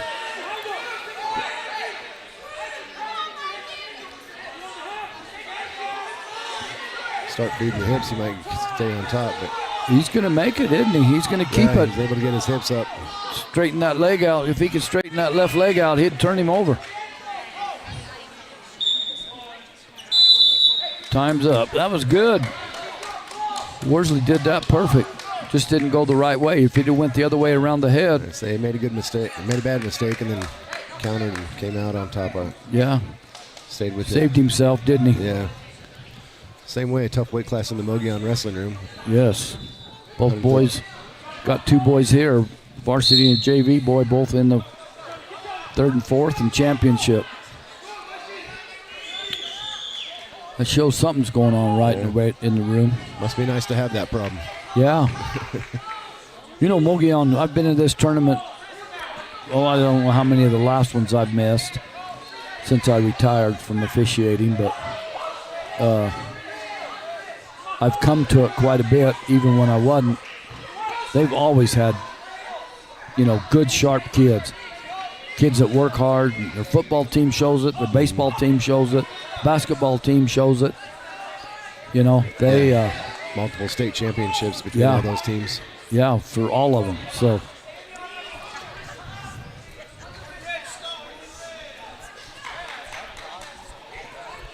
Oh, Red's got him in an arm bar. Turned over. Lost it. Got a near fall count. So that puts him 1 point ahead, 6-5 over N. Lewis of Phoenix Christian. Here on this match, we're 2-5.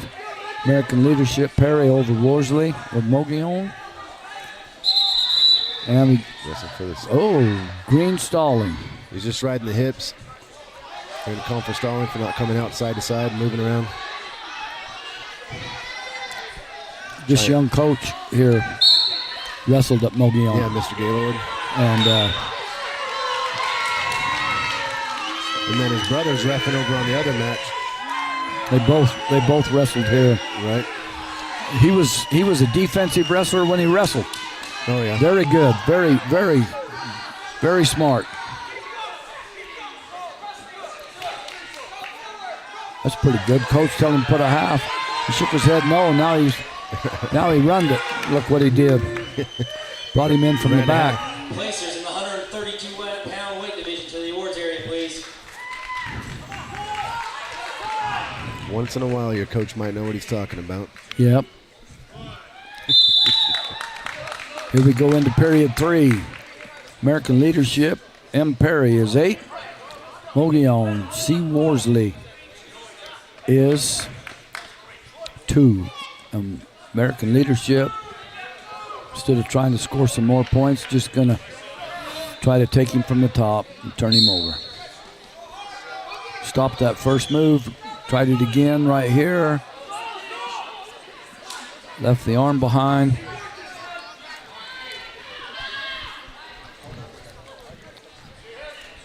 Yeah, he's been riding tough this whole match. Controlling. Yeah, and he hasn't put the leg, he doesn't. He'll use his legs, but he's not using them right now.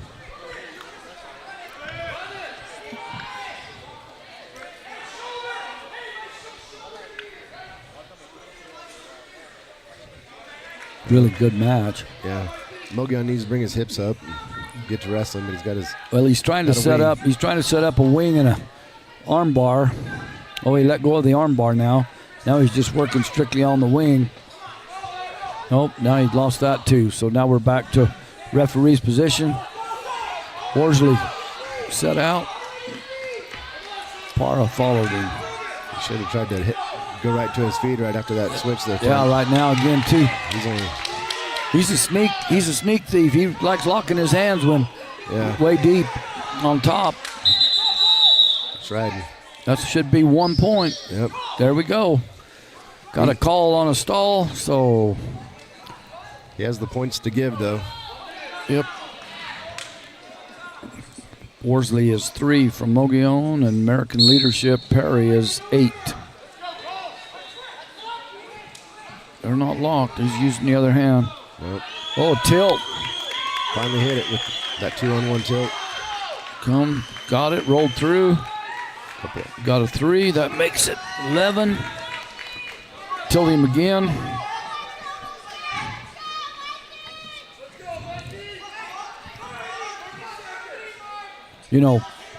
When I wrestled, we call that a cheap tilt. Yeah. Cheap points, but they add up quick, too, when you do it. Yeah. Hips. Right now he's sitting with the major on Worsley, too. Yeah. That helps the team score. That gives the team score a half a point more. Yep. So Worsley did he's doing his job about creating the points for his team, for sure. Parra, right there. That was a good match. Good match. Now we're going to go into, they're going to do the medals for 132 and see what we can do there. The 132-pound weight class. Your 4th place finisher, Dustin Owen Amer. In third place, Giovanni Suarez of Mogollon. Your runner-up of Mogollon High School, Caleb Porter, 132-pound champion of American Leadership Academy, Bergen-Dulin.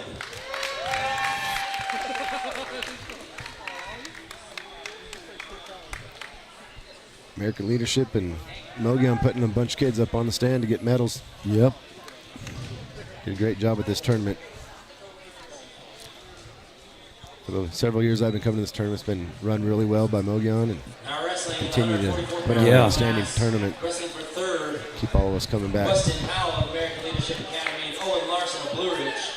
Wrestling for first on the black mat, Jahari McKiller of Phoenix Christian, Adrian Suarez of Mogollon. We want to get a shout out to Sports Zone Radio for this, making this possible. I think this is awesome. Wrestling has always kind of been a redheaded stepchild for a while, and if we can get this going on this and get people interested, they're going to see a lot of good wrestling, a lot of youth. Really, you know, I mean, back when I wrestled, bodies like this weren't even involved in the sport. Yeah. And every one of these kids come, you know, ready to wrestle. Got another one, Mogollon, 144, Suarez. This boy wrestled his freshman year, played basketball his sophomore year, played basketball his junior year, and his senior year, he come back to the mat. And here he is. Oh, tried to set up a Russian throw. Lost the arm. Very, very. Quiller being very explosive, being patient and exploding on Suarez from Mogollon. We got Blue Ridge Larson and American Leadership Powell over on third and fourth.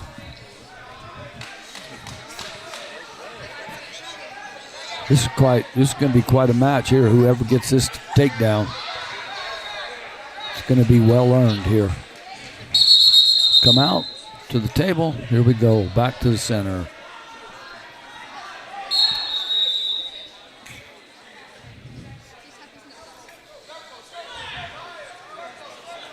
He's waiting for that one. He's waiting for that one little step, isn't he? There we go. Yep. Deep shot. Counter wrestling right there. Oh, look at that! Look at that body turned into a 5-point move. Oh.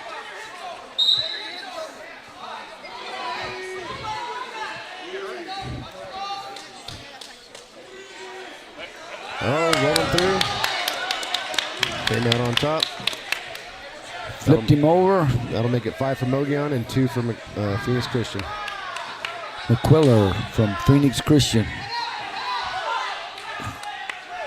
A. Suarez from Mogollon. Over on the third and fourth mat, we got American Leadership 4 and Blue Ridge 1.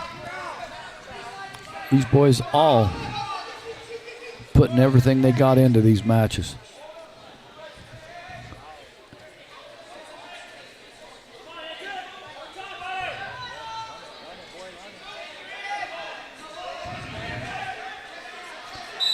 Talk about, you know, Coach, a lot of people don't see it, but this match right here is a lot about body control. Mm-hmm. Who can control their body the best.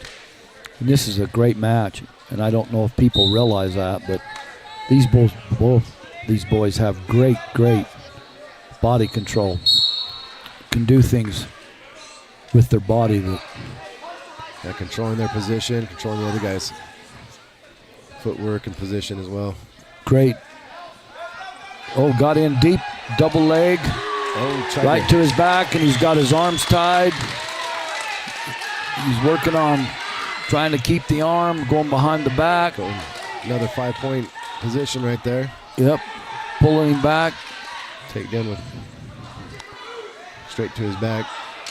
There's the two takedown, 3.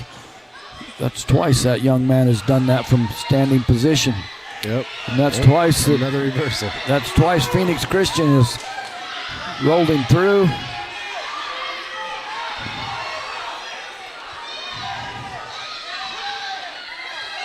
Officials coaching a little bit, telling him to get the boy back on the mat.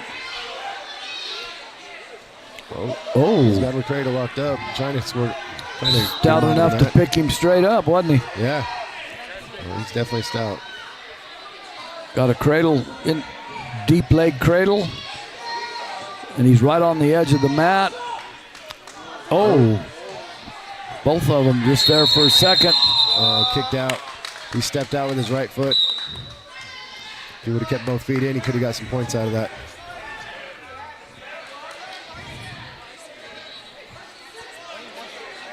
Mogollon sitting at 10 with Phoenix Christian sitting at 4. And over on the other mat, we've got American Leadership at 12 and Blue Ridge Larson at 6. And it's the same thing. Both boys going at it hard and fast. Larson over there is one of the coach's sons. Yeah. To Merlin Larson. Wrestled for Snowflake. Yeah. He's a teacher up at Blue Ridge. Yes, sir. So. Yeah, Merlin was a heck of a wrestler back in his day. Yeah, I officiated a lot of his matches. Yeah, he was tough. Here we go again. Oh, he gave it up earlier this time before he lost back points. Yep.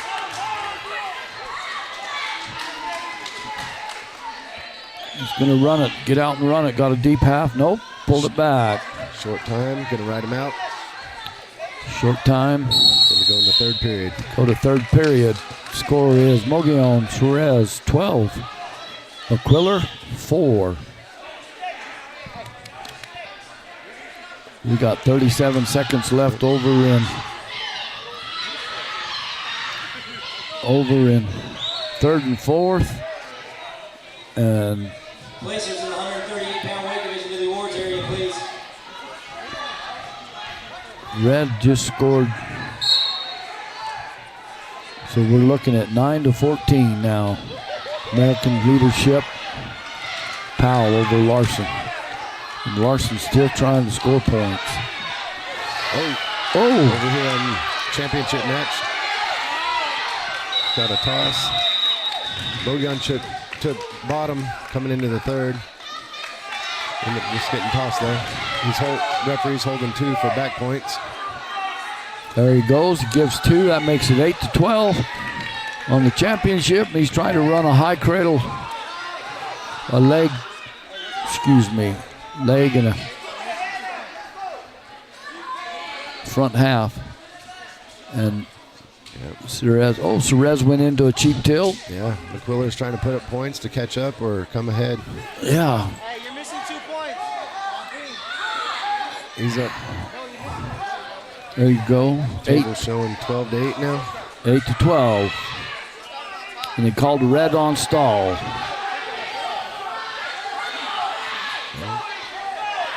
McQuiller got high. McQuiller's got a 2-point reversal. Suarez got a reversal. 14-8. 46 seconds left. Oh.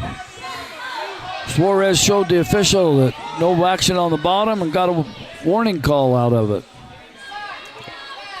Sometimes their official call the top guy for stalling just because he's coming up instead of just keep on wrestling through. Yeah. You got to be careful with that.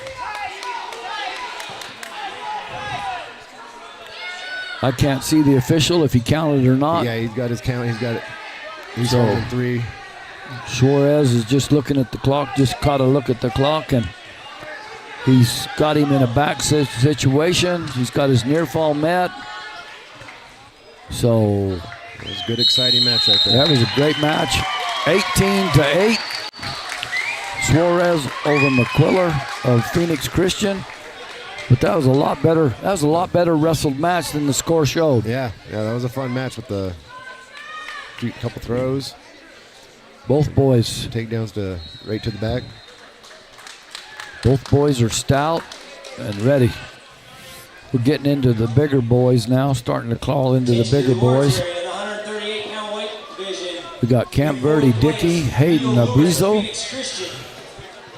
In third place. We're awarding the medals. Cole Worsley of Mogollon champion of the Arizona Leadership Academy, American Leadership Academy, is Mikey Para.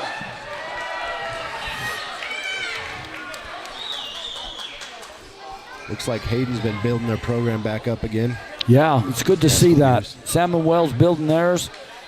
You know, a lot of schools. Williams put theirs back in. That was great to see. Somebody said that either Seligman or Ashford has started a young program in their younger school. Oh, yeah. And they hope it's going to carry into the high school. Williams has brought their program back, so it's good to see.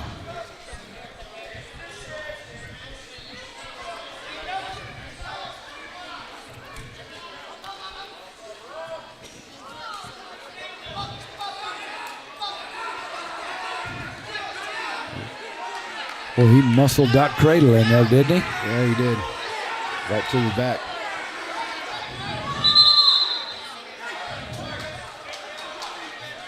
Five-point move, right? Oh no, only got two back points out of that. One escape for Hayden.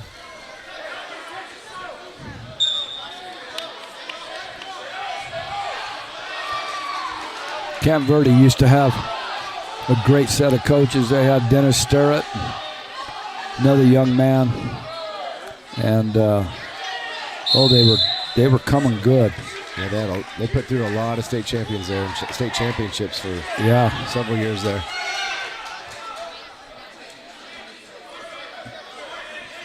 Good people. Oh, what a takedown there. Just drop down and slide into it.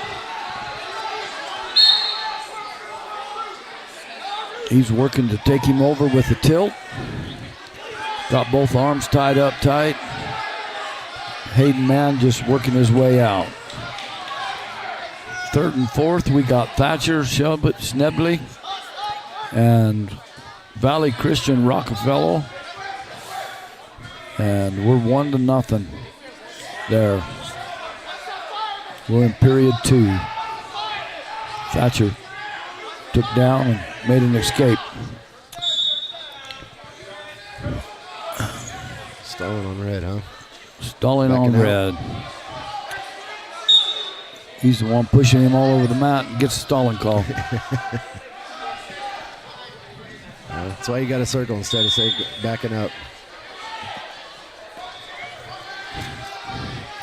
Good kids, though. Great, great kids. Yep.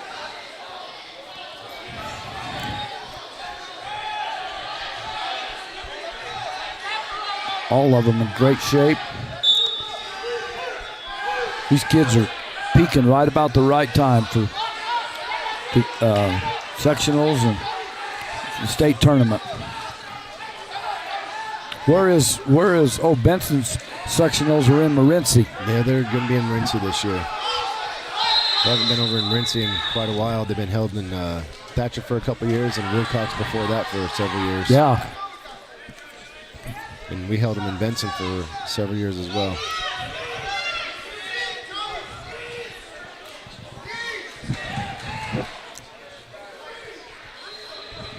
We'll all head over to Morenci, and that's about the farthest place we can get to. Yeah, there you go. Our section.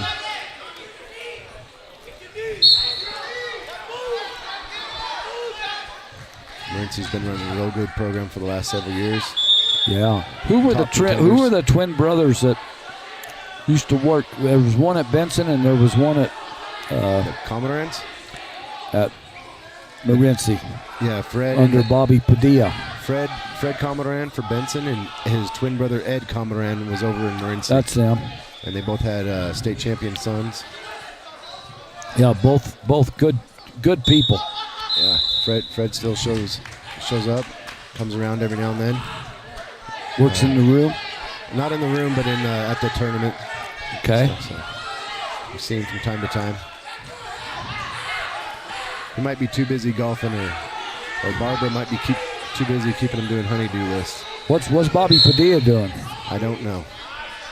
Is he still in Arizona anywhere, or is he outside the state? I'm not sure on that one. Good coach. Bobby took that program a long ways. Yes, he did. And then this gentleman that's got it now Him and his coaching staff got a great coaching staff. Yeah. Timmy Willems used to be at Sholo. Correct. Over at 150 on mat 1 and 3rd and 4th. Schnebley is 6 and Rockefeller is 0. So anything can happen.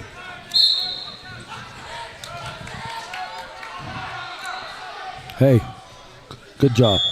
Good job, Cowboy. Every once in a while, I gotta take a time out and talk to my grandson. Amen to that. So you're getting ready. Your son's getting ready to go in here. You're gonna he'll be coming leave and go down and coach him. Yeah, he'll be coming up to the 215s. Well, we got a couple of matches before them, so. Yeah, he's coming off, he hasn't hardly wrestled in the last year. He came off of a dislocated elbow, a hip surgery, and a broken foot. Huh. So he just barely got cleared to start wrestling a couple weeks ago. That's great. So, right time. Yeah, so hopefully we can get him to peak enough and get him in shape enough that he can handle the state tournament also. Yeah, because that would be great. Hasn't been able to run or nothing for last year.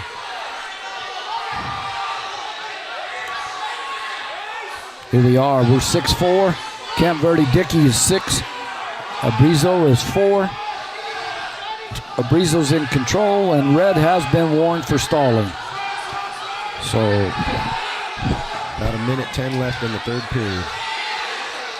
He's trying to run a tilt. That didn't work, so now he's going back to the top of the head. Oh, 1 point there for stalling. Abrizo just received the point from red, and red jumped up. Oh, Valley Christian came from behind and got a pin over there out for 3rd place. Valley Christian just won match. Caught Thatcher on over his back. Rockefeller, won over Schnebley. Got him in a cradle and had a pin out of it, folks. So anything can happen today. Anybody can be a champion. And the way they're wrestling, these kids are wrestling really, really well. I mean, we might go into an overtime match here. If he can turn him, he'll get some points out of it. Yeah, if he can turn him. But we've got 35 seconds, 30 seconds into the 3rd period. He's fighting to do everything he can. Hayden has his hips locked on there. They are off. Now he's trying. No, he quit again. So he can't give this stalling point. He's got to get on his feet. Hayden trying to put him in a cradle. Might have thought about trying to just cut him and go for a takedown, tie it up, and send it in at overtime. Yeah. Instead of sudden death. This is going to be, of course, Hayden might be taking some vinegar out of him there. Yeah. Here we go. He's going to come out with the win. No deal. Nope. Definitely Hayden's match all 3rd period there, though.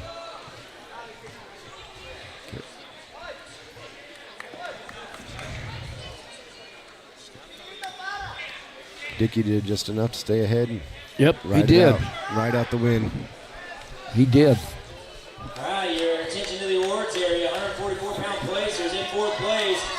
Hey, folks, again, we got to say thanks to the people that help us be here. Matt Mechanics, visit them, use them all you can. Quality Fuels, Wagon Wheel Roll-Offs, and Ace Hardware of the White Mountains. Let's use these people. They help us. These young people need it. We need to be here and show these people that we care about them.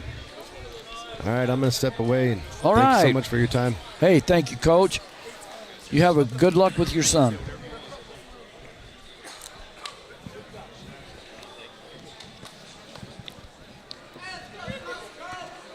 Go. Now wrestling for 3rd place on the red mat, Josiah Matagonia, Thatcher, We got the Wickenburg coach back with us. Here we are. We're getting ready to go into the 157-pound match class, which is ALA, Joe, and Mogollon, C. Worsley. For 3rd and 4th, we have Wickenburg, D. Rodriguez, and Thatcher, Matagona. This is one of the tougher weights here today. This weight and 165 seem to be hammers. This is where I wrestled when I was in high school. I'd cut weight from 185 to 55 to wrestle 55. It was 52. I cut too. I probably weighed 185 and cut to 52s. Yeah, I cut after football, and it was hard because we'd go into playoffs and try to be as big as you could be.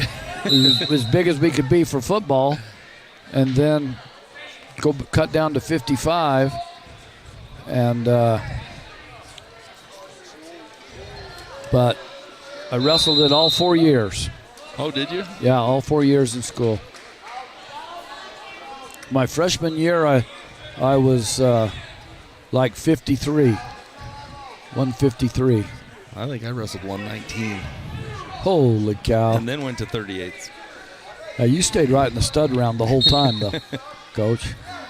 There we go. We got a 2 takedown by American Leadership, Job. Oh, and he just did a tilt, and it didn't, no points. I think we got an escape over here on mat 1, the 3rd place match. Yes, sir. Thatcher. Yes, sir. This Wickenburg boy wrestled one heck of a match last night in the semis. I mean, it was a all out pedal to the metal, Yeah. And he really showed some stuff. A lot of heart. Looks like he got another takedown and some near fall. Yeah. Oh, got a push to the face. Got a penalty point from the bottom. A lot of times they don't call that when you got them on their back, but I guess he felt it was bad enough they needed to call that one. That puts him, Rodriguez, 8. Matagona, 1. Here on the championship, he's got him turned, and it's time's up. Wasn't a fall.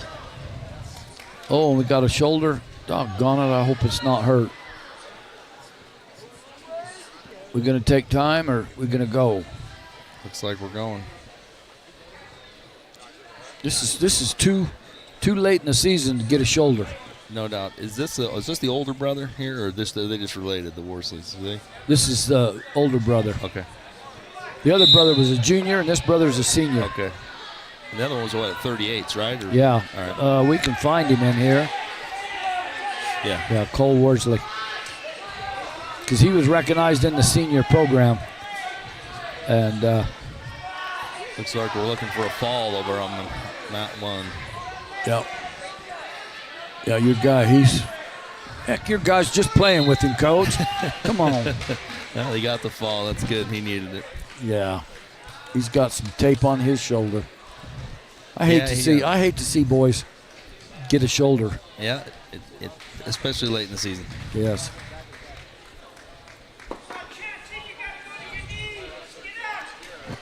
One time,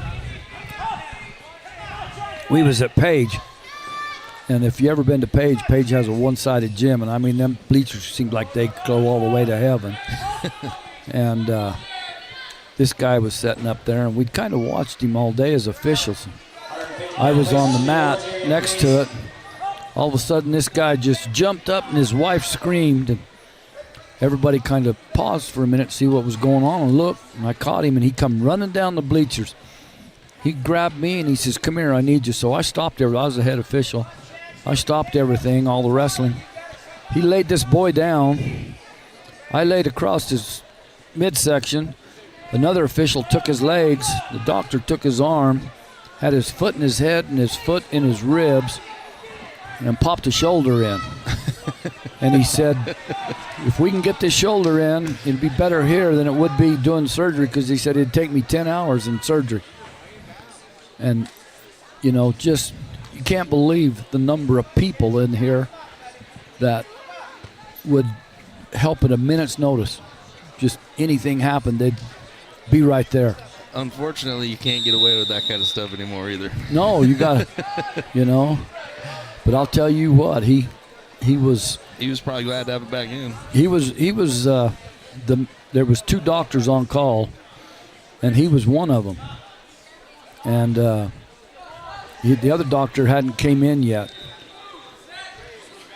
And man, I'll tell you, been very fortunate. This Worsley's got his hands full a little bit here with this American leadership. You know, this American leadership sure works the legs and puts the leg in, ride with the legs, and defense tries to work leg moves, get a leg out. He did a stand up here, back down, come out and reversed him. Yeah, with not a lot of effort either. No, Worsley kind of messed that up, lost that hold. You hate to see that. I hate to see boys give up cheap moves for points. But usually they can come back from it, but Worsley doesn't seem like, he's not wrestling like he did that last match in the championship round.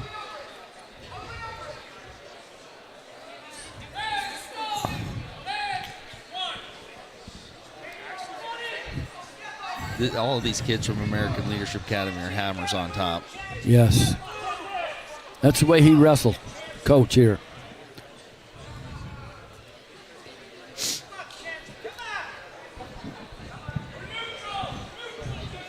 That's smart, because he can't wrestle him on the bottom. All he's going to do is follow him around, turn him loose, don't get a stalling call. Boy, he's going to get him. Nope. Lost that, turn him loose again. I'd turn him loose again and just, you know. What kind of time we got left here? Yeah, I'd try to. We got 40 seconds in the third period, and that was almost not the call. I think Worsley might be losing his gas tank on this one. I think he did, Coach. And he's almost done. That's technical fall. Nice. Worsley didn't wrestle the match. He wrestled to get into the championship. No, I don't think so either. And that was a tough weight bracket there. It was. And, you know, American leadership can really reserve a lot of gas riding those legs. Uh-huh. Yep. And they take a lot more out of the bottom kid that they're riding the legs on. So we got through 165 match. 150-pound placers in fourth And place. see where we're at. Schnebley. Well, I know this is my boy Jackson Hone from Wickenburg. In third place, a Valley Christian. And he's wrestling a young man from Thatcher. Your runner-up. Let's see, Tristan Brown of Thatcher. This is going to be a good match. So these guys met up in Sholo for the Wit Duels. And Thatcher beat us the first time. We beat him the second time. So we're 1-1 right here. This is a good matchup. Yeah.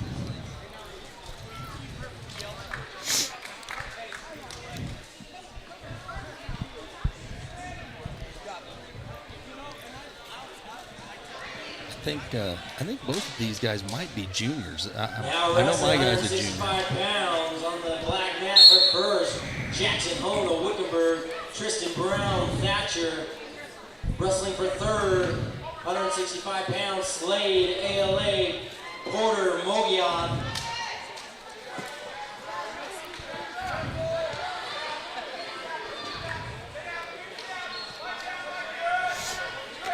We got Thatcher Brown and Wickenburg Home.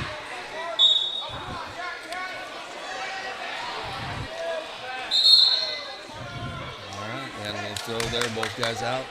Back up neutral. Jackson Hone is a junior, and we're looking for Thatcher. He's a junior as well. And he's a junior too, and these boys are both. You talk about some studlies. I believe this may be the toughest weight at this tournament this year. You know, and it never used to be that way. Never, ever. Back in the day. 65 was usually you had some kid come in that was a big old bull ox, and he put it down and put it down hard, and these kids are wrestling like 119 pounders. There he is. There's two for Wickenburg. And looking for back points.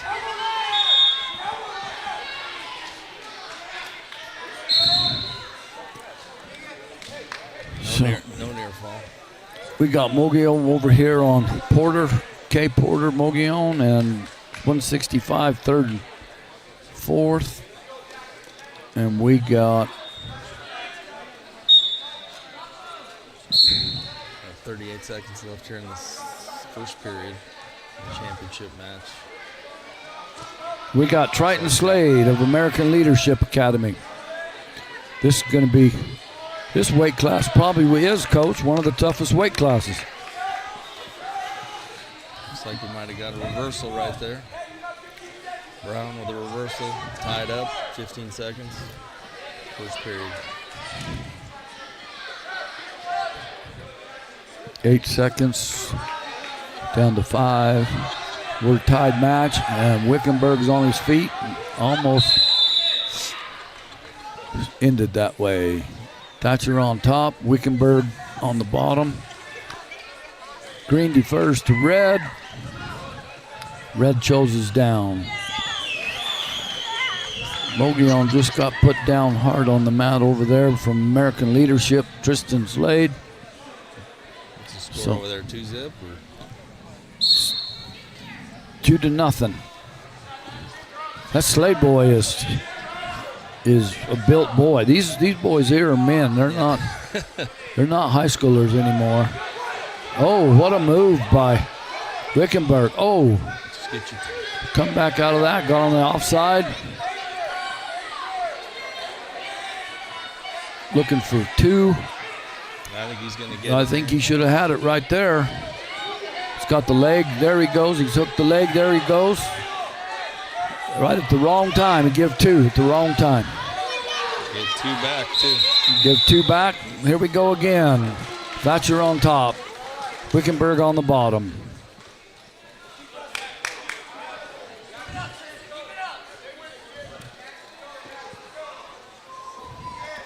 Thatcher Eagles and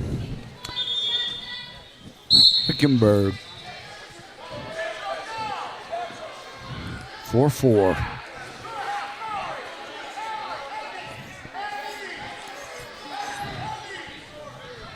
These matches are so equally matched, they're almost hard to watch. Yeah, they're. You know what's coming. Especially when you've seen them wrestle already twice. So Yeah.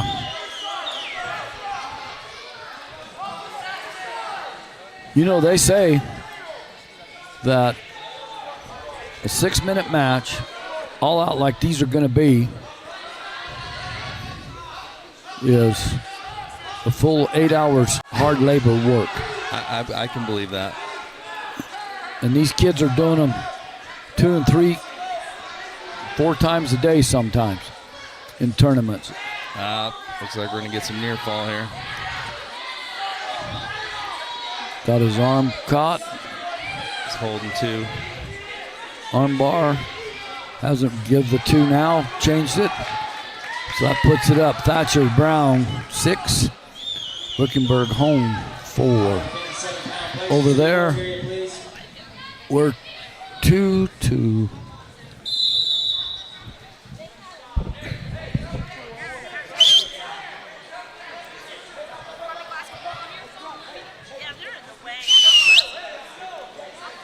Looks like Thatcher's going to take bottom. I cannot see the scorecard for. I think Mogollon is still up by. Yeah, I think no. Mogollon's down. Oh, are they? Tristan.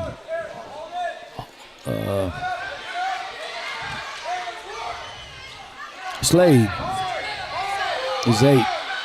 3-8. And just got in deep. Double leg. Wickenburg's working for chicken wing here. Got a 2 Trying to bar takedown. something up. That makes it 10-3 over there on the Looks like third we're and gonna fourth. try to run it.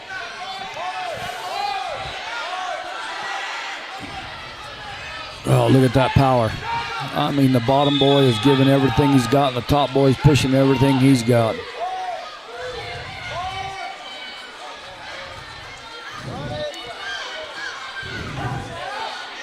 We're in period 3, and we're almost down to 1 minute. Got a little bit longer than 1 minute, and these boys are exerting everything they got. We get a stall call on the bottom here. He needs to get back behind the arms. He's going to get himself in trouble. Yeah, he's got him kind of hooked up. Yep. There we go. 2 reversal, and probably going to get some back points here. Yeah, he's counting. It's over. It's over. Can't take a rest in the middle of a near fall. No, that's for sure. Both matches finished up. Tristan pinned the Mogollon boy, and the Thatcher boy pinned the I'm willing to bet that those 3 boys that wrestled here for first, second, third, and fourth, that the 3 of them in Division 4 will all see each other at the state tournament. Oh, heck yeah. And it'll be, the thing that's a shame is all 3 of them should show up on the top, the top wrestling mat that day. And one of them's going to have to set out and go third and fourth. A lot of juniors down there. And the thing is, with them being juniors, they're coming back next year.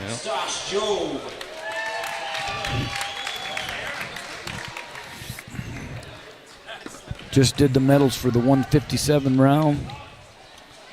So we got another match at 175. We got Phoenix Christian P. Hernandez, and we got Thatcher M. McGill. Now 170-pound weight class, wrestling for first. We've been watching this Pablo Hernandez kid for quite a while. I think he started as a 215er. Now he's wrestling 175. Cut down to 175. Yeah, well, I mean, he wrestled 75s, I believe, last year too, but he started like freshman, sophomore year, 215. Did they, Coach, did they do a check for weight loss and everything the first of the year? Oh, yeah. Did they have to qualify for such and such a certain place? Yep, everybody has to qualify. It's not like us. No, it's not like us just going and weigh in and wrestle. Yep, no, everybody, they got that whole deal figured out with those alpha weigh-ins, and everybody can, they have to weigh in their primary weight, and they're only allowed to lose so much a week or so much a day pretty much, and kind of got to figure where you're at by the mid-season. I mean, look at that boy. Yeah. He's chopped and cut like you can't believe. And he's, 16 years old, 16, 17 years old? Maybe. Looks like Pablo's going to get 2 here. This Hernandez boy is quite a...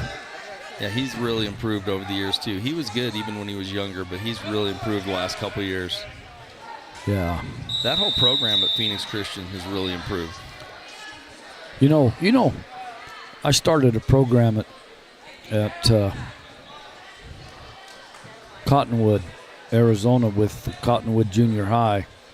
They didn't have nothing. So I went to the principal and I asked the principal, I need to know all your boys that are getting in trouble. I need a list of them, pushing and shoving and everything. Can you do that for me? And the principal was a sweet lady, Sarah. Can't remember her last name right now, but she brought me a list of like 25 boys. So we had a meeting, and she called them out of class at the last period, and we had a meeting. Out of that class, time we got him into seniors from 6th, 7th, and 8th graders. When my 8th graders were senior, we had, with the help of Mingus Union High School, we had 3 state champions out of that class. Oh, that's great. And then the next year we had a couple of more, and next year, and I only did it for 4 years. And every year, Sarah McLaughlin, the principal, she would bring me a list of boys that were pushing and shoving and kind of roughhousing around. And we'd start them 4 weeks before the season would start, where they were just really ready to get out there and want to play. And I'll tell you, it helped the school. It took out all that problem in the school. Yep. And them boys showed up and wrestled. American leadership over here on 3rd and 4th has Mogollon and just stuck him in a fall. 37 seconds into the second period. Well, Pablo looked like he was in a little bit of trouble there for a second. Look at his feet work. Yep. Boy can get that down.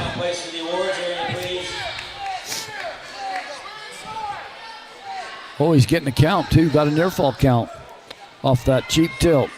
I think he might only have 2, though. Nope, they gave him 3. Now they get a reversal for McGill. This is going to go back and forth, I think, for a while. You know? Look at that. That kid's got arms as long as one. Oh, they're still calling. Still calling green up. Okay. This Hernandez kid he's grown a lot too, didn't he? Didn't he used to be, wasn't he down lower weights? No, he was like I said, he was a 215 pounder, I know, as a freshman. Oh, really? Yeah. Really? I think he wrestled, he might have even wrestled 190. Oh, look at that. He's going to pin himself if he's not careful. They're out of bounds. He saved it right there, but. Got some more points out of it. Who? Maybe this. I remember a Hernandez kid that was down there. I don't know if he was Phoenix Christian or not, but he started like at 126, in there 25. Then the next year he was 10, 12 pounds heavier. Next year he finally came up into 167. And man, I mean, he was a man. He could come at you and hurt you in a heartbeat.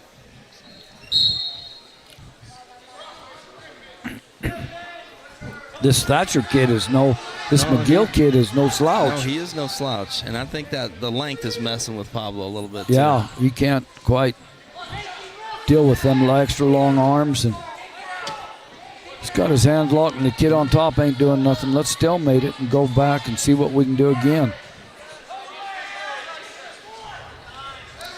Oh, there he broke his hand lock. He's going to get some back points again. Look at that. He got a 2 count, 3 count. Got a 2-point near fall right there on that cheap tilt. We got a tie score here. Oh. You know, I don't think I've seen an overtime match here today or yesterday. I do not. I know I didn't have any. So, no, these guys are wrestling too hard in the third period. Somebody's going to score some points, and it might be 5 off a takedown. McGill's backing out. Oh, look at that. Come into that cheap tilt again. McGill knows how to run that cheap tilt. Uh-huh. Yeah, I think that extra 3 inches he has is helping him out. I agree with you, Coach. He's got some length in his arms and his legs both.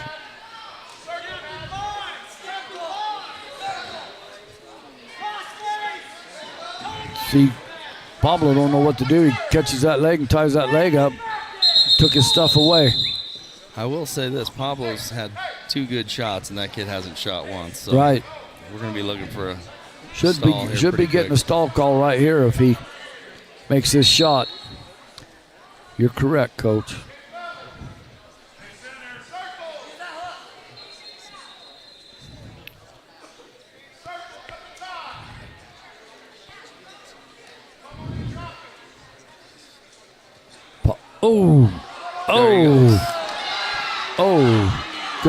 Good catch for Pablo. Yep.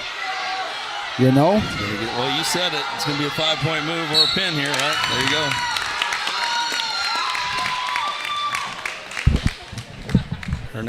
Pablo Hernandez, Phoenix Christian, first place, 175 pounds. Looked it. Yeah, that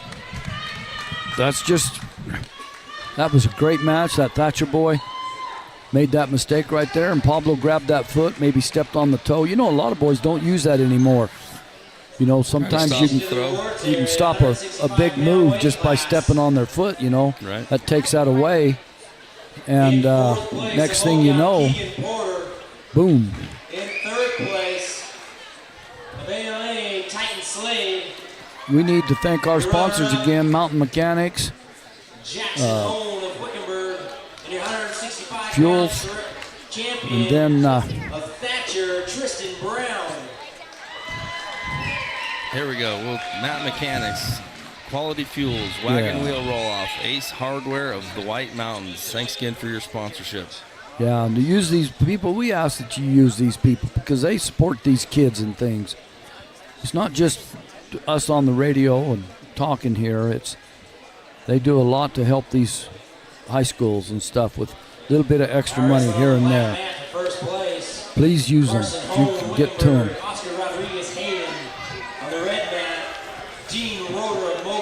First place match, 190 pounds. We got Carson Hone of Wickenburg and Oscar Rodriguez of Hayden. For the third and fourth place match, we got Marshall Larson of Valley Union and Dean Roeder of Mogollon. There we go. Carson Hone here, he was a 215 pounder till the break, the Christmas break. Dropped to 190, and he's been undefeated at 190 since. This boy feels something.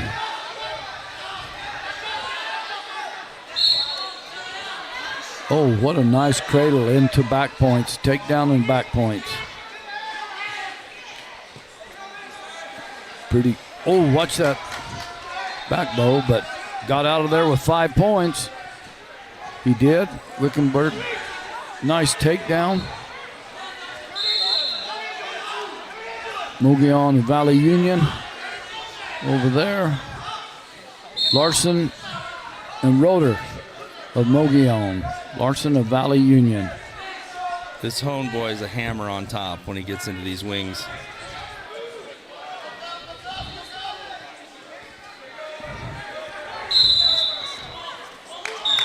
There you go. There you go.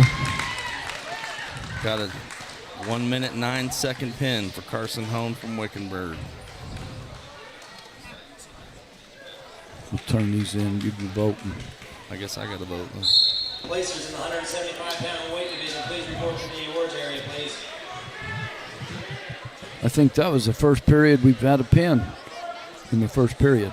This match right there, Carson Hone, Wickenburg.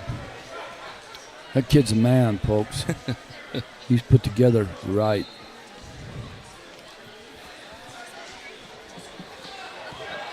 We're going to go now with Martin Benson and American Leadership Job.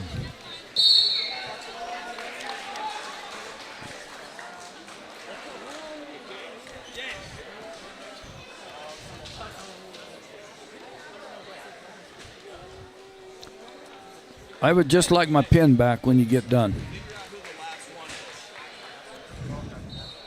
Thank you, Coach. Okay, we're going to give the awards out, and then we're going to get to the match. So, 175-pound weight division in fourth place, Trevor Wester of Mogollon. I'll tell you, this has been some good wrestling. This championship round is not overpowering or anything else, you know. This is one of our favorite tournaments to come to. We can come up and see some of the northern schools. You know, St. John's used to come here too. I'm not sure where they're at this weekend, but I don't know. You get to see Benson, we don't see all year. San Manuel. It's nice to see some different schools. Now wrestling, 215-pound weight class, wrestling for first, Samuel Martin of Pinson, Ridge Job, ALA. Wrestling for third, Aiden Lazuya, San Manuel, Enrique Renau, Valley Christian.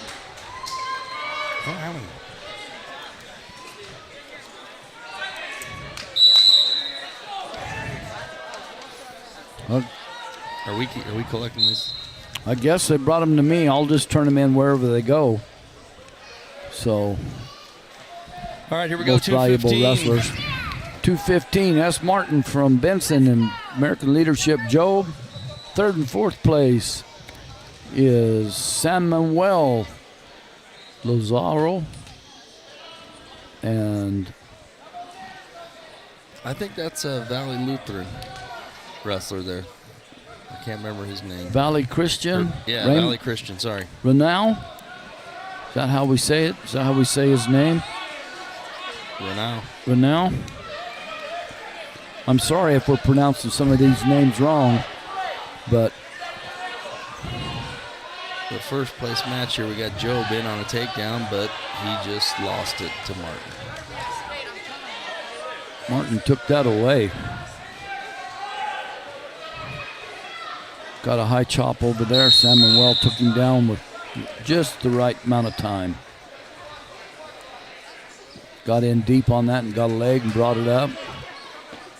Took him down over.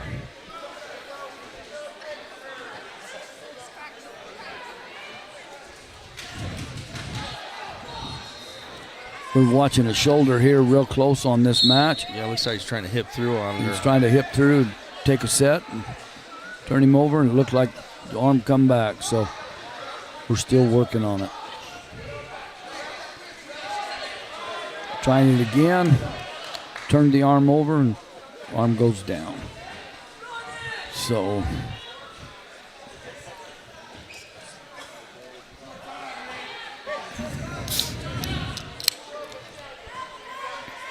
the official's really staying close on that arm He's move. going to get some near. Oh, nothing. Time ran out. He's keeping pretty good control of that arm, though. Green defers his choice. Red chooses down. Martin goes down.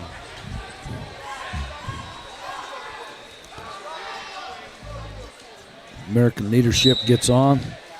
Martin, nice stand up.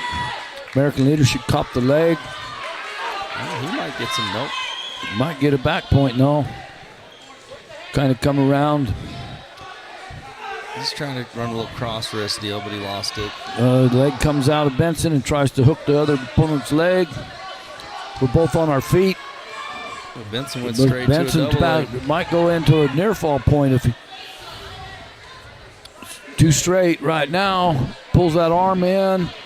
He turns his belly to the mat. Got a takedown. Got a reversal, 2. So Martin is ahead by 4. Job is still trying to get started.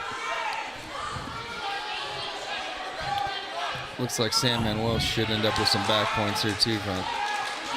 Samuel just scored 3 back over Try to run Valley that hip. Christian. There we go. We're going to get some near fall over here too. Got a count.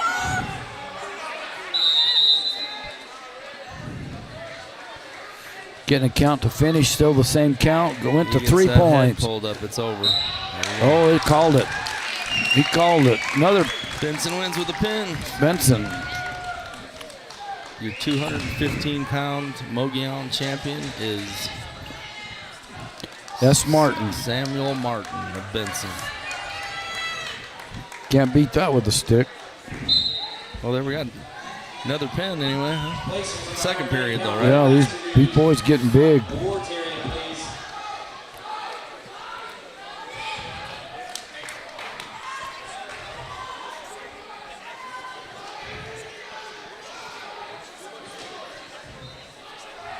I'll tell you, all these boys are putting this hard in. I mean, that boy fought that fall, and that Benson boy just took his time and brought it all together and set it down.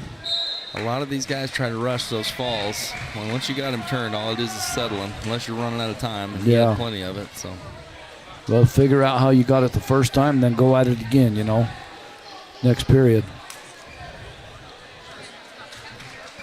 That's the thing. A lot of boys panic and try to push something. Sam Manuel won that match for 3rd place too. So Aiden Lazoya, Sam Manuel.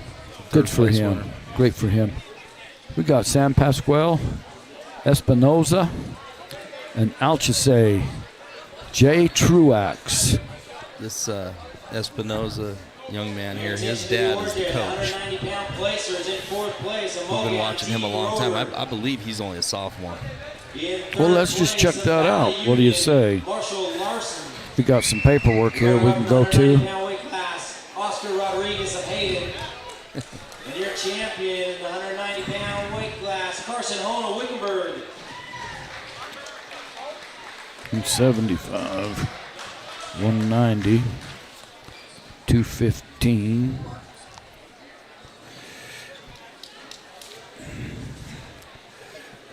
$285, and we're looking. Yeah, no, he's a junior. 11. Yep. Man, I believe he was the state champion last year in Division 4. How would you like to put him in the middle of your lineup in football? I think that's what he does. So that's his go-to. Wrestling for first place in the heavyweight class. Elias Espinoza, San Pasqual, JC Trucks, Alchese. I believe that this Espinoza is undefeated on the season, too. And David Brown, South Mountain.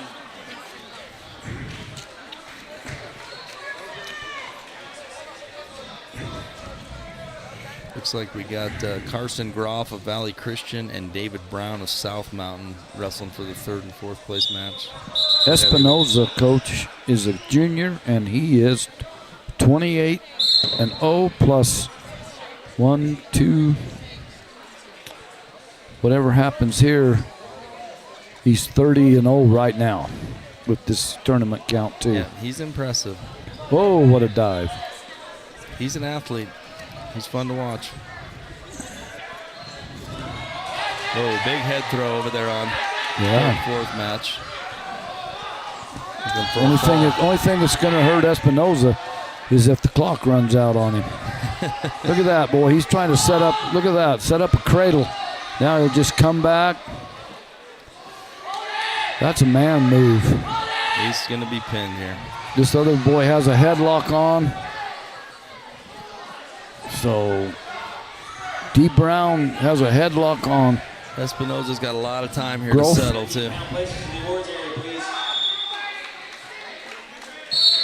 Oh, call of the fall. Pin in a minute, 27. Espinoza, San Pasqual is your 285-pound Mogollon champion. And both boys chose. Outstanding wrestler ballot, please get those turned in up here in the booth, please. Groff from Valley Christian chose up.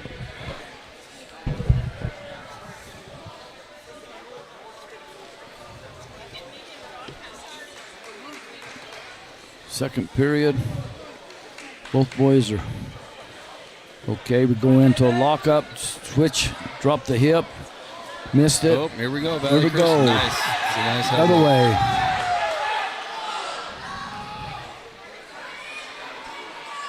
Oh, and we got a fall. There we go. San Manuel, correct? Or? No, it was. South yeah, it Mountain, was. South Mountain. South Mountain. South Mountain. Put it down. 3rd place finisher. South Mountain. David Brown, South Mountain, 285 pounds. And your 4th place was David Brown of. All right, your attention in to the ward area, please.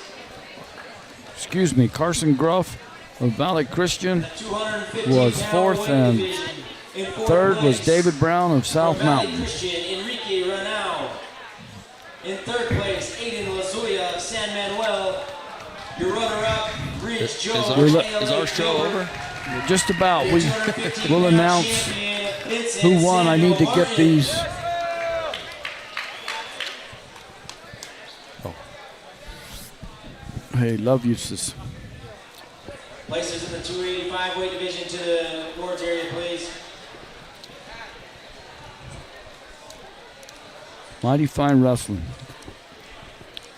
A lot of boys. Mogollon always puts on a great tournament. I think this is probably our 5th consecutive year back here, but we didn't come for a long time. I started coaching in Wickenburg. I think this is my 16th year, and we just started coming back here in the last 5 years. You know, it's a good warm-up tournament getting ready to go into the state tournament. Oh, it's one of the best. Yeah. You can see where your boys are on their peak and run everything and see what they're up to. Place of South Mountain, David Brown.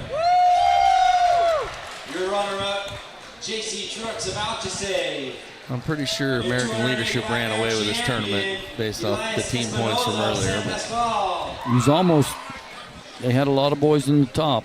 They'll tell you that much. 2nd and 3rd, I think their whole team was in 2nd and 3rd or 1 and 2. they definitely had a lot of guys in the championship. Yep.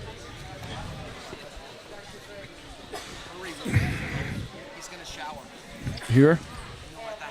Okay, we'll hurry there.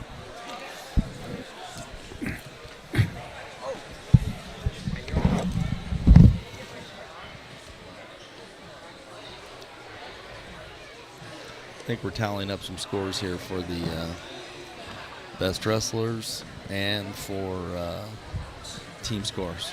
So we'll give you guys that when we get it.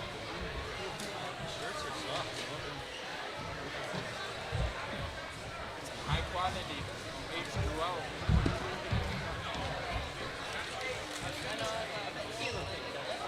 Yeah.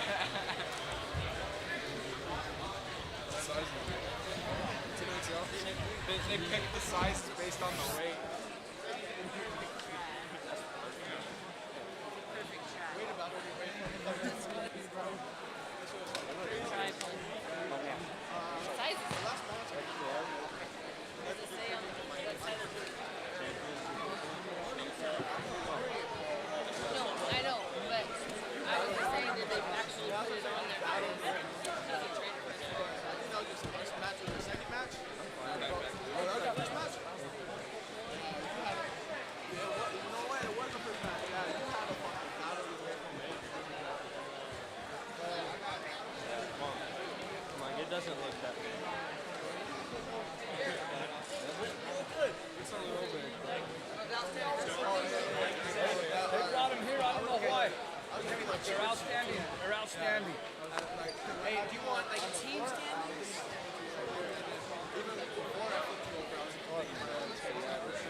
It'll fit you. Yeah, they're getting the numbers, and if we want to just wrap it up and then wait for the numbers, and then we'll go okay.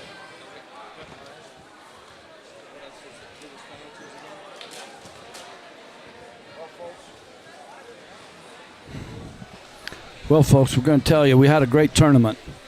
Now we're just waiting to go through. Got the sponsors. Sponsors, thank you again. Matt Mechanics, Quality Fuels, Wagon Wheel Roll-Off, Ace Hardware of the White Mountains. Thanks again for your guys' support for all these kids and kind of getting us out here and doing this today. And hopefully it helped out for all of the families that weren't here that could actually watch this and or at least listen to it or something on the internet. So Special thanks to Sports Zone Radio also. We couldn't make this possible and get into homes and watch this. We're waiting for the team scores. We're waiting for the outstanding wrestler. I think there's 3 outstanding wrestlers. We're going to do the weights on them.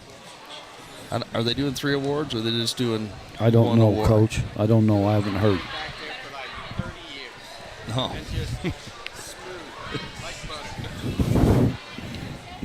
Alright. We'll give the outstanding, we tallied up the outstanding wrestler ballots. You didn't turn yours in, you're too late. We got 3 outstanding wrestlers, and this is any way we don't split it up. Going to announce 3 outstanding wrestlers, and there's no way. Could be. The awards will be given out by Mogollon High School, Overgaard School District Superintendent Ron Tinney. Appreciate him being here with us today. Again, thank everybody for coming out, supporting the 34th annual Rocky Nelson Invitational.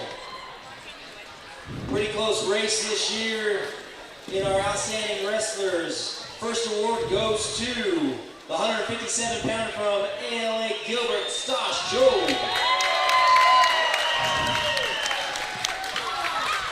157-pound weight class. Goes out to the 144-pounder Mogollon, Adrian Suarez.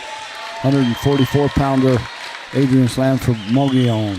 So 157-pound from American Leadership or Mogollon, as it said? American Leadership. American Leadership, Stosh Job. There you and go. The 144-pound from Mogollon was Adrian Suarez. Those are your outstanding wrestlers. That's amazing. Comes back, wrestles as a freshman, plays basketball 2 years, sophomore and junior. Comes back as a senior. Votes for the outstanding wrestler, 285 pounds. Espinoza, San Pascual. There you go. There's a man taking an award there. So congratulations, Espinoza. He's a good kid. Now we're just waiting for team scores, and we'll wrap this up. So that's all we got to do. This was an excellent tournament. Excellent run. I didn't see any super injury. Some light ones, but nothing huge. And props to the refs too. We had some good officials here this time. Yeah, great officiating staff. Great officiating staff. Darren Holiday is one. Chance Sneed. And then Troy. I'm trying to remember his last name, but I can't think of it right off the top of my head. It was Troy. He was on the radio for a little while with us. And then wrestler used to wrestle here at Mogollon. His coach is his brother is a coach at American Leadership. The top 5, the top 2 get awards, but we'll announce the top 5. In 5th place with 103 points, Blue Ridge. In 4th place with 109 points, Wickenburg.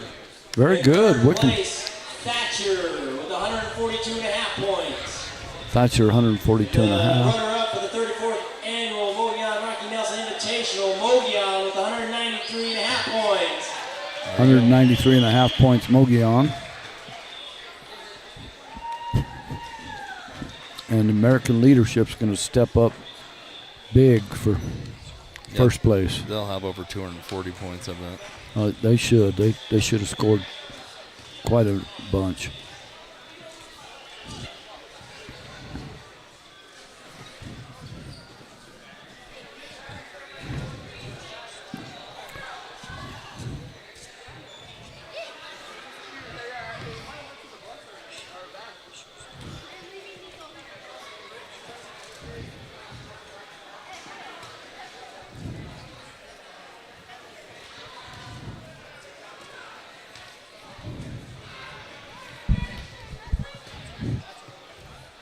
See if the mic stays alive for a little longer. Batteries keep shutting out, but your champions this year, the 279.5 points, American Leadership Academy of Gilbert. American Leadership Academy, 279 and a half points. Pretty much sealed the deal, didn't it? That's every boy. That's every boy reporting points to a team score. That is awesome. Yep, good tournament. We'll be back again next year for sure. Thank you, folks. Again, our sponsors, Mountain Mechanics. Ace Hardware of White Mountains. Ace Hardware of the White Mountains.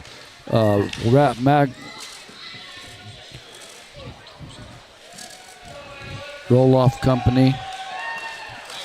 Wagon Wheel Roll-Off Company and Fuel Company. Quality fuel. Can't do these things without them, and we appreciate them. Thank you so much. We'll sign off now on Sports Radio, Ports Own. Awesome job today. Thank you, folks. Have a great Talk to you weekend. soon. Have a great rest. Be safe. Thank you.